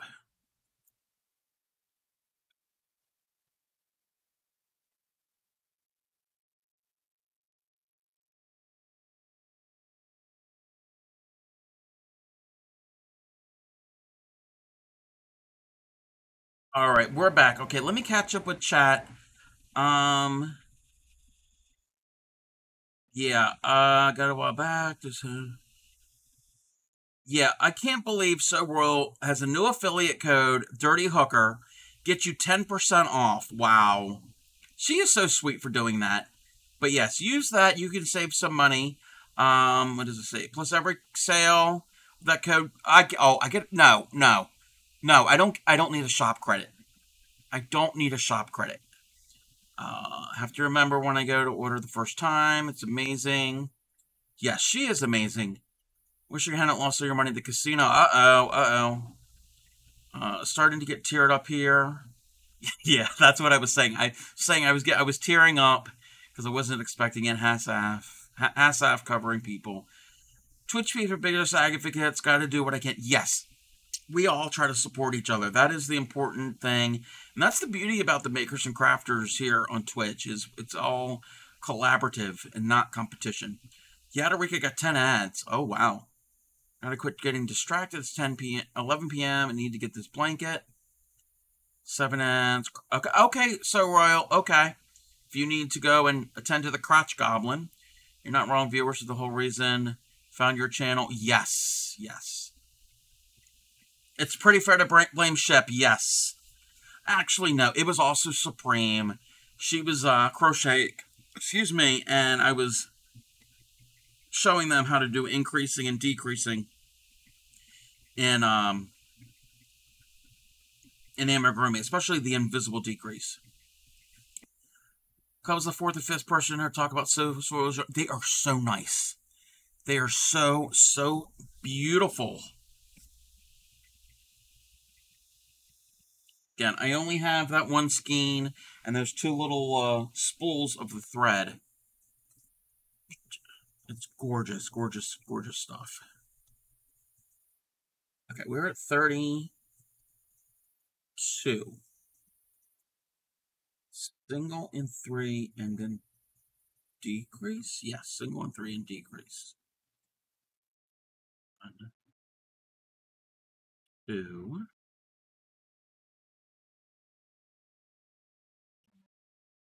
3. Love the crafting community. Wish I become part of. Me too.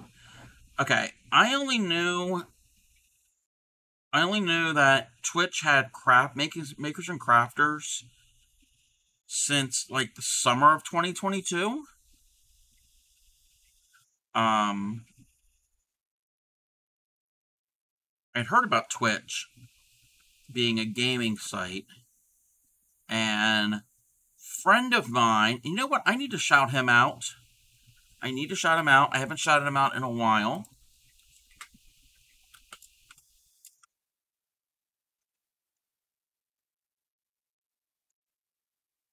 Frog and Turtle Gaming.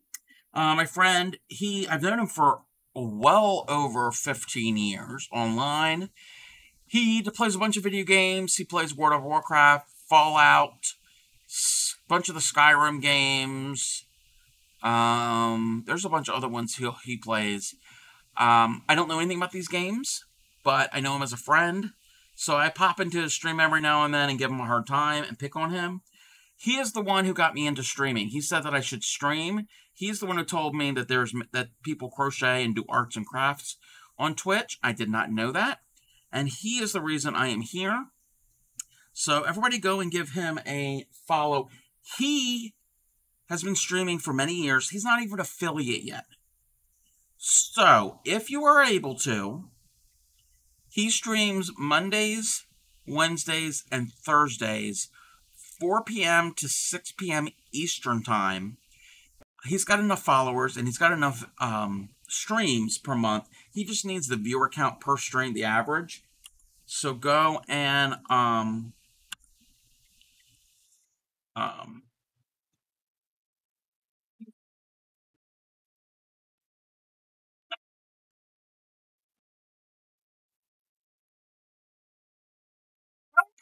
how appropriate that clip popped up. Go if you're able to, and you're able to just even lurk in his stream when he's on. Again, 4 p.m. to 6 p.m. Eastern Time, Mondays, Wednesdays, and Fridays. He's got limited times when he can stream because he's got other things in his life. go and do that. He doesn't care about being affiliate. It's my goal to get him to affiliate level. He just needs that average viewer per 30-day mark. I've been mostly a lurker on and off in the crafting community ever since it launched. Very cool, yes. Again, I only knew about it since I think the summer of 2022.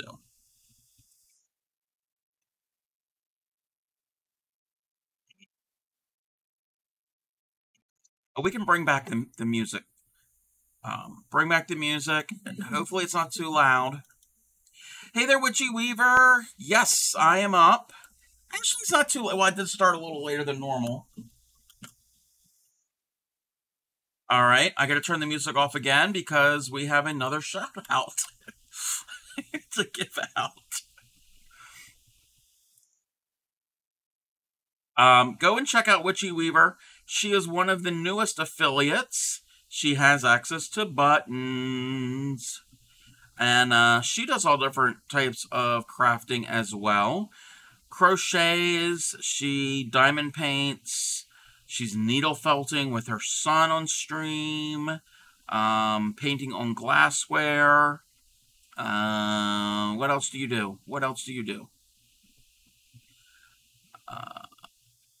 I don't feel like going to bed and can use some company. Oh, no, that's cool. Yep. I'm up early. Actually, no. No, I'm up late because we already, and I don't know if you all were here when I started.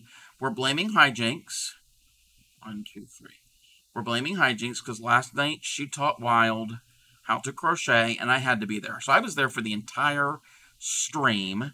Usually I'm not around for all of hijinks' stream. I was actually first. I claimed first in her stream, so I had to be there. And so I stayed up all night for that. Then, shortly after she raided out, Bray Crochet was on, and Bray hadn't been on stream for a while because she was sick, so I had to hang out with her. And then, after Bray was done, Supreme was on. So, you have to be in Supreme's stream. And I was in Supreme's, and I was starting to nod off near the end of it.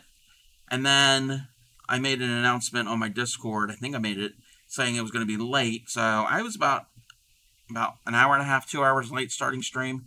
So, yes, it's all your fault. Always your fault. How have I been liking Minecraft? Oh, I've been playing Minecraft for probably close to a decade now. So, yeah, it's not a new thing for me. It's just every now and then I will stream it here on Twitch. I wasn't really in the mood. I was irritable and frustrated. Yes, yes, I'm gonna... Thank you, Kaya. There's a reason I'm putting up row 9. There's a reason. It's for Supreme. It's a joke. Except when it's Ship's fault. No, you're welcome. You're definitely welcome. But, I was just irritable, and I didn't want to just, not stream, so I had, quiet streams. Well, some of them weren't quiet. I was playing music, and then at some point I did have the microphone on, and you probably heard me sing, and all your cats were probably wailing in the background.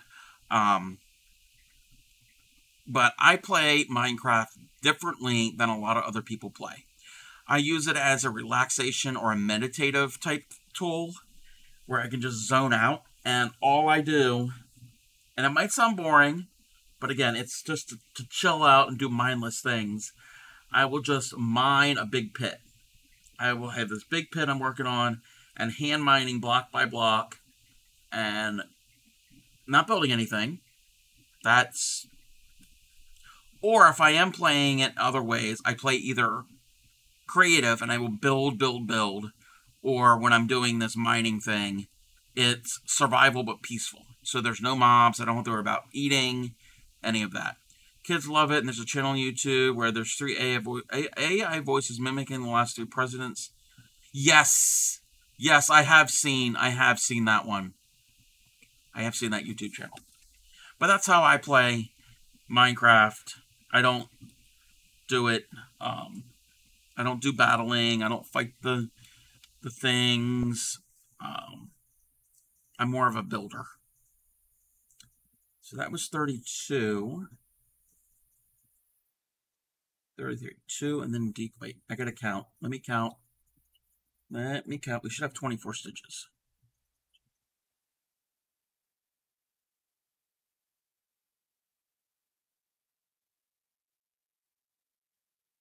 Yes, yes. So I know I'm at the right, on the right round. So we are now gonna do, we have 3 more rounds to do, and we will have the head and the body done. Sing on the next 2. So what's going on, Witchy Weaver?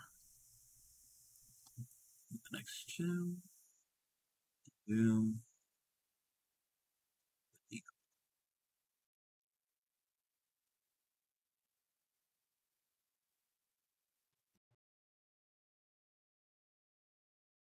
And I just split the yarn.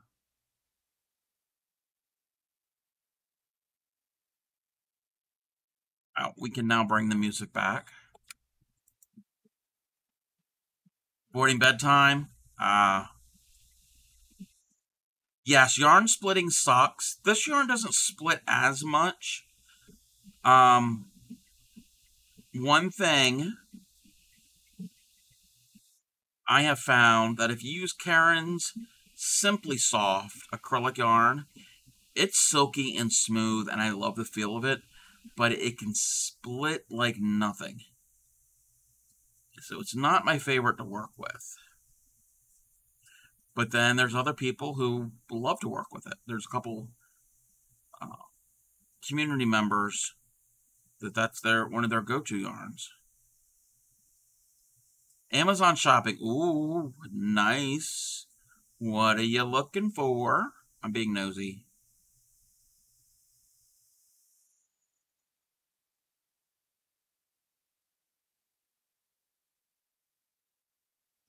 Karen's your favorite to knit with? Yes, I've heard that Karen's Simply Soft, a lot of people like to knit with it, but not crochet, which could make sense. Because it's how it's spun. That was 33. Present for the hubs. Oh yeah, Father's Day's coming up and his birthday. Very, very cool. Single on the next. Okay.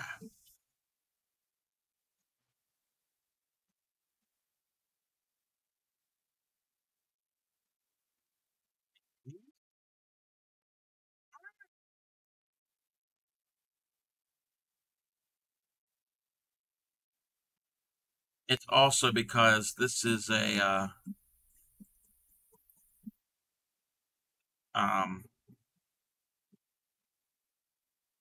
this is either a DK or a sport weight yarn.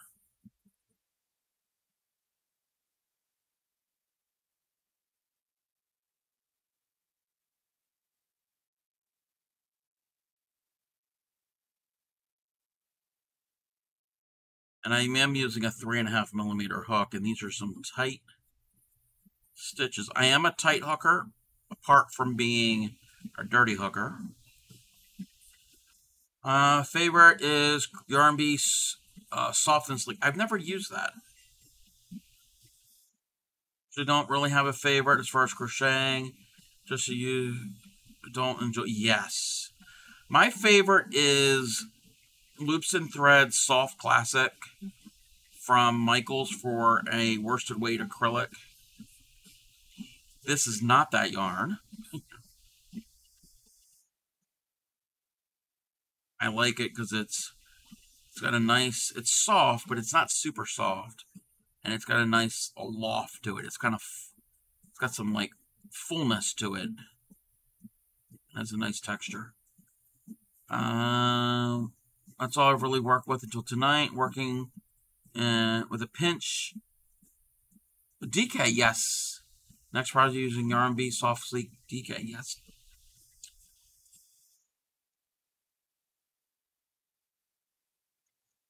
At the end of the round, I'm like, what am I supposed to be doing? But yeah, I completely forgot the repeat at the very end. Okay, that is round 34. And now I get to stuff. I get to stuff his body. I know why his body's small, because I am using a thinner yarn. I'm like, he's going to be smaller. He's going to be smaller than the other creatures in the book, but Gage, hello, Crafty Cub. It is a thinner weight yarn. Of course it's going to be smaller. I tell people this. I inform people about yarn weights. I don't listen to myself. That's the thing.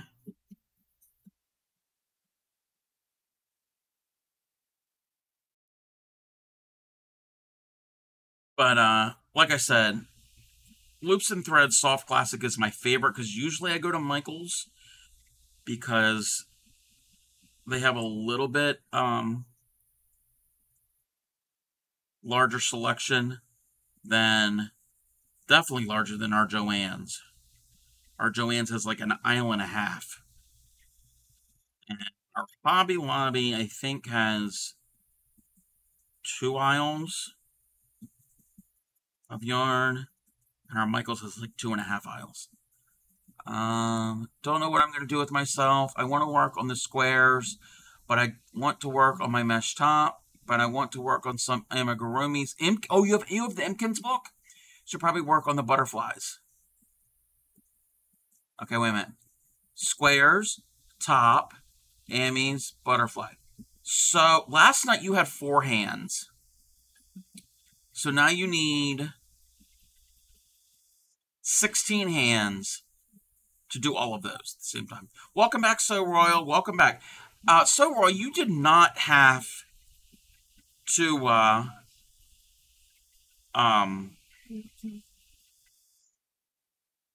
make it so if they use the dirty hooker code that I get credit.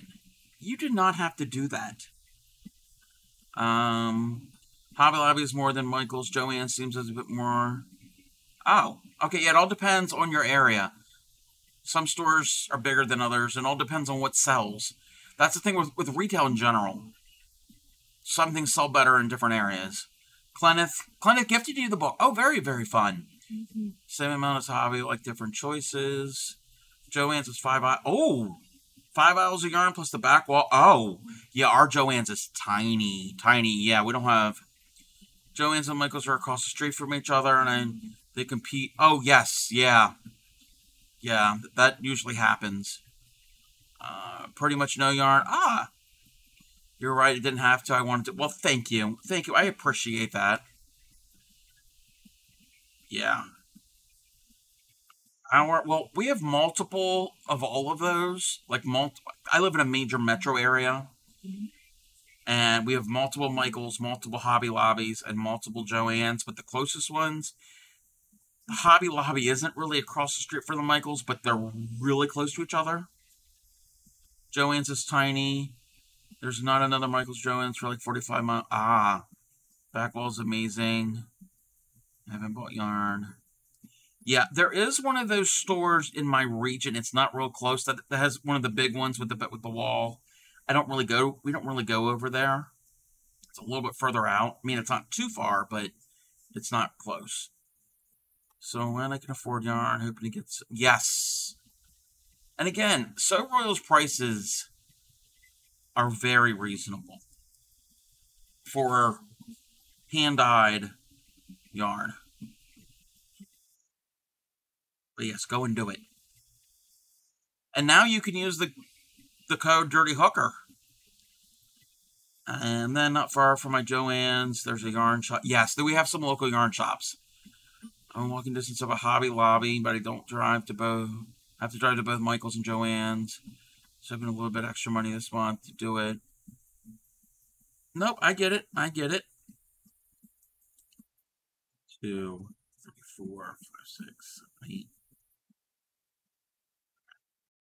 Do I have the right amount of stitches?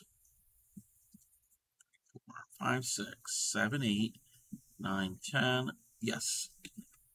So, oh my god, I love that yarn shop, but they're a bit pricey. Nice place. Yes. Yes, local yarn shops, and I can understand why they're pricey, because A, they're handmade, they're hand spun and or dyed, and they have the overhead. And those small, the rent and utilities in a small business are can be really expensive. So there is that. So I understand, and you're also you're getting what you pay for usually. I want to do the monthly subscription, but currently I can't afford it until I get a job or get paid more from Twitch or sell enough. Promise chaos on your birthday. Chaos is fun. Chaos is fun.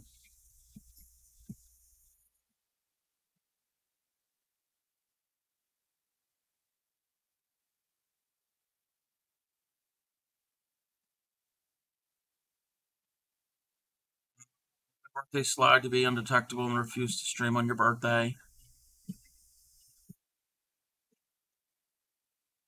Great place to get higher. Yes. Or to try out a new fiber. Like Angora or alpaca.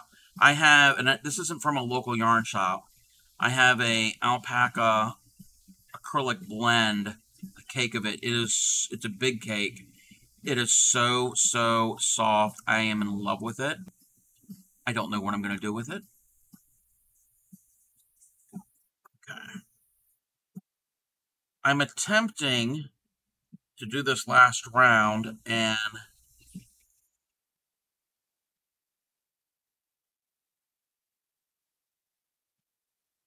this is not going to be easy.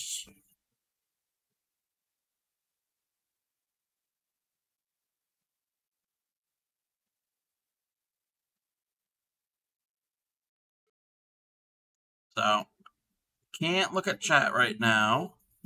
I want to concentrate on this.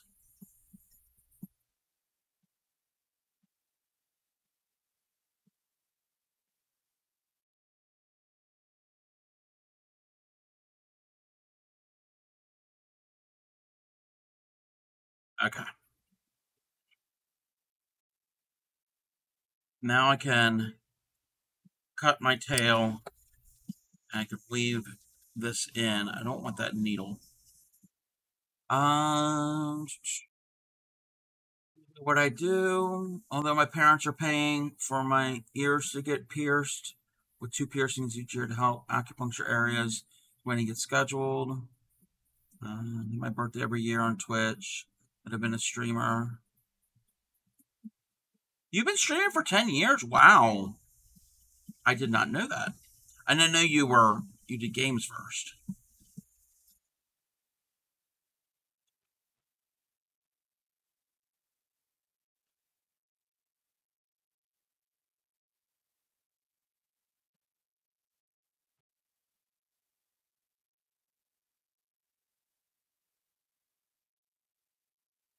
On and off for health. Okay. No, I did not know that. In 2014, I didn't know Twitch existed. Did not know that.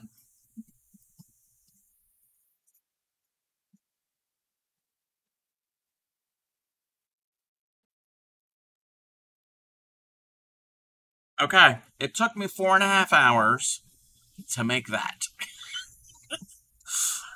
Sardines and Twitch. Oh, yeah, I heard about Justin TV, yes. My goodness, I'm trying to find the old patterns I had worked on that were knitting so I can remember how to do it. But this is the head and the body of the Kitsune. I could have stuffed it a little bit more, but I think we're good. And just for scale,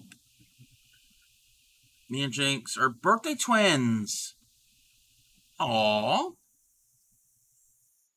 Now, these patterns in this book usually use about the same head, body, base. Usually they're around the same.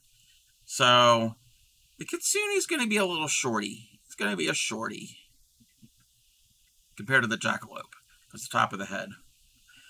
I think that's partially why I came out with it mending because we were talking about Geminis.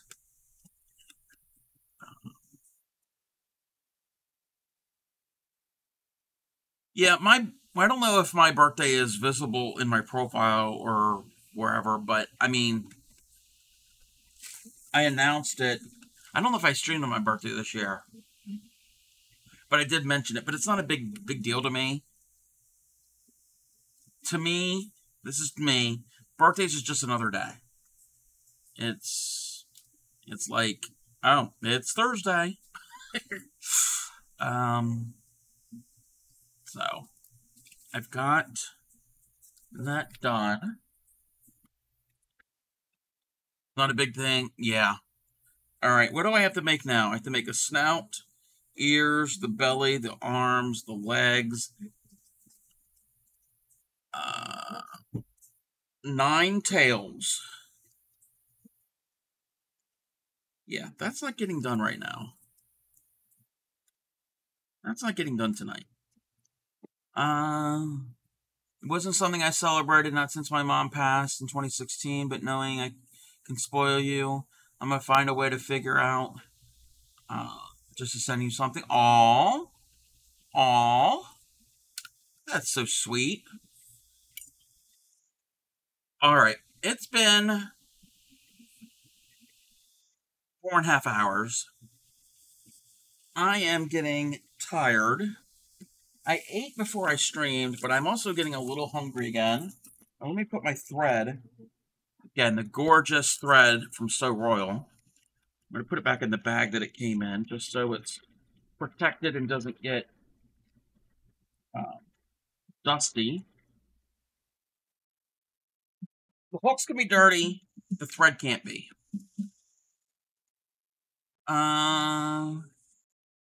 It's almost 9:30 for me. You're still alive. That's what. No, it's not Wild. Wild is not here.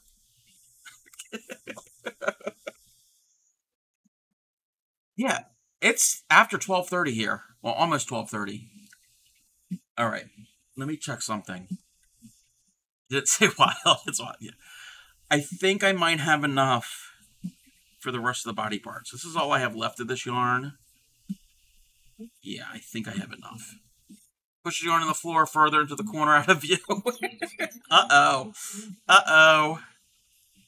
Hey there, Wild. How are you? The world's newest hooker. You did great. You did wonderful on last night. For those of you who don't know, Hijinks taught Wild how to crochet. You learned the chain. You learned the single crochet, the double crochet. You were kind of almost getting the magic circle. World's newest hooker. Yes, you should be. If it ended up running out of yarn, you could make each tail a color of the elements. Yeah, I could. So even though I was not teaching, I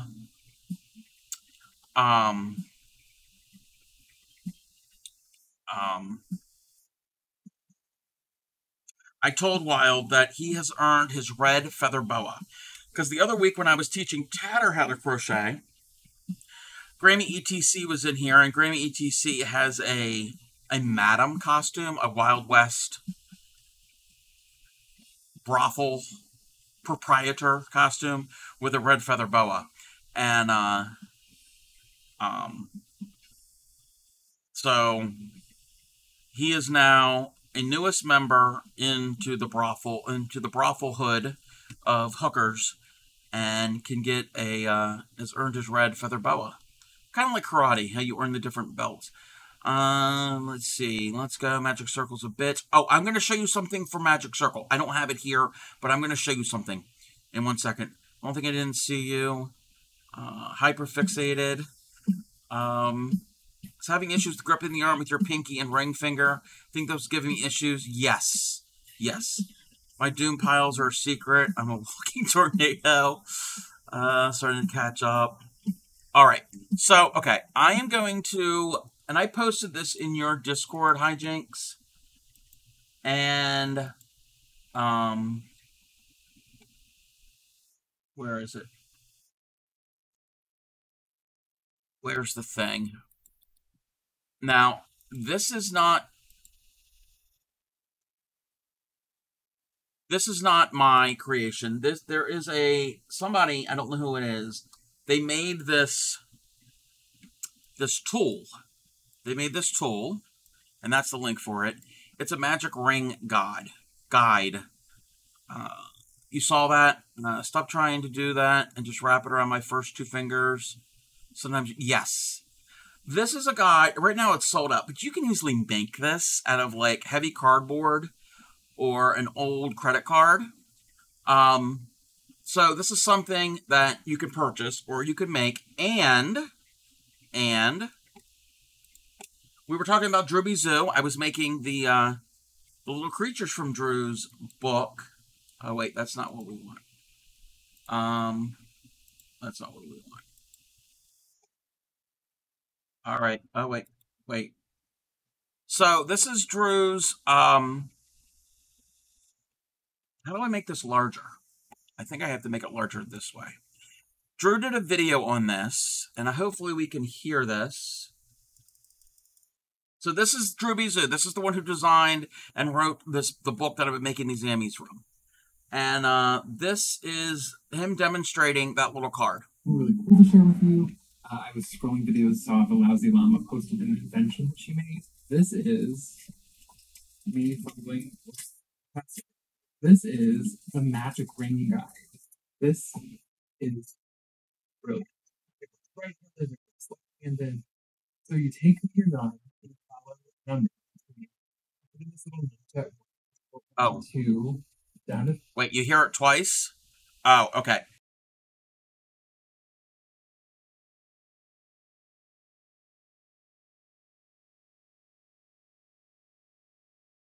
I'm going to mute my audio while we watch it.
But yeah, when I saw that a few months ago on his Instagram, I was like, oh my God, that is so cool.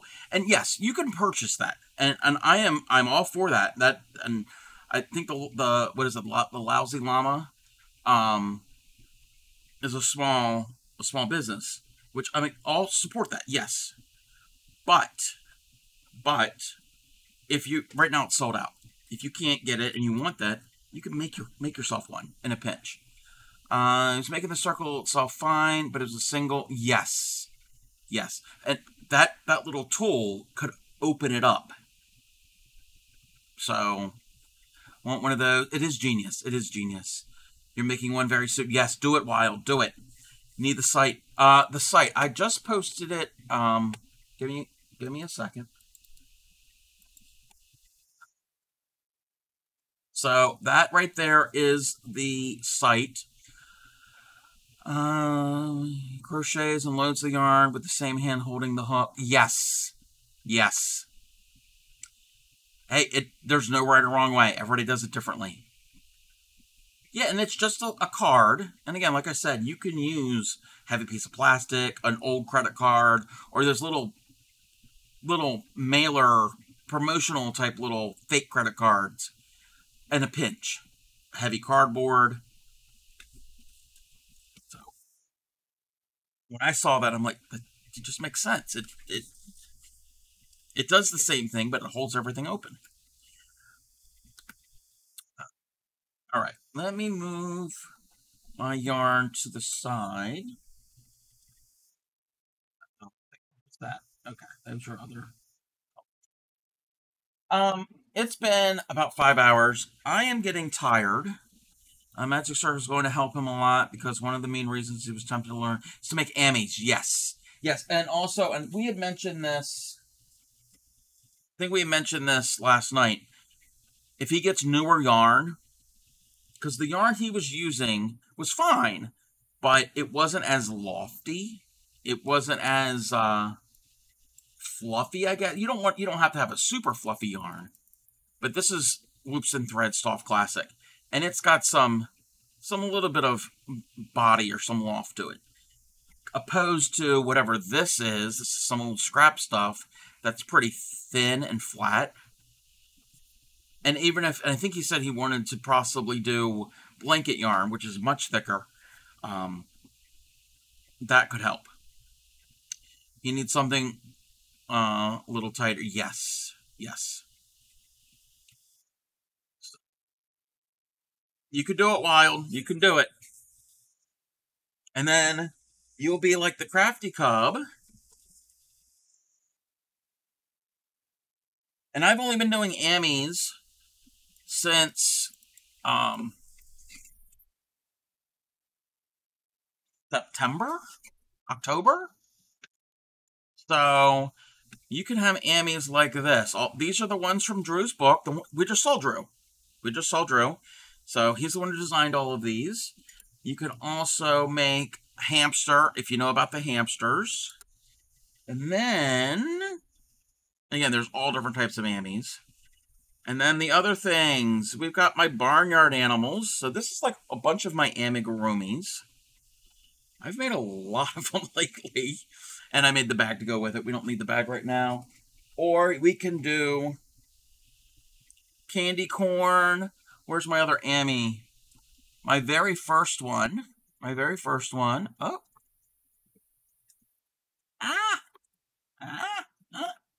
I lost it. I lost my nut. An acorn. Yes, the acorn. Wait a minute. My brain isn't working. Spun up yes, less split to it. Maybe a weight of 5. Can't even brain. Tried the blue I had this morning and it seems to separate even worse. Yes. Old Nick Cubby's farm. But yes. You could make all of these fun things. And there's a whole wide world full of ammies. But we're going to put all my my barnyard animals back into the barn. We don't want any of them getting away. I love this. I love my animals in my barn. I did not design any of these. Giant panda and chenille yarn. Ooh. I'm not a fan of chenille yarn. Make a biggie. Wait, make a biggie. A big Ammy. Not with chenille yarn. I think his main plan was the blanket yarn. Yes. Yeah, it could change. Wild. Once you get this is just my suggestion. Once you get the magic ring figured out and increasing and decreasing and all of that, I would suggest to start out with a no-sew Ammy, like a candy corn. This was going to be a hot dog, but it's a potato. Something like that, or a ball, yes. And then work your way up to things with parts that you have to attach. Just because that can get a little complicated sometimes getting into placement. It's really not that difficult, but to begin with, and no-sew. That's just my suggestion. You don't have to take my advice. Don't want to do... Don't do what I did and go with the hard stuff. Yeah. This was like one of my second ones. And I made 2 of these. I made these on Halloween this past year on stream. What else have I done? Somewhere there is a pine cone. I think that's all with my other samples of things. Want to learn how to make hacky sack? Yes. Chenille can be hard to see. Yes. You have a fun little no-so ghost pattern. Ooh. Very, very cool. Very fun. I love all of these. I was not an amigurumi. I was never really into it. And I caught the bug last fall. One of the reasons I think I'm going to blame is Pick Stitch. I think I'm going to blame Pick Stitch. I'm not really into the video games. Like, he does a lot of video game or video game inspired amigurumis. But just his way of explaining, especially that invisible decrease. So, my first Ami was the Comet, the Unicorn by Projectarian. It's 90 pages of instructions. Wow. Wait, 90 pages of instructions? Wow. It's not mine. Oh, you have it saved. Okay. If you want to share it, if you have it it's accessible right now, it's fine. If not, that's okay too. It's gorgeous. Why I got you. Oh, it's right there. It's right there. Crafty Cub, pay attention. Pay attention to your stream. Thank you. Yes. I'm going to have to keep that tabbed open. And I'll have to look at it when I get a chance. All right. I think we're going to go and find somebody to raid. It is already 12:30 here. Yes, you are all purple, and there's nothing wrong with it. Purple is a great, great color. One of my favorites. Oh, here's the unicorn. Okay, I'm gonna... Oh, here's the unicorn. Oh. I'm hearing myself. Oh, yes, I saw that. I've seen that in your, when you cycle through, like, your pictures on your stream of the things that you have done. That is really pretty. So close to having this border completed. You can do it. You could do it. It's the first ever Ami. Wow, that's, like, impressive for your first Ami. Yes, that eye. I've done things like that before, where you change color in mid-round. Let's see who is on the Twitch. Who can we go and raid? A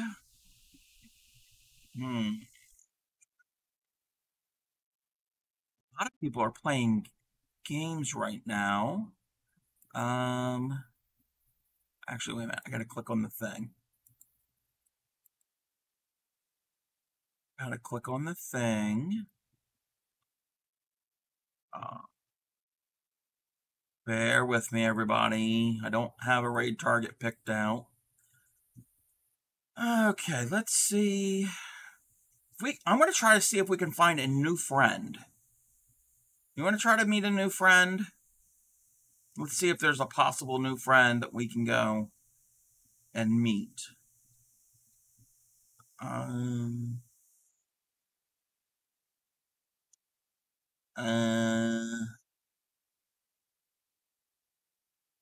There's a lot of 3D printers on. I don't want to go to a 3D printer stream.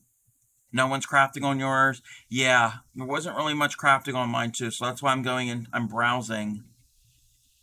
Mousy Moo? I don't know if I know Mousy Moo. What are they doing? What are they,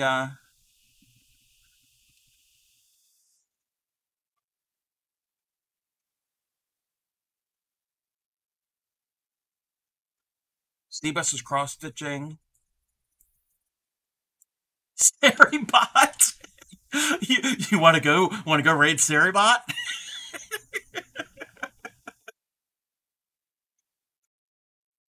mean, if anybody does stream, definitely go and follow Seribot and join them and add that to your stream. Highly, highly advisable. She's on three more. She's been on for 3 more. Wait. She's been on for 3 more than 3 hours. What? Is it you, Hijinks, or is it me? She's been on for 3 more than 3 hours. Enchanted crocheting. Oh, enchanted creation, not crocheting. You can't brain. That's fine. I can't brain. I can't brain either. Enchanted creations. I think I saw their.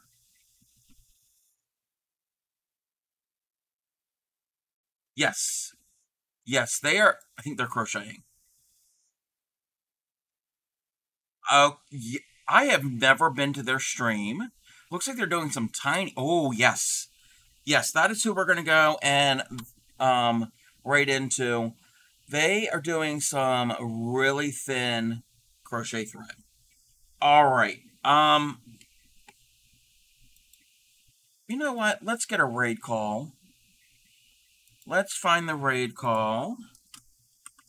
That is the raid call for followers. I have to get the raid call for subscribers. I want to thank you all for hanging out with me tonight. I am starting to feel a little bit better, not as irritable and in a funky mood like I was the other day.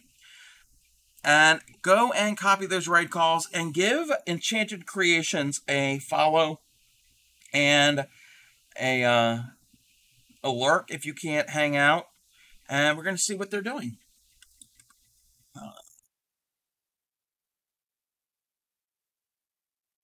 Alright, so everybody, go and check them out.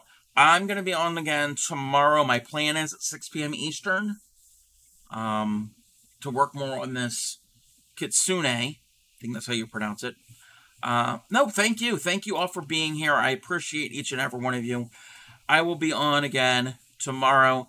And as I always say, happy crafting. Good night, everybody.